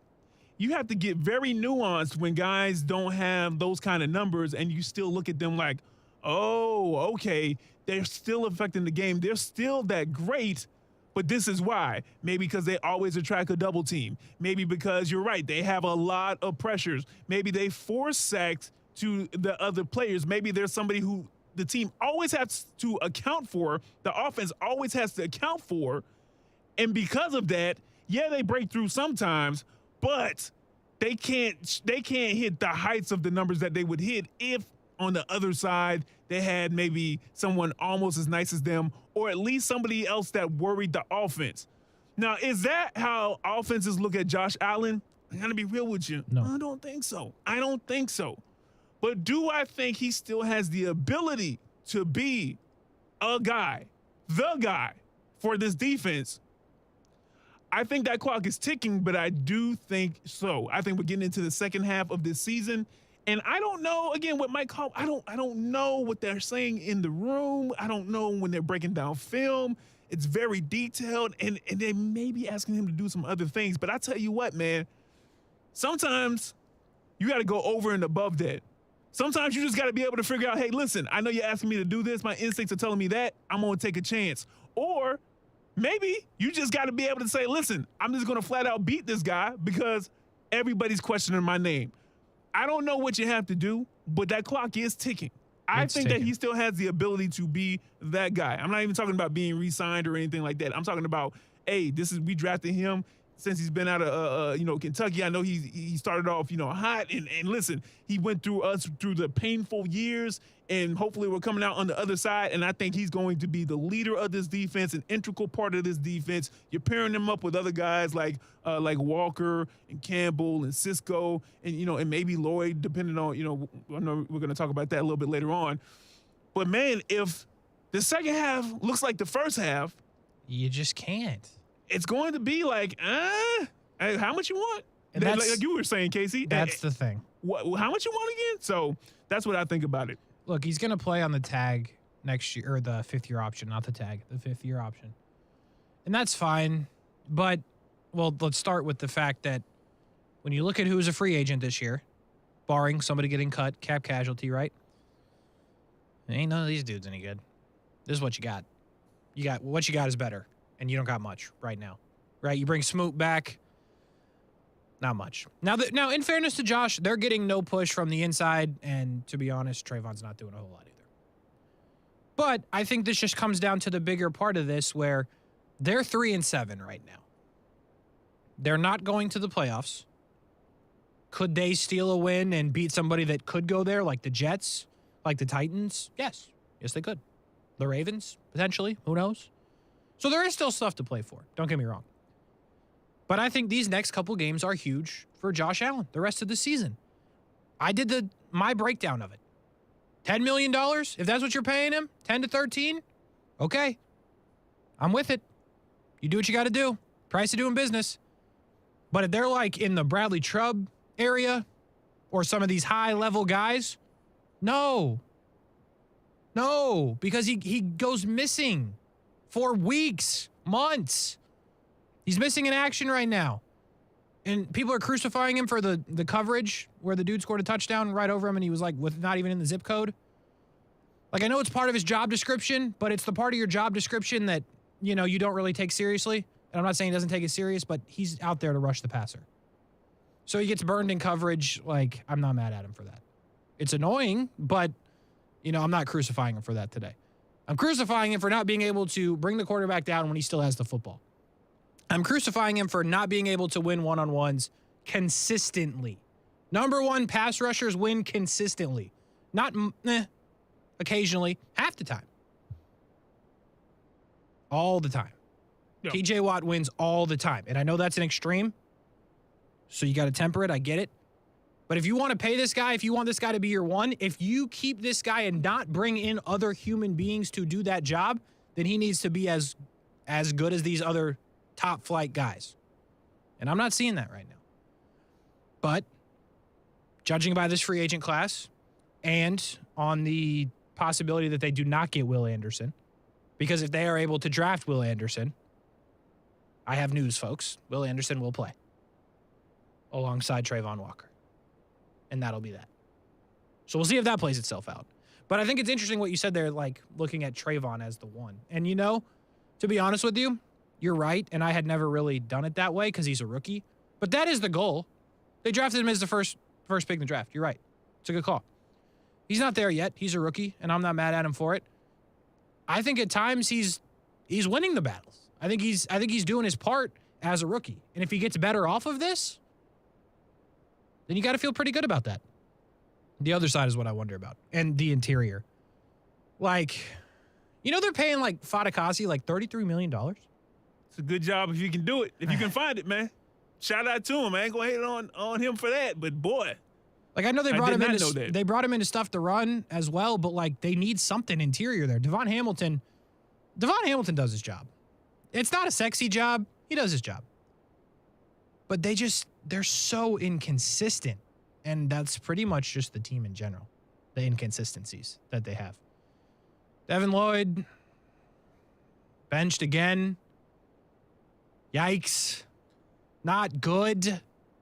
Muma's in. I said earlier, good thing they drafted Muma. Maybe they would have been better off signing a veteran guy, but the only thing that could be worse than what's happening is if they had to bench Devin Lloyd and there was nobody else. Yeah.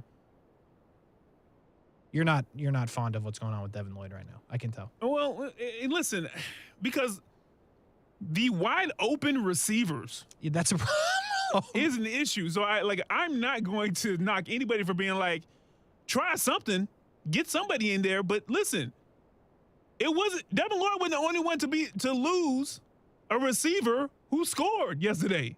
That's hilarious. Now his has been happening now ever since. What was the first week where people started doing crossing routes and you were even like, hey man, figure that out because the next team's gonna look at that. It was whoever they played before the Giants because the Giants did the same thing. Not Houston. It wasn't Houston. Was it Houston? No, it wasn't Houston. That. Who was that? I can't remember. So I understand what Devin Lloyd is like. All right. Oh, Indy. That's what it was. And I get it. You know, you're like, okay, they're going to try to exploit that. And also understand that I'm sure that many coaches, I'm sure the breakdown was like, hey, this is what you do in this situation. They may try to switch this out right here, but this is who you got. And it doesn't seem to be clicking enough. And when it don't click, it really don't click. It clock. It's over. You know what I'm saying? It's a score or it's a huge back-breaking play. And so I get it, man. And listen, if Muma can make that thing happen, like I said with Josh Allen not thinking that thing, if he can think that thing, Muma can, then, you know, put him out there. We trying to win games, even though, as you stated so eloquently, probably not making the playoffs. Pretty sure not making the playoffs. And that's okay, all right? Yeah. But they broke YB. He was saying 11-6 all the way until it wasn't possible. I ain't seen YB in days. I don't know what happened. Nah, he was in the chat. Not today. He's broken. I think he was in the Monday Morning Madness chat. I think, right? Appreciate you. I don't know. Anyway, my point is this, Kasey. Overall, it seems like, I mean, what's the deal with the pass coverage? It feels like there's another hole in the dam. It feels very Swiss cheesy. Yeah, but and it's just like, okay, we're trying to shore this up, and we're trying to shore that up. And earlier in the season, you would shore one thing up, whether it be, okay, we got the offense situated this time, and now the defense is dropping us. And then, the defense finally is letting us down, but the offense, they were holding us up. And now it's even on like the one side of the ball. Like now it's like, okay, we had to try to figure out the secondary, but now it looks like, a couple of weeks ago we were just like, secondary, besides Tyson Campbell, but now with 3/4 Cisco, of their secondary is really good. Yeah, 3/5. Well, there's 3.5. And I'm with you, but now it's just like, well, but golly, the pass coverage. If we putting a linebacker on somebody, what are we doing here? What's going on? So they got to get that straightened out. But if that means that somebody has to get benched a bit earlier on, I don't think that this is something that affects Devin Lloyd's confidence. I think that getting benched 2 weeks in a row. Well, I think it's something that you just don't like. I think it forces him to play with even more of a chip on the shoulder. Not that he wasn't playing with one beforehand. I hear you. And if nothing else happens, I'm not going to get beat on a crossing route if I can help it. Again, like I'm going to know. Well, then help it. I'm with you, Kasey. I'm telling you, that's my thought process. I know. I'm with you. But you don't know. Hopefully they know the psychology of the players better than I do. And Doug Peterson's like, listen, man, I'm trying to win, right? Yes. I'm trying to build something. I'm trying to win. Now, either you can get on or you can get off.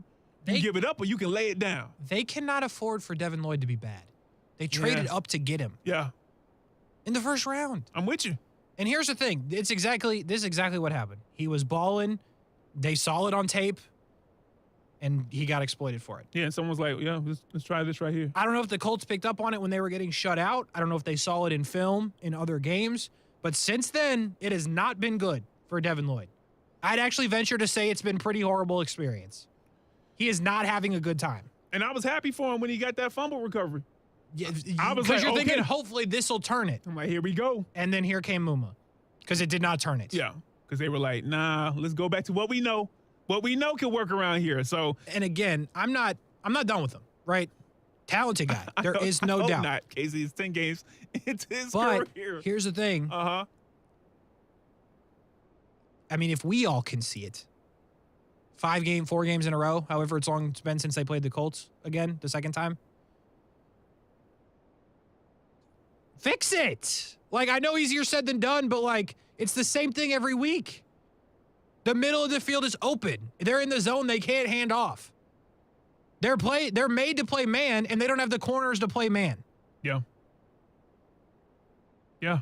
Look, I get that. To the choir. Yes, they don't have the corners to play man, so they have to play zone. Okay, sure, in theory. But this is like the NFL. You're telling me that they can't make that transition? Like nobody on the roster? They don't have a linebacker that can, 2 linebackers that can play zone, is what you're trying to convince me of. Because, like, I think Oluwakin's kind of good, or pretty good. Tackles a lot of people. He's not, like, all pro out here. You know what I mean? He's serviceable at this moment. Like, I'm not going to sit here and tell you he's playing great. I think he's a good athlete. I think he's a good player. Yeah. He's not playing great. Muma is okay, but, like, he's a 3rd-round pick who's only in there because your 1st-round pick got benched. And here is the deal. Know? When you're talking about fix it, and I'm with you, fix it.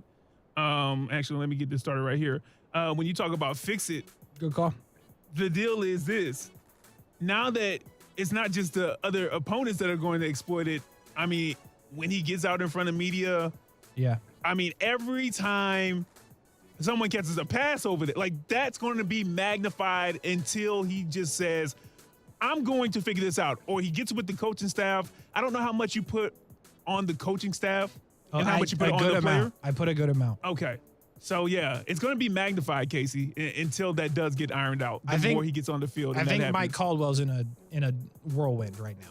Gotcha. Now, granted, it's hard to defend the Chiefs in general, but it's starting to be the same things. Now, do they just not have enough good players? Potentially. They need a cornerback. There is no doubt. But you cannot convince me at this moment that Devin Lloyd and Oluwakin are bad players. So figure it out. Yeah. Figure it out. Darius Williams is a good player. He's part of the problem right now. The safeties are good. Tyson's good. They have a total problem on the other corner that you're not fixing this year, by the way. So this is going to be reoccurring throughout the year. But you better fix it in the offseason because you got a corner problem. And right now you got a linebacker problem. And you got a pass rush problem.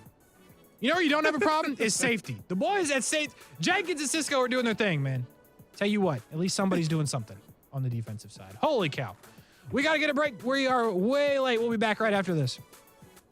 If you play a sport or coach a sport or watch a sport in Jacksonville, there's a really good chance that uniform was ordered through Baker Sports. Look good, feel good, play good. Custom sports apparel at Baker Sports since 1997 and a staff that wants to help you. They are experts in the business and make outfitting your team a seamless endeavor. The homegrown Jacksonville business is now the top choice for apparel all over the Southeast. Baker Sports, uniforms, hats, shoes, embroidery, screen printing, and 3D printing. They do it all at Baker Sports, helping make your team look good. Men, if you're struggling with erectile dysfunction or PE and frustrated taking pills that don't work, Prime Men's Medical Center offers breakthrough medical treatments that effectively treat your problem. 98% of patients experience immediate results during their first office visit. And for a limited time, your initial consultation and first treatment are completely free. Listen to a specialist in men's health. I'm Dr. Rubinsky. The physicians at Prime Men's Medical Center offer the most advanced treatments that eliminate ED and PE.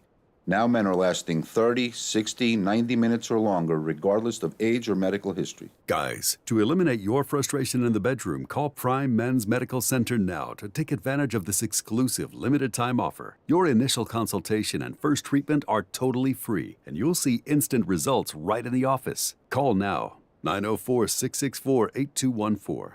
904-664-8214. That's 904-664-8214.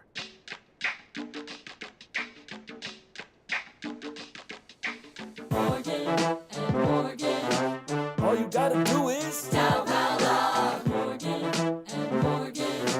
All you gotta do is tell Paolo. An army of attorneys ready to serve. America's largest injury law firm. Fighting for full and fair compensation. Dial now for a free case evaluation. Fight for your right, no fee unless we win. Best believe that we'll battle to the end. Dial pound law, that's all. Or log on to fourth. Come on, all you gotta do is tell Paolo. Come on, all you gotta do is tell Paolo. Visit forthepeople.com for an office near you. Come on, all you gotta do is tell Paolo. As a business owner, wouldn't it be nice if you could eliminate all the waste on advertising to people who just aren't ready to buy from you? What if you could spend your marketing dollars talking solely to people who are ready to buy a product you sell? Cox Media Group has a very large database to help you reach those exact people. Cox Media Group offers a program called Omni-Channel that starts with an email to your ideal customer who's ready to buy now, and then once they open the email, they will start seeing your message on Facebook and through display ads and video ads. Let us answer any questions you have by heading to cmg.com to find out more. That's cmg.com. It's Pro Time, which means at Lowe's, you're invited to enjoy a Lowe's Pro Happy Hour. Kick back with free Pepsi Cola drinks and Frito-Lay snacks. Plus, earn 3 times bonus points per dollar on purchases of select Pepsi products. Come into Lowe's and get the full MVP treatment at Pro Happy Hour on November 17th from 2 to 5 p.m. While supplies last. Bonus points offer valid 10/27 through 12/8. Calculated before taxes and fees after applicable discounts, if any. See Lowes.com/L/Pro Loyalty terms. Selling your home during the holidays can be easy with a guaranteed offer from Mark Spain Real Estate. Hi, this is Mark Spain, and our offers are the strongest in the industry, so you can sell your home stress-free and make the most money. Go to markspain.com to get a guaranteed offer on your home and skip the hassle of constant cleaning and costly repairs. When you get a guaranteed offer from Mark Spain Real Estate, there are no showings, no open houses, and no stress. Our guaranteed offer keeps you in control. One of our clients, Cindy, said, Mark Spain Real Estate sold my home with their guaranteed offer, and it was simple, and the process made me feel so comfortable. I've been in business for nearly 30 years and have served over 44,000 satisfied clients, and I know what matters most, a quick sale and maximum profit. Find out what your guaranteed offer would be. There's no obligation. Call 855-299-SOLD or go to markspain.com to get a guaranteed offer on your home today. That's markspain.com and start packing. Certain restrictions apply. I'm about to give you even more to be thankful for this year, thanks to our friends at Arlington Toyota Pre-Owned. That's no payments until 2023 on your pre-owned purchase. Arlington will even waive your last 6 lease or loan payments. You got a trade? Arlington will pay up to MSRP for your trade. What are you waiting for? This sale won't last long. Shop in person, 10939 Atlantic Boulevard, and online at arlingtontoyota.com today. Visit arlingtontoyota.com/thankful for full details.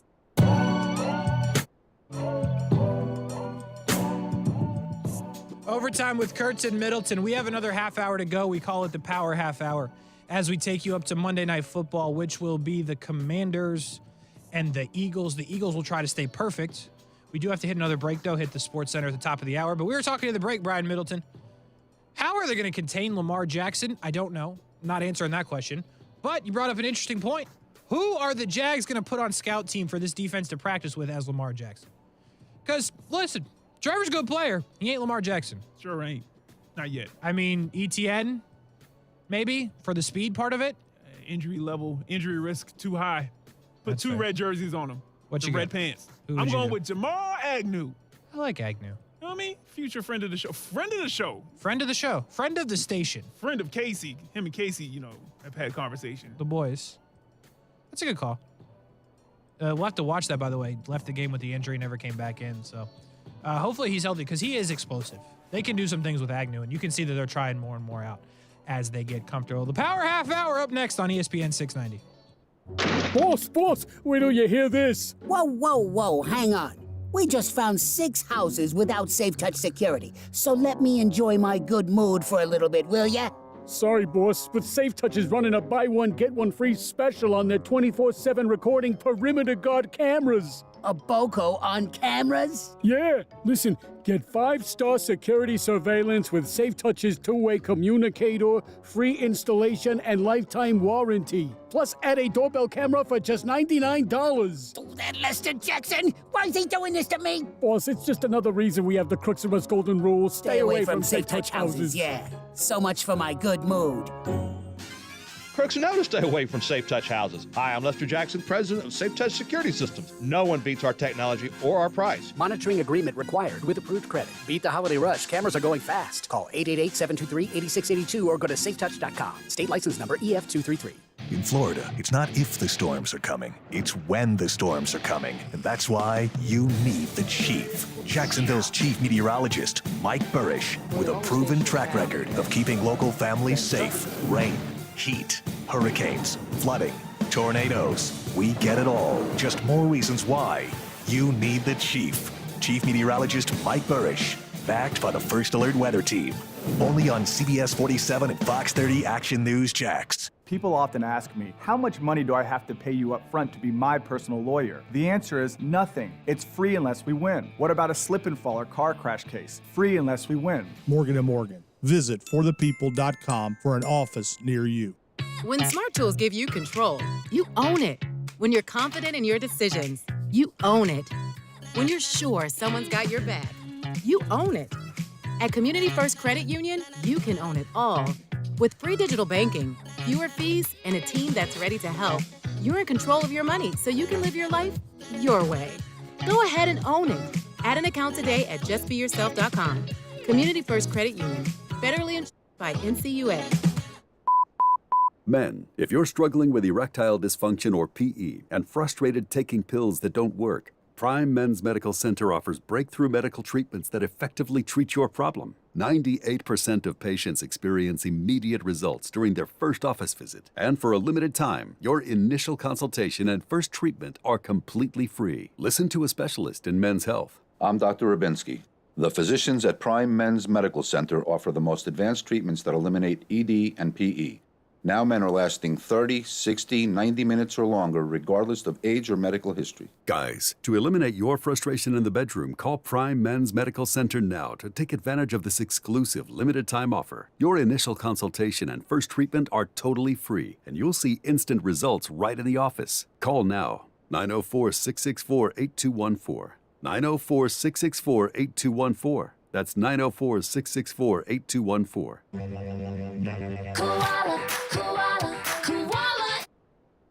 Hey, this is Bruce. And I'm Carrie. We're the owners of Koala Insulation. Fall is finally here, and hopefully so are milder temperatures. But don't wait to insulate your home. Take advantage of 20% savings off our summer rates and start saving on those utility bills now and all those hot summers to come. Give us a call and set up your free evaluation at 679-6282 or find us online at koalainsulation.com.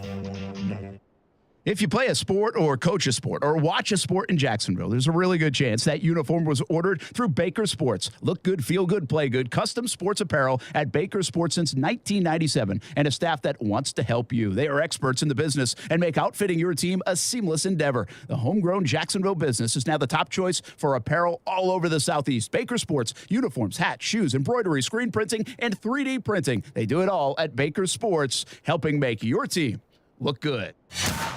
Broadcasting live from the Anajar and Levine studios. Anajar and Levine Accident Attorneys. Call 1-800-747-FREE. That's 1-800-747-3733. WOKV Jacksonville. Listen live everywhere you go on ESPN690.com. ESPN690, a Cox Media Group station. What's up? It's Kasey. Check out the podcast Action Sports Jacks on ESPN690, wherever you get your podcasts. This is SportsCenter. Mark Robbins, NFL Monday Night Football from Philadelphia. The Eagles against a rival in the NFC East, Washington. Oh, the Commanders need a win to really keep their playoff hopes relevant. Meanwhile, the Eagles going for a 9th consecutive win, and of course are unbeaten. Jalen Hurts has been leading this squad all season long at quarterback, and ESPN Eagles reporter Tim McManus says Hurts leads by keeping an even keel. He really doesn't show emotion, and he doesn't rise or go down to the ebbs, to your point. And I think that has been critical for this team, as now all this hype is starting to surround them. But every time he talks to Hurts, it's the same thing, man. And he's just like, we didn't play well enough. It wasn't up to our standard. And I think that kind of seeps in along with the messaging from head coach Nick Sirianni to keep on task. That's something they've done very well to this point.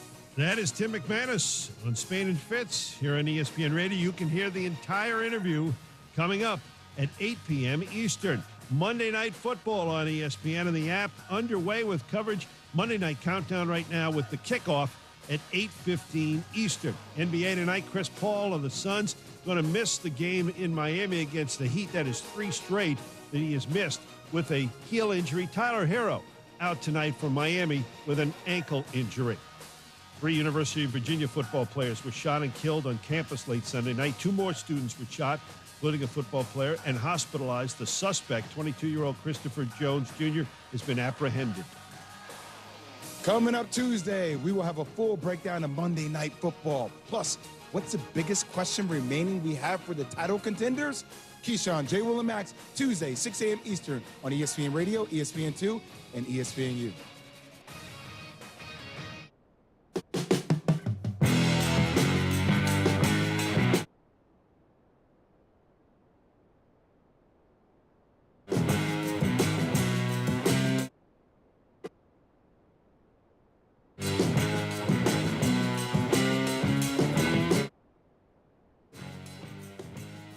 Did you know 1 week from today, at this time next Monday, the U.S. men could potentially have a win in the World Cup?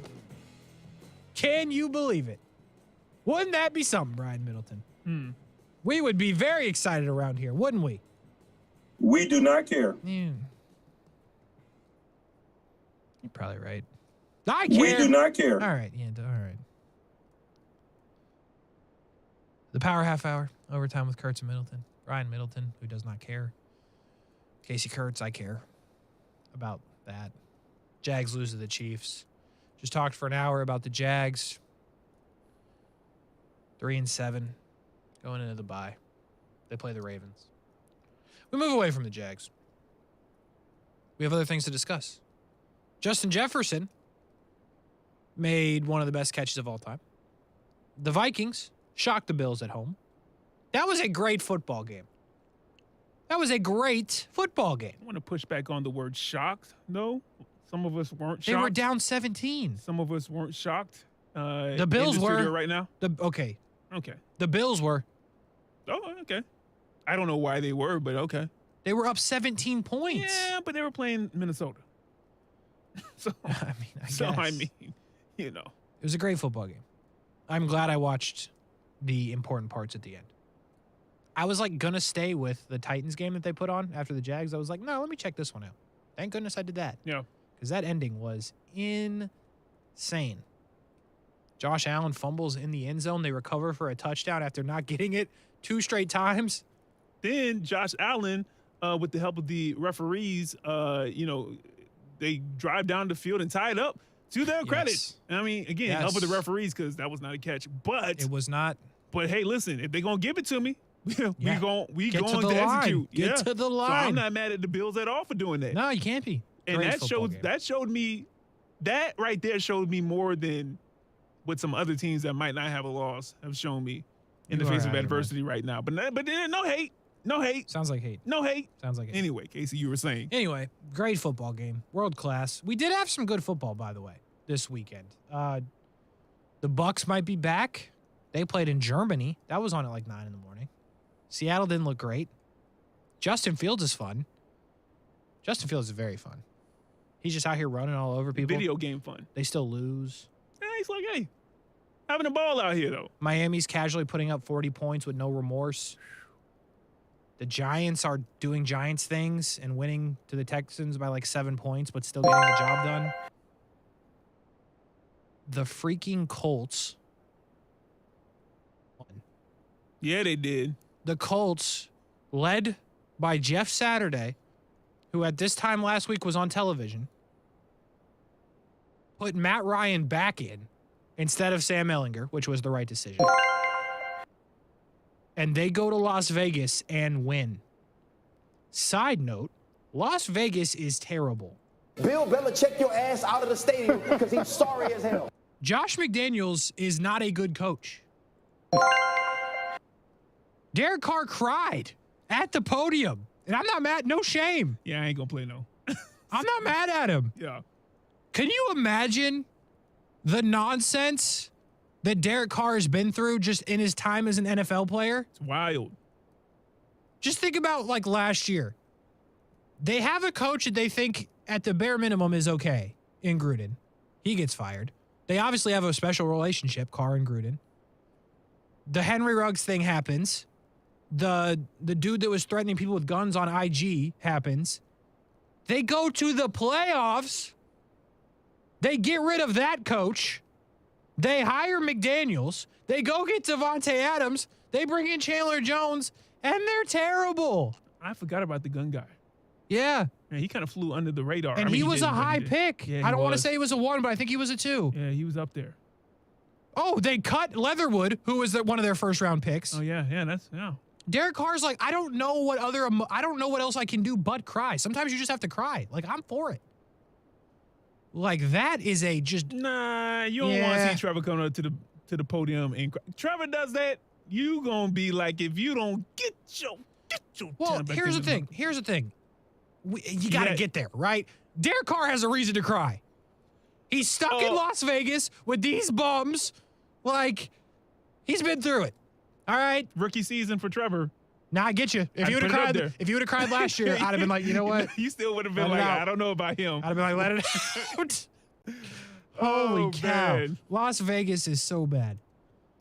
Oh my. They lost to Jeff Saturday, Brian. Shout out to the Colts for getting it done, I guess. Colts said we trying to make the playoffs, baby. We trying to get in as a 7 seed. We in this thing. Matt, come on, Matthew. Matthew Ryan, come on back. They put Matt. It was the simplest. Goodness. It was the simplest, smartest decision. It made sense. And like I didn't know it was happening. So I'm on Twitter, or no, I'm on the fantasy football app, and it's like M. Ryan pass. I'm like, what? M. Ryan? Ehlinger must have got hurt. Nope. Jeff Saturday's just like, no, I'm going to put in the better player. Oh, cool. Nice. Awesome. The Dallas Cowboys lost to the Packers, who just lost to the Lions. It was a good game, though. It was a good game. But the Cowboys should be winning the game. Well, yeah, and it looked like they were going to. the way that it was going True. until, Aaron Rodgers just like, hey, man, listen, I own you. I own the Bears. That's the true. two teams I own.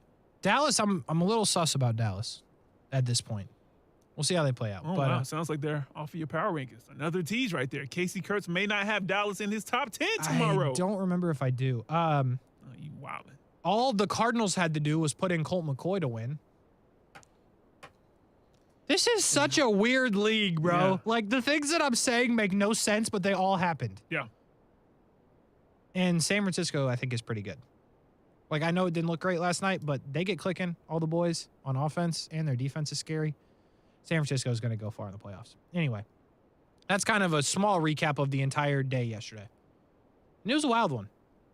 It was indeed a wild one. Brian Milton, you got start bench remove? Start bench remove, Kasey Kurtz. 2 weeks in a row. Wow. Look at me. Here we go. I'm not even going to ask you about the rules. First up, Trevor's our guy. Cash it? I don't. No. I just wanted to let it sit for a second. Okay. You know what I mean? The most impressive part of his game, Kasey Kurtz, the one that you could do without, all right? All right. 72.5% completion rate yesterday, 2 passing TDs, or 0 INTs. Start the completion percentage. As close to starting as you can bench the no interceptions. Okay. And again, the touchdowns are great. Don't get me wrong. They have to score points to win. But the completion percentage and the non-dumb turnovers that we've seen, that's an A-plus day for Trevor Lawrence. Absolutely, Kasey Kurtz. You know what? You got that one right all the way through. Next up. Thank you. College football top 5. But not Okay. the 3 you think of. Maybe the 3 you think of. Anyway, number 3, Michigan. Number 4, TCU. Number 5, Tennessee. Let's start TCU. Start the Horned Frogs. Wow, okay. That was an environment that they were in Texas. Okay. Texas ain't very good. All right. But they play defense, which is something that conference doesn't do. Okay. They stay undefeated. Get this. Well, they win the game. They were like 7. They were getting 7 points in that game. Can you believe it? Anyway, TCU, I'm impressed with you. Who else we got? Tennessee and Michigan? Yeah. Don't do it. We'll bench Tennessee. Sorry. Bench Tennessee. What's up with your love for Michigan? All they've done, you know what? The same argument that you make for Philadelphia. All they've done is beaten everybody, just beating the brakes off of them. They've won the game. TCU's beat everybody. Does Tennessee beat everybody? Granted, it's Georgia, but have they beat everybody? They have not. That is correct. By math, they have not. But, I mean, Nebraska, Rutgers, Michigan State, Don't do Penn that. State, We're not gonna do Indiana, that. Don't let me pull Iowa, up the Maryland, Eagles. You wanna pull up the UConn. Eagles? All right. Don't do They that. play nobody. They play Illinois and Ohio State. Come back to me after they play Ohio State. I'll give them their credit. But they are beating teams that Bartram could beat. I'm just saying. Anyway. Trinity Christian. Anybody. I mean, There we come go. on. All right, next up, Kasey Kurtz. Makes Kasey the happiest, all right? Okay. Which Jags performance Oh, no. you set at number 1 and which one you think, yeah, you know what? You should be doing that anyway, okay? Mm-hmm. Christian Kirk, 100-plus receiving yards and 2 touchdowns. Mm-hmm. Jamal Agnew flipping the field position, averaging 36 yards a return. His longest was only 39, Kasey Kurtz. That means that he was getting up on both of them.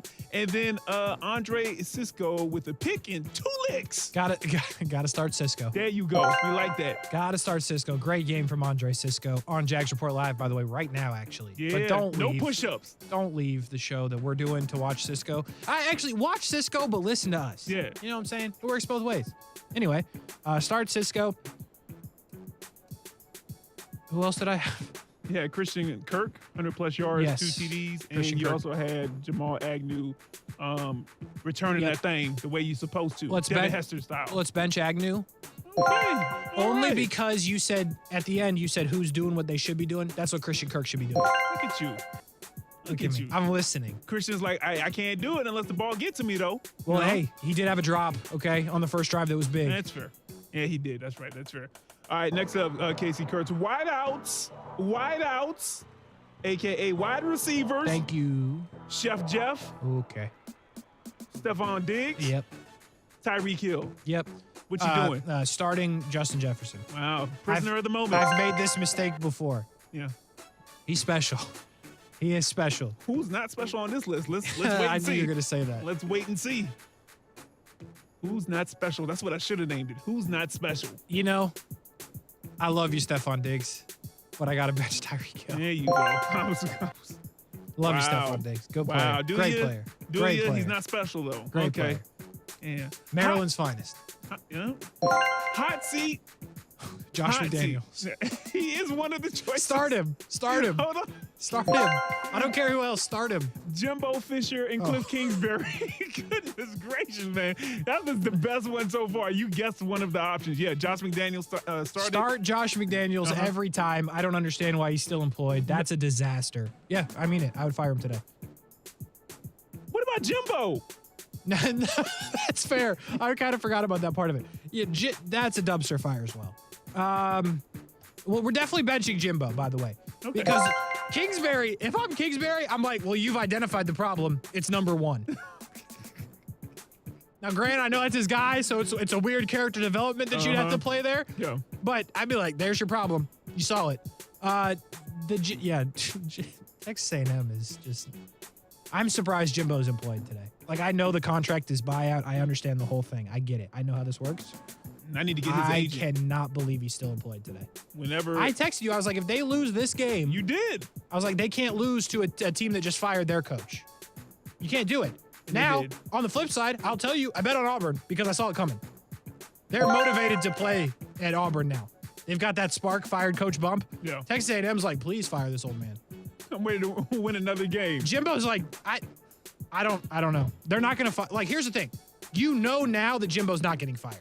He's going into next year because they would have fired him today. Yeah, and or they would have fired him on Sunday. I'm trying to figure out how, figure a better way to cheat. I mean, I don't know. Like, NIL, do it. I know. Whatever you're doing. I Anyway, agree. How many more do we got? Got a couple more, Kasey, because 2 more. Yeah. All right. Better runner. Justin Fields, Lamar Jackson, Travis Etienne. You remember that prisoner of the moment thing? Yeah. Start Justin Fields. Bugging. But probably not, actually. But Bench. you bugging. Prisoner of the moment, we'll go bench Lamar. I saw your face. Boy, Kasey Kurtz. Kasey Kurtz says he's a Jags fan, though. Nah, just Who call you it as cutting? I see it. Who you cutting? Travis.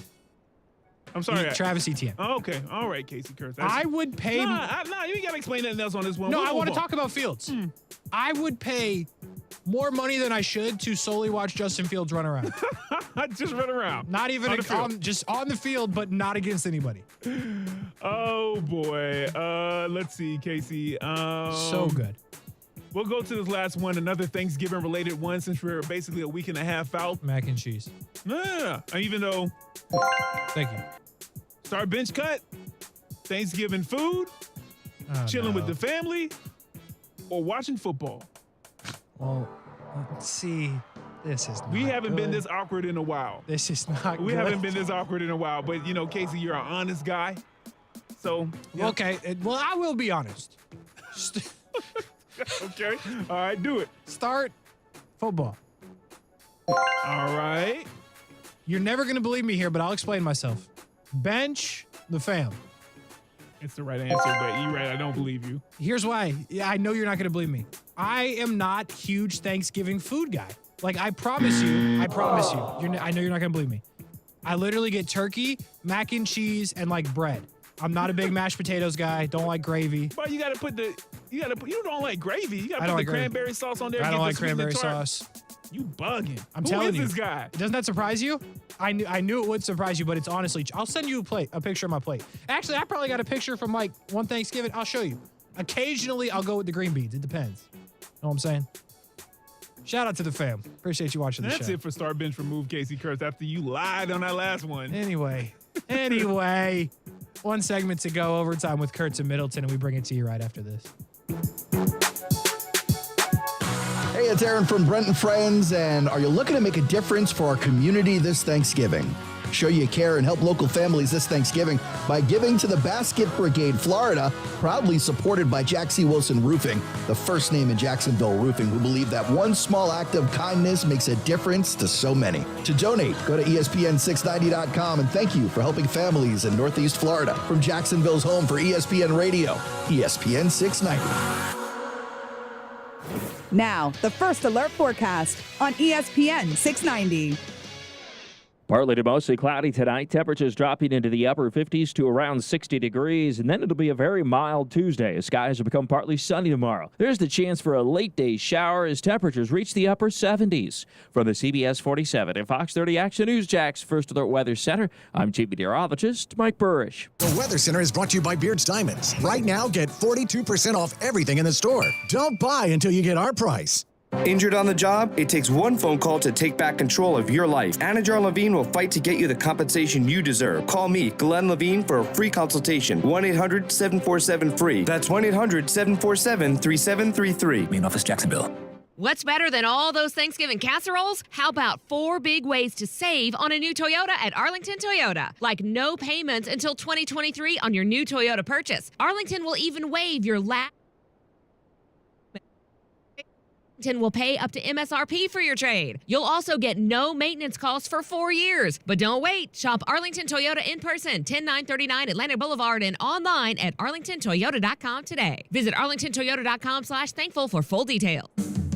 ESPN 690 is home for the Florida Sportsman Fishing Show hosted by Captain Rick Riles. Tune in every Saturday morning from 7 to 9 a.m. to find out what's biting now. Fishing so fresh, you can almost smell it. Do you know what people see when they Google you? Search engines don't always get it right. And when they're wrong, it's your reputation on the line. So what do you do when you don't agree with your search results? Call Reputation Defender at 800-401-6681. Reputation Defender by Norton is one of the most trusted names in online reputation repair. We have over a decade of experience in fixing people's search results, and we can help you too. Using cutting-edge approaches, Reputation Defender pushes unflattering information down to lower pages of your search results, where few people ever look. We also promote the good stuff so that it rises to the top, letting you put your best foot forward. Your good name is too valuable to leave to the whims of a Google algorithm. You owe it to yourself to take control with Reputation Defender. Visit www.reputationdefender.com or call 800-401-6681 for free advice on your situation. 800-401-6681. That's 800-401-6681. Forever Vets Pet Resort at Durban is officially open. Whether you're looking to board your pet during a vacation or looking for a place for them to play during the day, look no further. Forever Vets Pet Resort has officially opened its doors. With roomy, climate-controlled indoor play areas for big and small dogs, shaded outdoor play areas with a splash zone, and private cat condos including access to a cat tree-filled oasis, your pet will feel right at home. Forever Vets Pet Resort will provide a comfortable place for your pets while you're away and ensure your four-legged friend is safe and happy during their stay. Take advantage of a free day of play to all new clients, and if you purchase one night of boarding, you'll receive half off your next night. Want to learn more? Give us a call or go to forevervets.com. You can also stop by for a free facility tour. We're open 7 days a week with extended hours for your convenience. Forever Vets Pet Resort at Durban is now open for reservations. Listen to ESPN 690 anytime, anywhere, on any device. Whether you're at home or on the go, get the latest on the Jags, FSU, the Jumbo Shrimp, and Action Sports Jax on Odyssey.com. That's AUDACY.com or on ESPN690.com.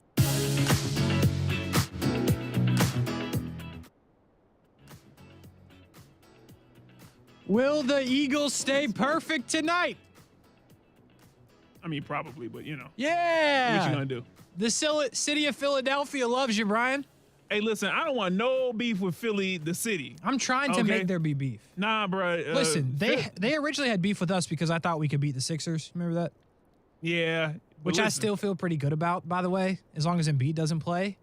I call Philly the Chicago of Pennsylvania, and I don't want no beef with Chicago. I definitely don't want no beef with Philly. Chief Keef and me, we both. Yeah, I don't want no problem with none of y'all. Lil Dirt, I have no problem. O Block, I call Chicago. Meek You've heard Mill? it before. Do you want a problem with Meek Mill? I don't think so.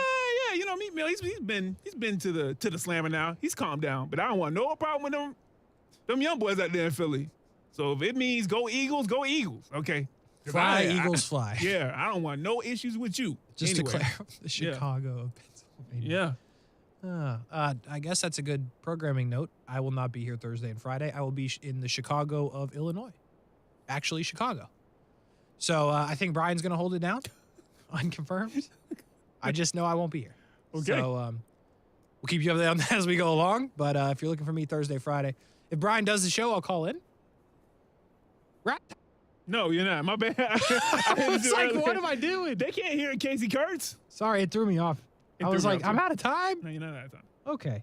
Anyway, we do have the game coming up. This show has been somewhat all over the place, but you know what? Sometimes you need it. Going into the bye week energy, mind in a blender, World Cup energy. You know, I'm excited about that. I know you do not care. You don't have to play the sound again. I definitely thought the sound was coming. Oh, no, you're good. So, you know, it's just one of those shows today. Anyway, the Eagles and the Commanders is coming up. I will pick the Eagles. Are you picking the Eagles as well? Yeah, I mean, if you're just asking me who I think is going to win the game, yeah, I think it will be Philly. But listen, Philly, the longer that you keep this win streak alive, history says you may make it to the Super Bowl, but you're not winning. You're not going to win it. So, you know, it's best to go ahead and get that loss out the way. Here's the thing, like, when are they going to lose? Like, the Commanders tonight, then they got the Fighting Jeff Saturdays.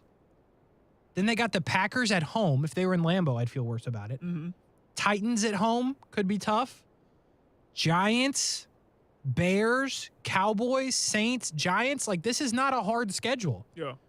Their problem, even if they're not 8-0, like if they're a 7-1, a 6-2 right now, they're still probably favored in all those games. I mean, yeah, and you know what? They should be, Kasey. But hey, man, if you want to go against history, you know what? Make history. Philly, win every game. Win them all. You probably won't, though. I'm just saying. Yeah. And Vegas will probably bet against you as well. And I go with Vegas. Do you? Not the Vegas Raiders, you don't, because they are horrible. Surely don't, man. I wish I had the sound queued up for that. Do I? Yeah. Bill Belichick your ass out of the stadium because he's sorry as hell. Thank you, Ryan Clark. The whole team. Well, that's going to do it for us on an all over the place Monday. Brian Middleton's the broadcast on. He was a little more locked in. Kasey Kurtz, we're all over the place, but you know what? We appreciate you being here. Overtime with Kurtz and Middleton. Coming up next, the Eagles and the Commanders to finish out this week of football. Power rankings tomorrow. Do not miss it. Have a good night. I want to eat a spicy chicken in my Tesla. Is it too much to ask? Men suffering from erectile dysfunction